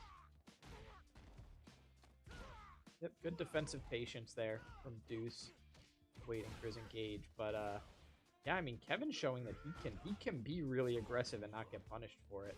He's able to put out a lot of these really, really strong attacks and string them into something worth his time. Yeah, not waiting for the engagement, not just trying to wait for the jump, but actually taking advantage of it when it comes. Not quite close enough. Gonna want to close a little bit of distance here. Ooh, and yeah, that one was just jumped into. I do like the idea of changing up the speeds of his projectiles, keeping his opponent on his toes and stuff, so.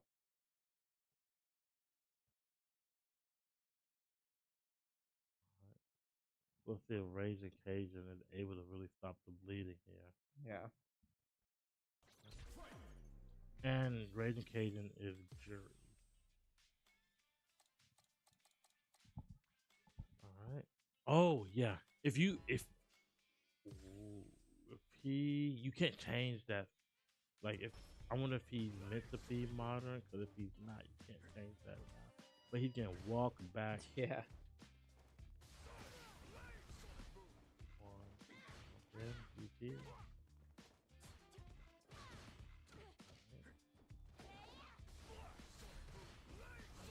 Pressure there. Giles is going to keep sonic booming you until you do something about it. And he got you up a jab. Oh, not jab, a grab, another grab. If he able to connect, nope. And he's just going to finish off here. Yeah, I mean, it was a good way to get out of the corner, so. Get stuck up like that. Still, though, Kevin with these connections. Yeah, I mean, even when he doesn't quite take advantage of his projectiles, he's still getting the work done. So he's got multiple ways to play, and that's always dangerous to go up against.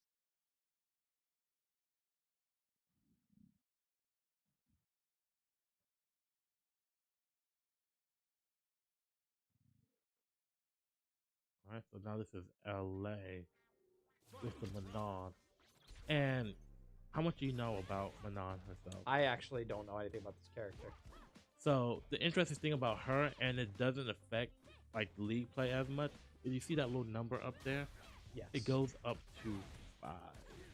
So when she gets when she gets some of her command grabs, they go up, right? And they start doing more damage. So thankfully that doesn't transfer in this situation. But like those command grabs start getting to like super level damage. Wow. Okay. Yeah. I could see how that could happen in a multi-round game. Yeah. But. All right.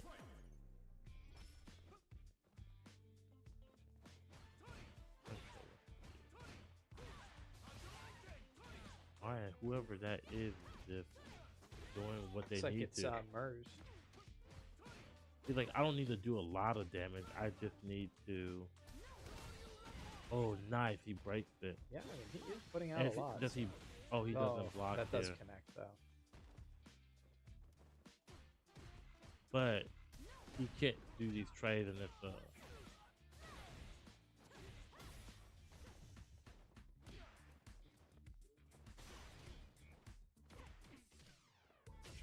yeah. Oof. and then it's okay.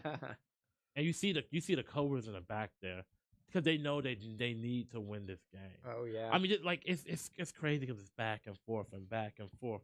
Now, who does he play?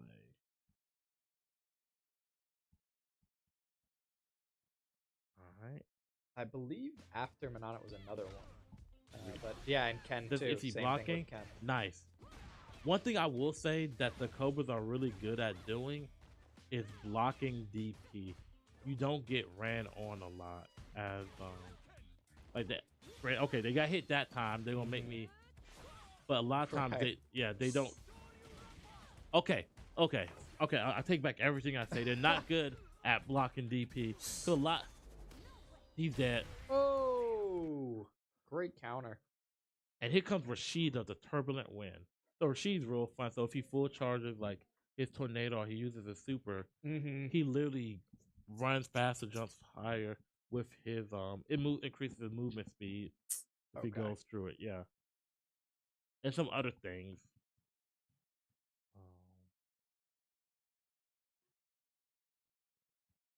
All right. And then the good thing is he's able to win this, or if he's able to even do some damage to, what is his name? Able to do some damage to. What's the one I'm looking for? They're giving a bit of help to whoever's last.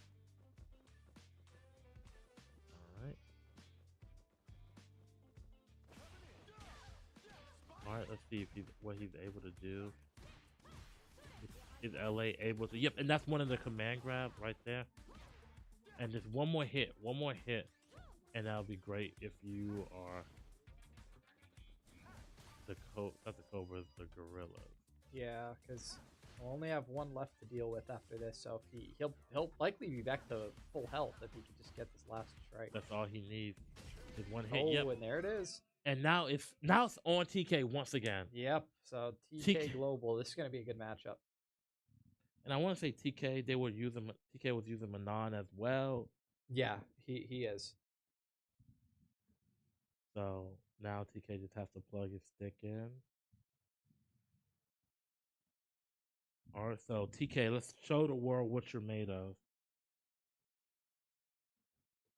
Like I think we were talking about earlier, fighting game rookie of the year. Yeah, people are talking about he's in contention. So he's the odds-on favorite right now. Yeah, so let's. If you look at just at stats, he's the odds-on favorite, and if you look at like everything else that he brings.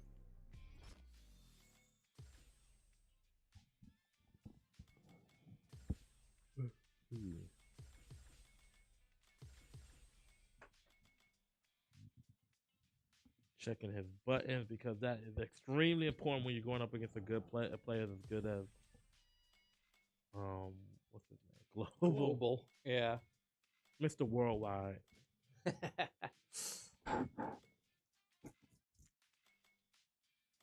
this is last man standing on both sides right now.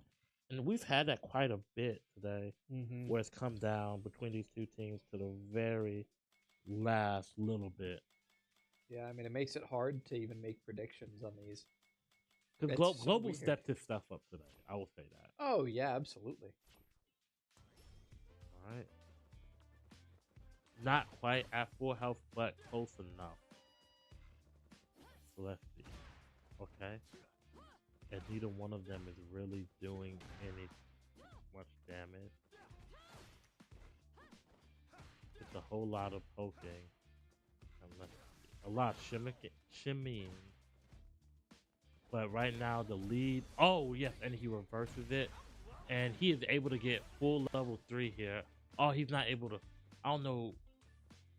I don't think that was intentional. And see, you see that little tornado? How he's able to. Yep. While he's powered up. And honestly, if he's able to get that level 3, let's see if he's able to finish this. I don't think this kills, but it puts him in a super. Yeah, such a low position. Yeah, I mean, and he's gonna run up and low. Yep. Like he has all the advantage right now. Yep, and that grab. Let's see what happens here. This isn't done. Let's see if TK able to close this out. That's a girl. Oh, and that. Oh, so close. And you once again see Global really stepping it up here.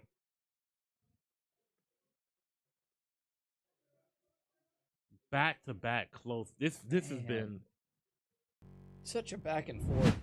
And for this to be, Cobras want fighters, right? And for them to come up against a team that really, really wants the fight, that isn't built around fighters. Yeah, right. But We've now got we another have one coming up again. King of Fighters. Global is going to be able to go back in, and Global's a good KOF player. The Cobras, I think full send here again, and I think their full send is LA, Hogeki, and Jekyll. Okay. So now that kind of leaves them vulnerable a little bit because they have 3 non-full fighters. Like, don't get me wrong, Raging Cajun has improved, but I don't think he's not of the level of the Jekyll, the LA, and the TK, and the Hogeki on their team. So, tied game with 36 minutes left to go. Start full sending now. Yeah, tied at 8-8. For a minute there, it was looking like, yeah, I think that whichever team hits 10, I think wins here. I think that's kind of the score line that we're gonna see is whoever hits 10 is gonna end up taking this one. Yeah.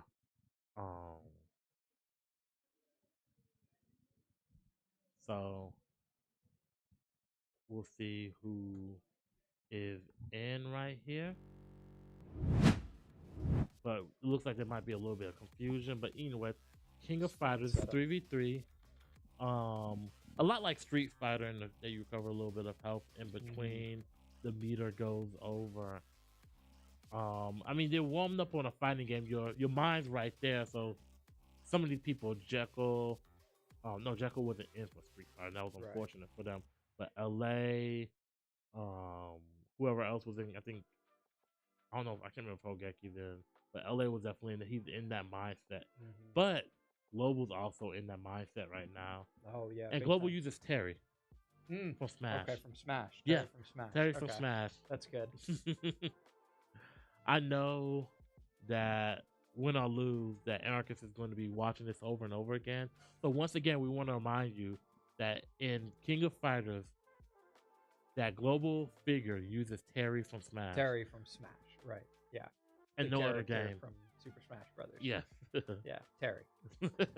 Terry from Smash. Everybody knows Terry from Smash. Right? He's iconic. But I also thought he was like worked at a gas station the first time I saw him. He's a trucker. Yeah. I saw his hat and his jacket. I was like, this dude likes trucks. Let's see what's gonna be next. They are yelling out there. Respin. Oh, Fighters. well. King of Fighters is. Oh, we just missed Pokemon. Oh. DVD. Also, another fighter into a fighter. Another fighter, dude. I don't even like. And unfortunately, and it's really unfortunate because the Gorillaz don't have access to Gurens, who is somebody that they will want. So imagine that for their side, well, maybe we see Global and the X-Ray Boys, and on the opposite side, LA, Jekyll, Hogeki. Yeah, the only other person I could, well, I don't know. Maybe you switch Raging out for one of them, but we haven't gotten Guilty Gear yet, right? And we're not going to. Okay, good to know. No, we have not. I will let Jekyll know that you curse Guilty Gear, and he will lament over it. Let him know. Let him know he has to play Pokemon Let before him the know night's over. Tell Cersei I want him to know. Yeah. Man, we just missed Pokemon. Hey, we got a lot of other games on Twitter to worry about. Like Pokemon. But what other, besides Pokemon, what other long games do we have that's left on the wheel? Yu-Gi-Oh! Potentially, Yu-Gi-Oh! Can potentially be on. Right, yeah. But whoever wins King of Fighters wants a longer game next, and they want to win that game. So if you get King of DBZ, because DBZ should be DBZ into Pokemon, DBZ into potentially a long Yu-Gi-Oh! game. What other game do we have that could Madden. I think Madden could take up some time. Yeah. Ooh. Yeah. It's like one of the longer, like Sports mid-length game. Definitely the longest sports game. Yeah. Yeah. NHL could eat up some time. It's not like the longest game on the wheel, but it could definitely eat up time. You want something that takes up like maybe 10 to 15 Yeah, minutes. yeah. At least. Yeah. And Madden's going to take up that. Yeah, right. So you want to win this game and you want Madden. Let's just call it like that. Right, Win exactly. this game, get Madden. Win this game, get Madden, and you want to win that too. But the interesting part is, if Madden is next, right? And say the Gorillaz lose DBZ but win the next game, right? Or say they split the next 2 games, right? And the next game is Madden or something like that. Gorillaz have full lineup for whatever the 10th game win is for. Yeah. So that gives them the lineup advantage. Yeah. Something to kind of look at going into it right now. No game will be fun. Not because I know neither team, neither side will have somebody that's really good at the game. CTR would be fun. Oh, CTR? CTR would be really fun right now. I know Bubba's been playing it. Mers doesn't play CTR? Not like that. Not like that. Okay, Yeah. okay. It's going to be a very interesting game. Yeah, we've seen some really, really good CTR And we've games seen some before. really bad. Definitely. A lot of times what we get is like a 1v1 situation where the bottom teammates are just fighting for third. It's like No, actually, you know what I want to see? I want to see a game that neither team is definitively better at. I want to see Wreckfest. I want Wreckfest Wreckfest would to be a be the good last one. game. That'd be a good one. I want it to be 9-9. Wreckfest is the last game. 9-9 Wreckfest. Oh my goodness. But we have about 45 seconds for DBZ to come up. And it looks like we're getting some lineup inputs here with their characters, so we'll let you know definitively once it comes up. Just make sure these all get locked in correctly, but it looks like they are about ready to go, and we should know soon who they are playing. I was gonna say the Gorillaz. Both teams have both of their lines, but the Gorillaz lost their timeout. Do you remember what that was? Gorillaz timeout. Yeah, it was during setup on. Yeah, which game was it? It was setup on Street Fighter. Oh, okay. It was just this on the last one. Okay. So now we have. Let's see. About Cobras have 2 timeouts left. Yep. Both teams still with 4 forfeits. So if they start going back and forth at like trying to get the perfect game, we can see them used. Hey, looking at it, think about it like this. King of Fighters was not played, right? So that means there's technically 32 games on the wheel. Yeah. You could, tie game. Oh, all around, like just go into overtime and then just keep tying it up. It's a tied game. 16 to 16. That's what we want. 16 to 16. That's what we want right now. Yeah. I don't imagine we're getting there in half an hour. Hey, anything's power. Hey, that's PowerPoint. So anything's possible.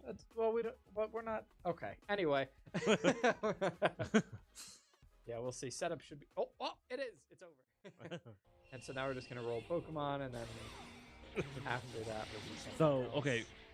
UI Goku Jekyll, LA is Goku Black. That's not it. We also didn't get Halo in. Oh, Texas Chainsaw Massacre. We've been ending a lot of games on Texas Chainsaw.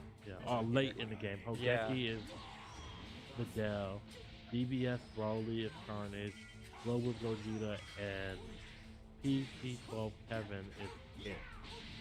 So we are watching right now. We are watching Carnage. LA and Carnage, right? Yeah, Carnage is doing a good amount of work. Alright. You get a switch in there. And that should be Hogeki right there. Hogeki not doing too much damage. Nobody's 2-8-ing. I don't think I've ever seen that.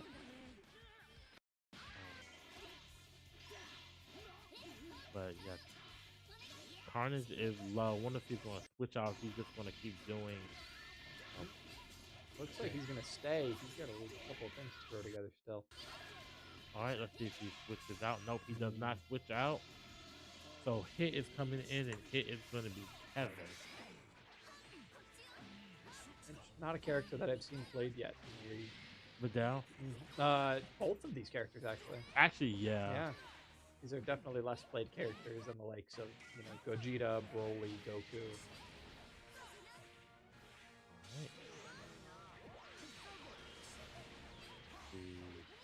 Is he able to get the Vidal out? He should kill him right here. And that is an even game. Granted, a little bit of a health disparity, but yeah, this is Kevin does DVD. have to be careful. Oh, switch it in, and that's a lot of damage to switch in on. You don't want to take that much on a switch in ever. Like, it's one thing to take a hit, but to take like 20% of your health bar on the first connect is not good. Like you didn't even get a chance to do nothing. You just came in and like, I guess I'm just getting beat up now. Yeah, it's like coming in and being like, "Where's my leg?" Alright, and Global applying that pressure right there. Yeah, Global on the Gogeta, and we still have LA in right now on the safety flat. And if he's able to get LA, wait, let's see how much is he able to do. Turn this into a He's not going to be able to. He doesn't have the meter to. Right. And nobody's 2Hing. Everybody's just letting people super dash for free.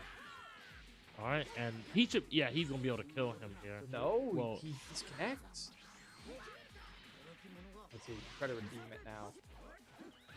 Not able to get anything yet, though. But if I'm gonna remember correctly, Gogeta has a when he gets to 7, he has an instant kill. So it's smart here if he's trying to do that. Just he can get to 7 by the time he gets back in, and I believe 7 he has a. Correct me if I'm wrong. He can kill him right here just off of this. So let's see if that's what he's able to do. Get the spark right back, and I think he's dead here. I think dead here. I could be wrong. Let's see.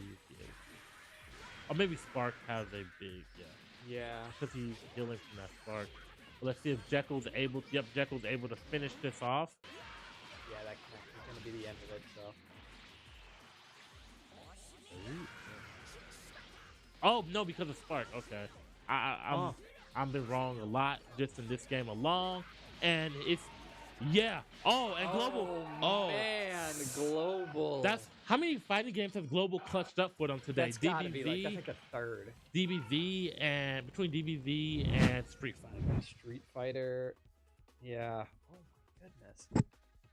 Hey. So Gorillaz up 9-8, 25 How many minutes fighting games have the Gorillaz won today? Have the Gorillaz won today? They have taken UFC sport or fighting? Sport, right. So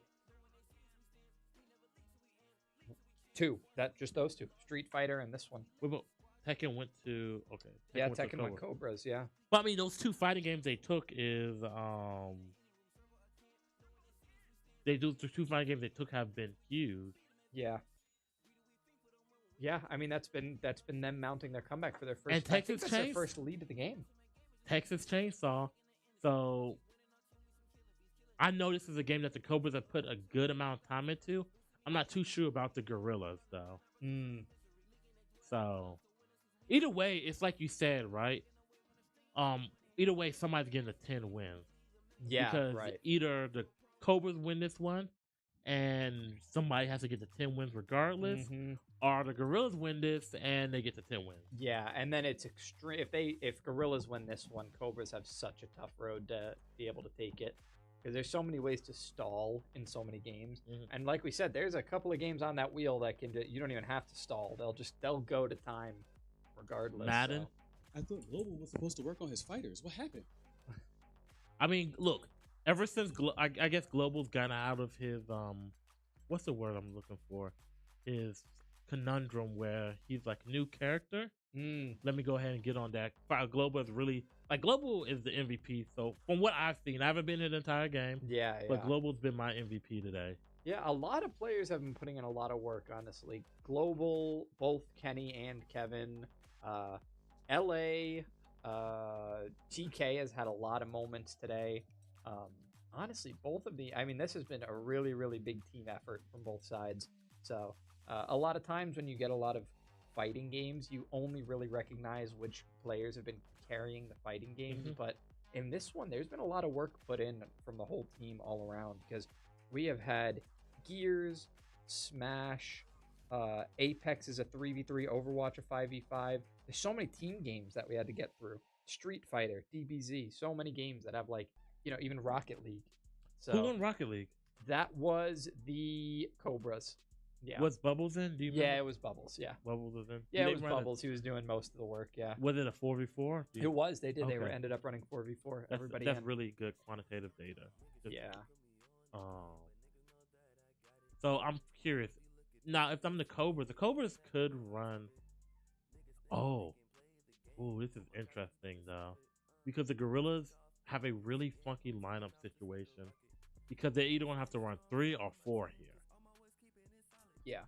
Now, the Gorillaz, it looks like, are going to be running 4. Okay. It looks like they're gonna opt to let the Cobras take Killers, their family. And they get family and they get.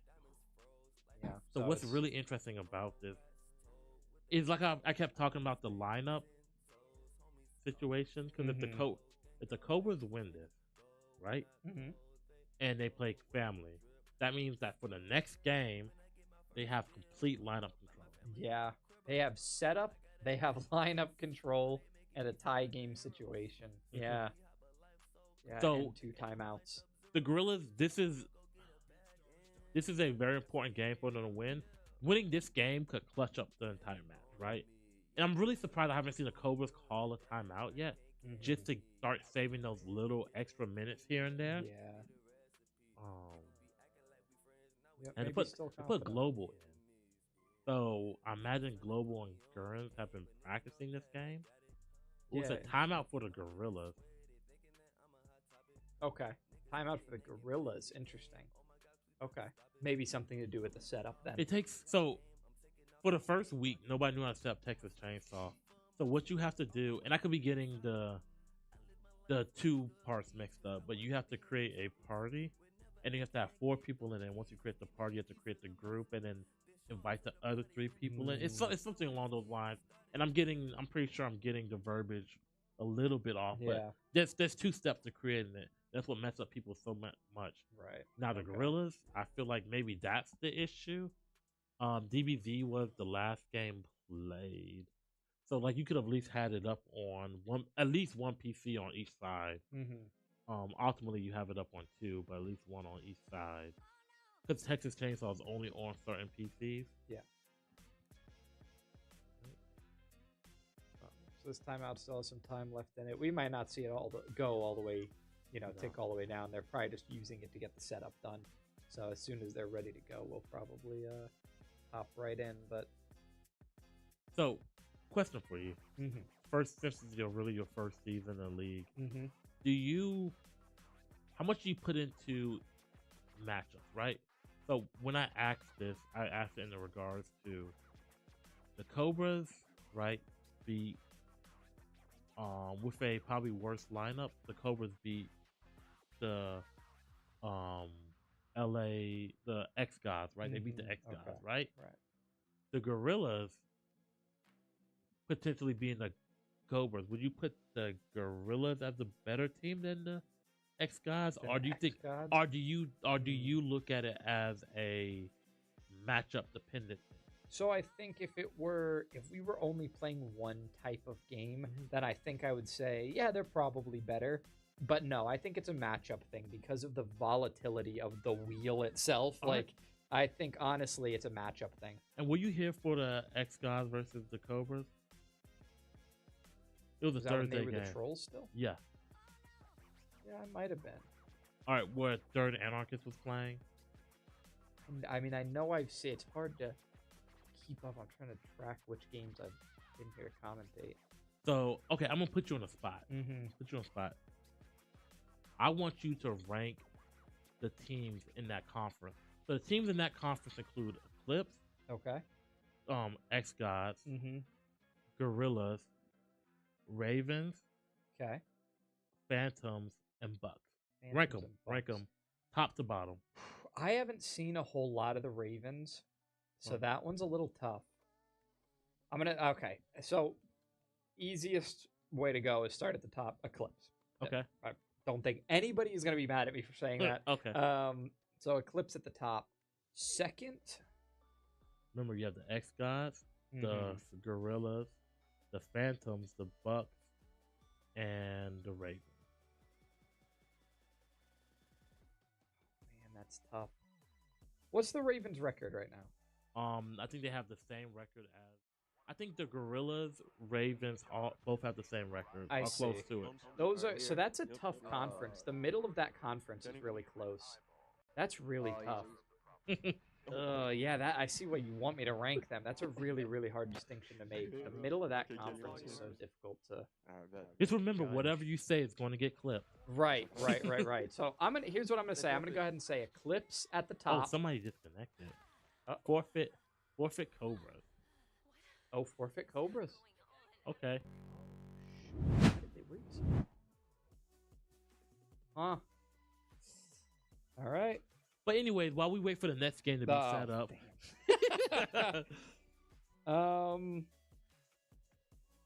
right. You know what? I'm gonna. Oh shoot. All right, so let's talk about this Madden. Oh my goodness, right? So Madden. we're going to see Jekyll go in and probably Deuce here. Jekyll and Deuce. Okay, that makes sense to me. Versus maybe Carnage Murs. Carnage Murs. Interesting. Yeah. And you hope the game lasts. I feel like you should put in Kenny and Kevin because they don't have to make call outs. They can like read each other's minds. So you need to call a timeout though, so you can stop. Oh yeah, absolutely. Because being you down don't want 2 it to go down to right 20. now with Madden. No way. You still have your timeouts. Go ahead and call it. But no. So Madden, we play in 3-minute quarters, all pro. There's many ways to play it. People opt to like try to keep possessions as low as possible, score, hold the ball off. And yeah, we see a lot of teams commenting. We see the Ravens, 49ers, and the Chiefs as of recently. Yeah. But anyways, speaking of those teams, go ahead and rank our teams. I don't think I know them well enough. I think I need to get to like a postseason situation where I can see all of these teams like in their placements and they've played against each other. I don't think I've seen enough intertwining games against each other to know how to rank them yet. I can say Eclipse is at the top and I can say Bucks are at the bottom. That's what I can say right now. For the middle, I think it's really, really, really difficult. I think if the Gorillaz win this one, they're making a little bit of a push towards being in the top half of not like the conference, maybe the league, like jumping up past that middle ground and just showing like that we're kind of here to fight for the postseason kind of thing. Okay. So then I will ask you another question. All right. Cobras or Ghosts? Who is the better team? Ghosts. Okay. I think the Ghosts. Now, do you think that's recency bias, or do you think the recency has basis? I think it's both. I think it's a little bit of recency bias because of what I've seen recently, but I also think every team is as good as they show up right now. You know, you can't point to yourself a year ago and be like, look how good we are. You know what I mean? You got to point to yourself this week and be like, look what I did. And, you know, Cobras have some work to do. That you can't have this many weaknesses and be fighting for the top half of the division. They got a little bit of work to do. I think they're showing that they're on that track, is what I'm seeing right now. Is that they're on that track to being one of the better teams, something that is threatening for a majority of other teams in the league, but they have a giant weakness right now that they're getting exploited. Interesting. All right, so go ahead and are people yelling at me on the? What are you? No, go ahead and clip that. Hey, what? Clip yeah, it. Go ahead and clip my analytical. You do realize that observation. Most of production is Cobras. Huh? Yes. What do you mean? What does that mean? That a lot of the people in production are Cobras. Like are on the team? Yes. Oh, I don't know that. All right. My goodness, and Yu-Gi-Oh! And Yu-Gi-Oh! After this. Oh, goodness. What are people saying over there? Nothing. Listen, Cobras, I'm gonna say it again. I'm gonna say it again, because apparently you think you can back me down with fear. I'm gonna say it again. Cobras, You are almost there, but you got work to do. Okay. You got a little more work to do. You're not at the postseason yet. You have the time. Make the time worth it. Show up and show the rest of the league that they should be afraid of you. All right, anyway, so off to Madden. Oh, now you're not going to let me say that, though. So we do have Buffalo versus Baltimore. This is a pretty interesting matchup, actually. We usually see either the Chiefs or the 49ers, at least one of them. So we have the Ravens and Jekyll at QB as expected. Yep. And we have Murs at QB for the Gorillaz for the Bills. So Josh Allen versus Lamar Jackson. Two QBs that can't quite get over the hump in the playoffs. Right. But so they opt to get the ball first here in a 3-back formation. Yeah, and the strategy we see used the most often is try to score in the first half. Right, take it slow. Start slow with a running game. Try to until they stop it. Right, until they stop it. Try to get the clock ticked down. Try to get a scoring drive in the first half and not let the other team score before the first half ends. And the thing about it is, you want to have true clock on. You need to have because it's not. Oh, we didn't make that. You need it's not so the accelerate clock is supposed to be off, right? But you can, when you're picking a play, you can that should be a touchdown. Go out to your left. Yep, that should be a touchdown. Oh yeah. But you can have that is a early touchdown. But you can have a thing set where you chew clock where like the clock goes faster, and that matters because in this situation, the in-game clock, like how fast that goes is going to determine how fast you can get to the next game. Yeah. All right, so Yu-Gi-Oh should be getting set up now. Ooh, that one is rough. I have a feeling if the Gorillaz win this one, the Cobras are not sitting down to play Yu-Gi-Oh. Yeah. If they know that they can't take this one home. All right. Let's see. Run back here. Run back for a touchdown. Run back for a touchdown. Run back. Oh, he almost found the gap. Yeah, almost a 35-yard drive, though, so definitely enough time to turn that into a touchdown. These quarters go by quick. The first half is usually over before you even realize it's coming. But right. So let's see. And then think about in a close matchup, right? Like this, every time you think about like, man, if I did this, right? If I clutched out in DBZ and if I clutched out in Street Fighter, we're looking at a 10-8 game the other way. All right. Separated, and that stops the clock. Oh, let's see. Yep. And it's funny because if we get Madden 25 on the wheel, Baltimore's going to be used a lot again because they've had they added a really powerful running back to their. They needed it. I mean, they didn't win Super Bowl last year, so it's always about getting better. Right. All right, 3rd and inches.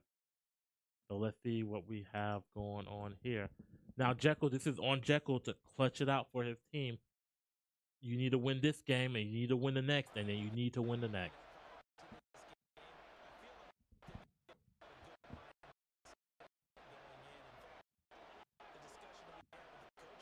So, 3rd and inches. They're able to get the conversion on 3rd down. Still a minute left in the first quarter. This is one of the quicker moving games that we've seen. A lot of no huddles. A lot of chew clock. That's what you need to have on.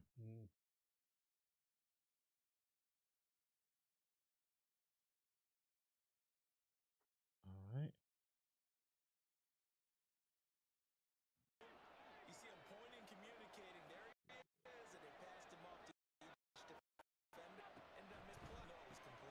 And then attack. Oh my! Oh, don't lose the first. Yeah, all right. I've seen that. I've seen a player do that 1 or 2 times in real life. All right, so we have how much time? I mean, This is going to be the end of the first quarter right here. And they're pressing the receivers there. I mean, look at it. We can have this Madden game can be over quick. Yeah. Quickest Madden game ever. Yeah, maybe. What's the score to? What do you mean? Is there a score limit or no? Nope. Oh well, then I mean, that's the NFL. Close. Yeah. Yeah, I mean the time is going to stay pretty consistent. But with all these no huddles, yeah, I mean the clock is moving. So. I mean, honestly, if there's incompletion, that could slow down the game clock a little bit. All right, 3rd and 10. Let's see. It'll be curious to see if they get into a 4th and short, if the Gorillaz opt to try to go for a touchdown, or if they opt to go for the conversion, or if they opt to go for just a field goal. Nice screen pass. That is probably illegal block in the back, maybe. Or illegal man downfield, probably. I think. Oh, illegal contact. Ooh.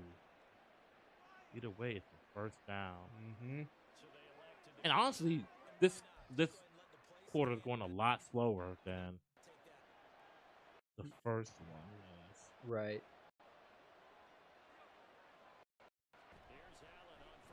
Oh, overran the route. All right, and we see a lot of communication between Jekyll and Deuce there. Yeah, really. After every single play.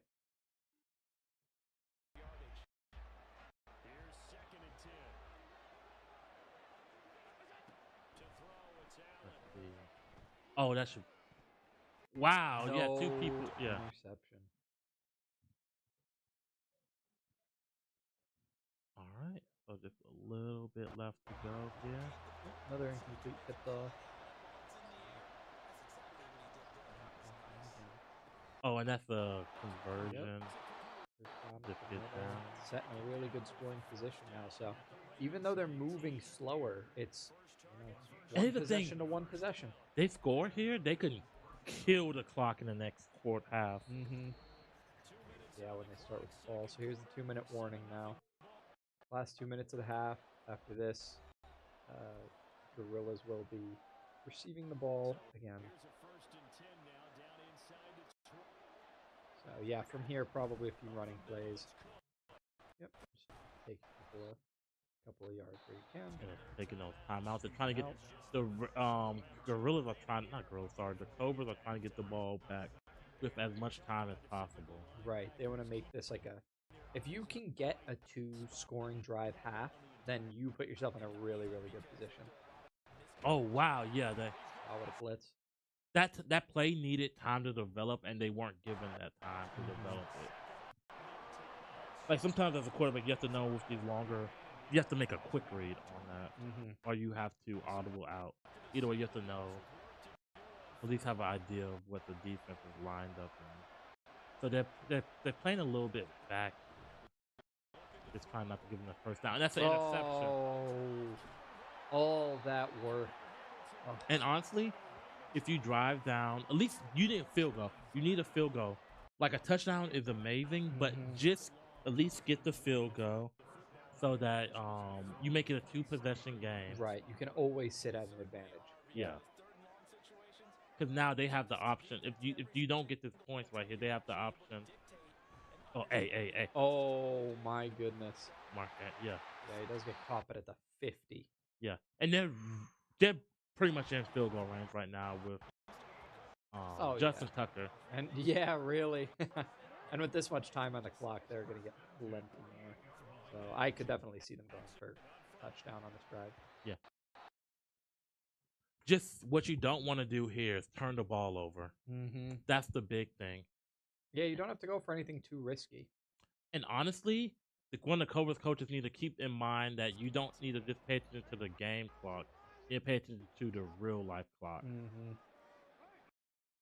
Because you have about 14 minutes left. Yep, and some of these run plays are to help. Timeout by the Ravens? That's an interesting decision to call a timeout there.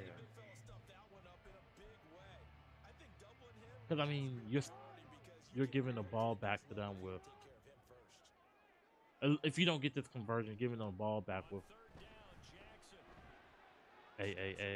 what's he going to do? Okay. So a first down and a little bit more.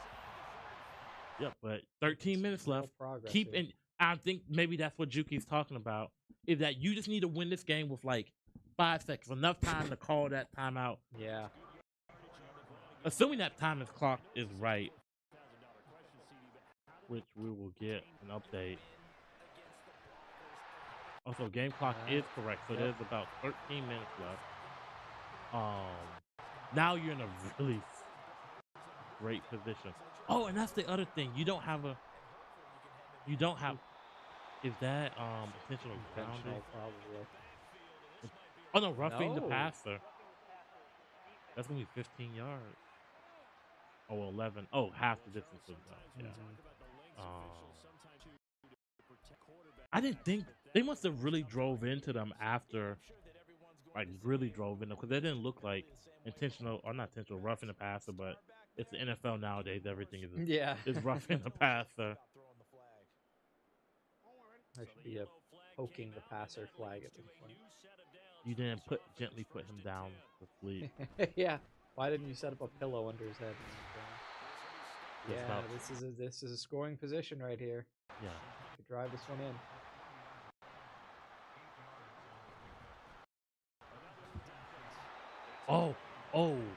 This is bad. This is why you needed that timeout. I don't know why. Wait, why did Buffalo call a timeout? So you need a passing play here, and because so you run the ball, right? Mm-hmm. There's no guarantee that you get it. Yeah. And all of a sudden now you missed out. You're on a 1 yard line, and because you used that timeout early, you don't have the opportunity. Right. So this is almost a guaranteed pass. It'd be really risky for them to go for it on the ground. So let's see what look. Person's wide open, and that'll be a touchdown. Yep. Yeah. So now you have a 2 possession lead. You get the ball back in the next half, and you just run the clock. You have shoe clock on, and you just stall as much as you can on defense before you get the ball, and then take it as slow as you'd like. This is look at how look at the time in this game. There's 11 minutes left. Can the Cobras win this? Yeah, win this, and then they'd have to win Yu-Gi-Oh right after. Yeah. All right, so they're in position to get a field goal, but they need to get something big on the first play. Not something big. They need to get something that's a 40. They need to get like a 20-yarder. Yeah, it has to be a pretty decent play. I mean, compared to what we usually see, it's got to be pretty big. Yeah, something to the outside. Yeah, you're not just going for a first down here. Or a touchdown. Whoa, that's not what you want to see if you're the Cobras. No. Wow, really, really, really good job working on a comeback here for the Gorillaz.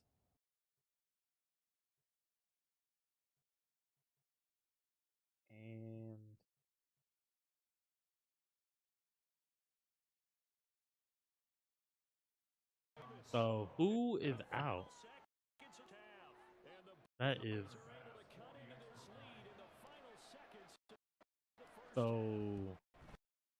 Mers. So we'll get an update shortly on what happened here. And honestly, if I'm the Cobras, I'm taking this out and I'm at least running those 2 seconds. Yeah, less than 10 minutes left now in this match.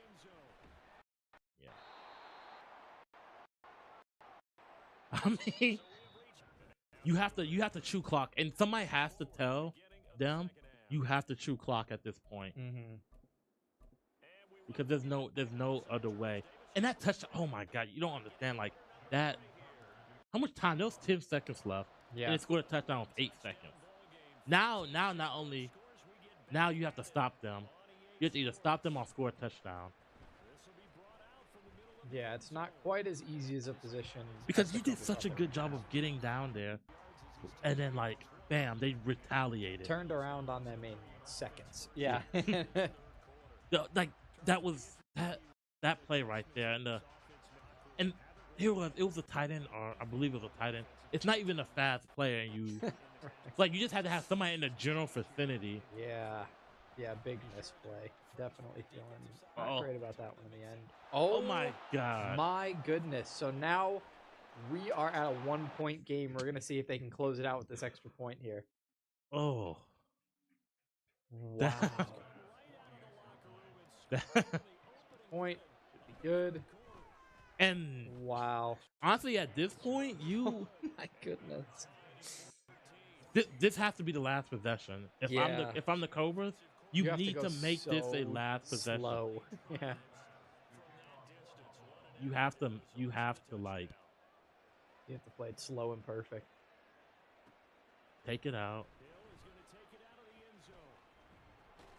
But you have to like every play has to kill clock. Yeah. Because you have to either catch the ball or you have to run it, and you need chew clock on. Mm-hmm. So if you look at the bottom, you can you can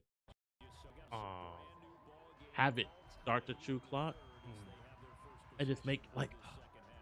And that's the thing is, I don't know if anybody is like, you're in the zone right now, and that's such a situational thing that I don't know if anybody's paying attention to that. No, they're not. They're not having it set the true clock. Like, they have the 4-second runoff, but you could have so much more in terms of time. And they're doing the right thing in terms of getting, but also what you want to do is you don't want to snap it as quickly. You want to, because you only get, like, you can only get so many first downs in a drive. Yeah, right. All right, good. But no, I need you to go.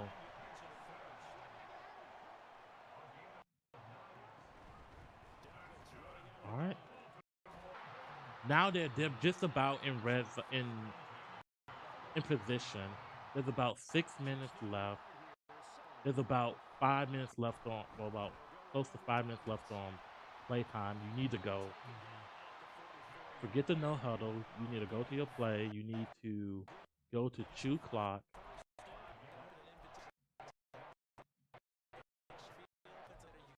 But at this point, you're cutting it really close right now. Yeah, both in the game and the match in general. That's the other thing that they have to worry about, the Cobras, is they have to get this game won in enough time to be able to play the next one, try to tie it up. Like, there's that 5-second runoff, but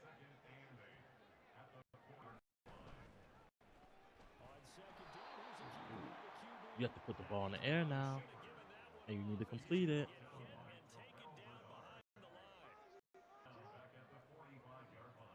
Because honestly, you need to keep the possession of the ball. Oh, and that's game. An interception. That should essentially be matched. Like, I don't see a world where. Well, it all depends on if this is a scoring drive or not for the Gorillaz. Well, my issue is the amount of time that the game's going to last now. I see. Right, like how long they're going to stall it out. Yeah. And think about it, 2 long plays that where the cornerback got beat in the single high coverage, and then at the end of the half. Yeah. Those are 2 plays that's going to really define it. Because this can't go into overtime. Yep. This cannot go into overtime. Yeah, no, if this goes into overtime, Gorillaz can just let Madden go and they win. Yeah. So. Yeah, every second that goes by, it's looking more and more difficult for the Cobras to come back in this one. 3 extra minutes, and I will feel so much more comfortable. Right. 3. Just 3 extra minutes. Let's see if they run this clock down for the next 10 seconds. No, not. Oh, but that stops the play clock. Incompletion or I don't see them. I don't see them. What's the word I'm looking for? They're gonna probably just straight pass it, and it's either a good completion game, screen pass. Oh yeah, that's. Oh yeah, it is. That's not enough, but it is very close. It's probably close enough to try to go for first down. Honestly, but that's such a dangerous position for the result of the game. They're going for it, and I can almost promise you they're gonna attack the flat here. That seems to be what they do. You need to probably have your people play pressed up on them. Let's see. Is he gonna? Oh, yeah. He just needed enough, and he's gonna get a lot more than it. Yeah, and now you're in field goal range. There's not a lot you can do here. I mean, the Gorillaz probably just clutched it out here. Yeah. They killed the time, and they're potentially going to win Madden. Just don't need an interception. Yep. Yep, making slow progress up. Yeah, that's how they need the rest of this game to go. And you're about to come up on a 2-minute warning here, which is going to just take off more time because it's essentially a timeout. All right. Yep. And there's about 50 seconds difference between game clock and real-time clock. Right, yeah. Clearly the game clock is moving a little slower at this point. There's been a lot of incompletions and out of bounds, so. I'm going to be honest. 2 incompletions ends the game. Yeah. Close for first down there.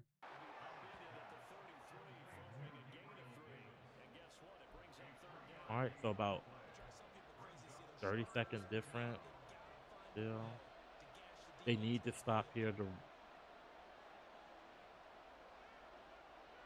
And it's such a nasty position to be put into right now.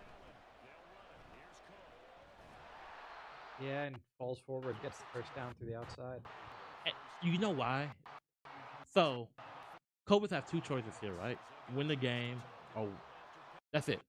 Yep. Because that's game. Oh, because what that puts you in a position is you know how you get the ball back before they. You know the only way you get the ball back now is calling timeout. But do you know what timeouts do? Yeah, they stop the clock to the end of the yeah, and one timeout pretty much. Yeah. So it's an unwinnable position at this point as long as the Gorillaz just run the clock, run the ball, run the ball, call a timeout with 1 second left to go. That's all they have to do at this point.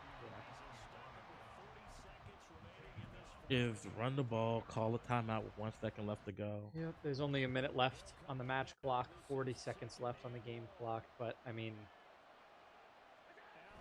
I don't understand why you don't run the clock down there. I'm not too sure what the Gorillaz are doing, honestly. No, the Gorillaz called a timeout. I know, and then our match clock is ticking down. There's 45 seconds left. Yeah. They had 30 seconds. They had 30 seconds of game time to count down. Maybe they don't want to risk. Ball. Maybe they don't want to risk having it called as a delay of game. Ah, I see. But I wouldn't put it doesn't matter. Look at the play clock. They win. Even if they don't win Madden, they win. No, it's finished. So it's the outside. Gonna get a couple more yards out of that. 4th and 10. But I mean, honestly, 10 seconds left. Played beautifully. Like this. Kick a field goal. There was so much that they had to have on their mind there, honestly. And I mean, if you look at it honestly, the biggest thing that really messed them up was that in terms of their game with the Cobras was that letting them score with 10 seconds left in the half. You knew that you just have to protect it deep. Just protect deep because that's all they really can go for at this point. Yeah, Cobras still have a chance to win the game though. Or the yeah, just Wow, Madden. X. Oh my God, X.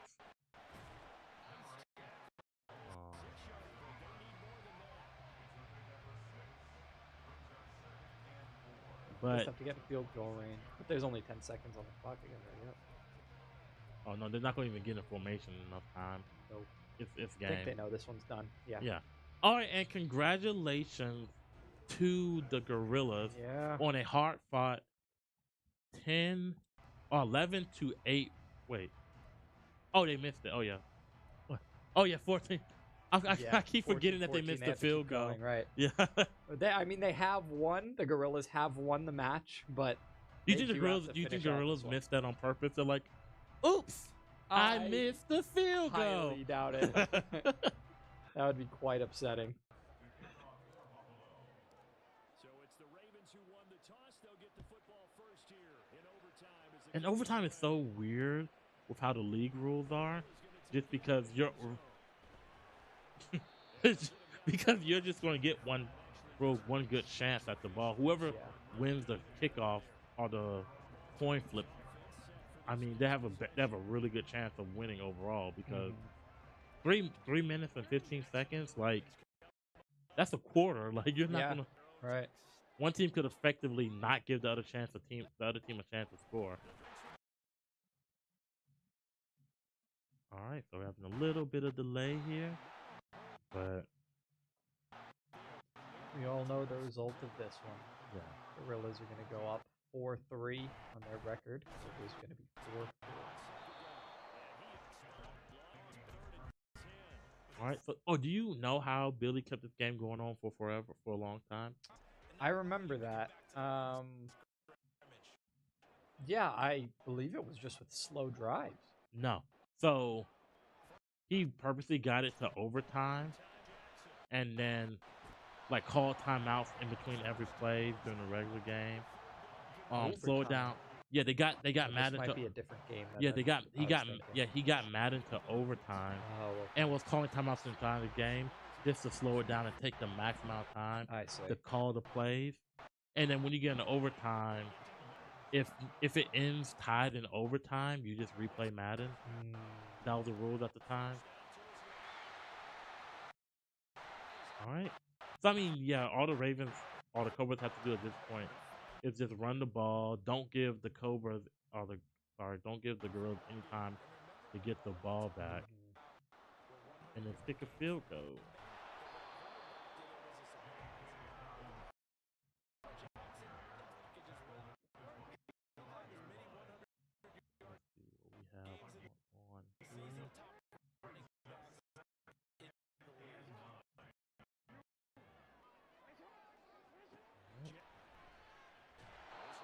All right, good. The only thing that you don't want to risk is a potential fumble, so be careful. You go right, you bank right. That's going to be first down. Fumble, just as you said it. Oh my goodness. You see Jekyll like. Jekyll's like, are you serious right now? He's just looking back like, man, look. Hey, he ran Lamar one too many times. Well, my issue was you running Lamar in the middle of the field like that. At least on the sideline, you have a chance of the fumble going out of bounds. And now the Cobras can potentially, not the Cobras, the Gorillaz could potentially just drive them. Because we've seen the Cobras or the Gorillaz have the ability to strike deep down field. Or not. Or not. Now just kick a field goal and game's over. Yeah, just go ahead and... Because both teams have had chance at possession. Just kick the field goal. Let's go home. Wow. That was all part of his strategy, by the way. Wow. He was like, I'm going to fumble with the ball, give him a chance to... I'm going to fumble the ball and then get an interception. Yes. Wow. All right. Strategy. So, this one's going to end 10-9, not 10-8. A very close match. Back and forth. DBZ, Street Fighter, we look at those games. I mean, I'm pretty sure there's other close games. Oh But yeah, there were some other close ones for sure. League wasn't too close. Tekken, kind of. Not Rocket League. Apex, slightly. Overwatch, slightly. FC was pretty close. UFC was pretty close as well. But the Gorillaz really put it all on the line with that last game. They're like, we're going to win this now. Oh, yeah. Maybe we don't win Madden, but this match is over now. Yeah, I mean, StarCraft, they very well strategically forfeited CarX Drift. Then they won Street Fighter DBZ in a row. Went to Texas Chainsaw Massacre, had it forfeited to them, and it put them in a position to just play out Madden really slowly and make sure that they get a win in the match. So, yeah, and they're going to come out of that one on top. So, congratulations to Gorillaz. We're going to get them to join us here in a minute. The Gorillaz are 4-3, and the Cobras are now 4-4. Yep. Still very, very, very close. Yeah. So it makes it hard for them at this point, right? So before they still had a chance at the number 2 seed. Now that is almost out of the door. Yeah, let's see what the next game after Yu-Gi-Oh would have been. Okay, sure. CTR, that's pretty funny. That would have been a good one. It would have been interesting. Yeah. It would have been depending on who they put in for Yu-Gi-Oh. For the Gorillaz. All right, now we have the winning half Gorillaz, half X-Ray team coming in here. X-Ray featuring the Gorillaz. It's 4, right? That's 3. Somebody take them. Who wants it? All right. So close match, back and forth.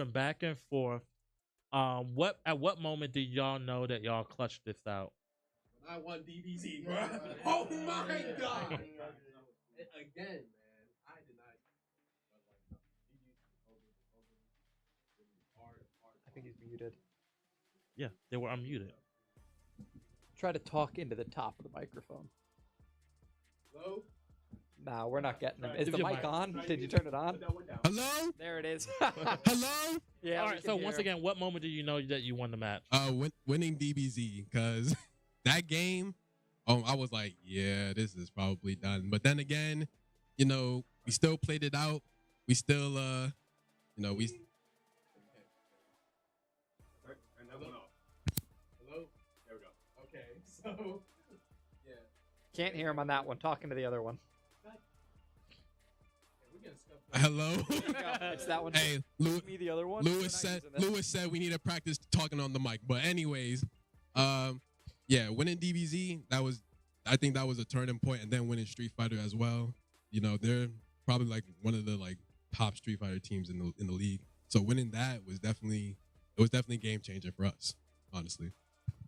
All right. I want him to have the mic. All right. All right, so Mr. Mers.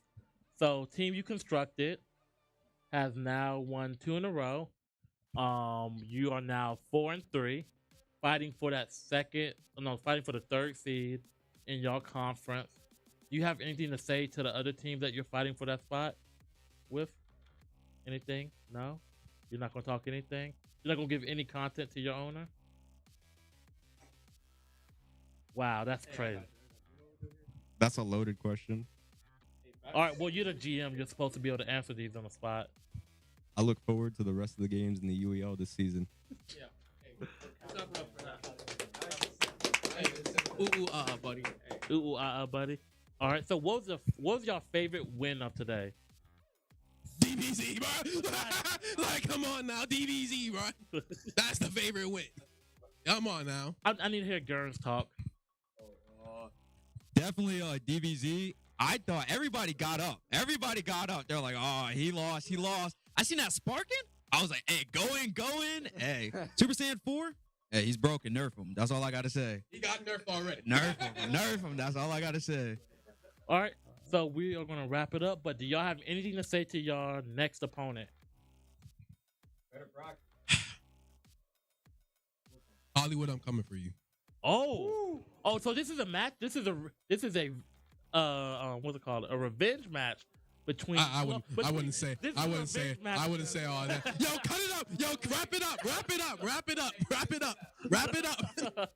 up. All right. Anyway, so we will see y'all tomorrow. What's today? Today's Friday, right? We'll see you tomorrow, 3:00 for Eclipse versus X Gods. All right. So we'll see y'all tomorrow at 3. Hey.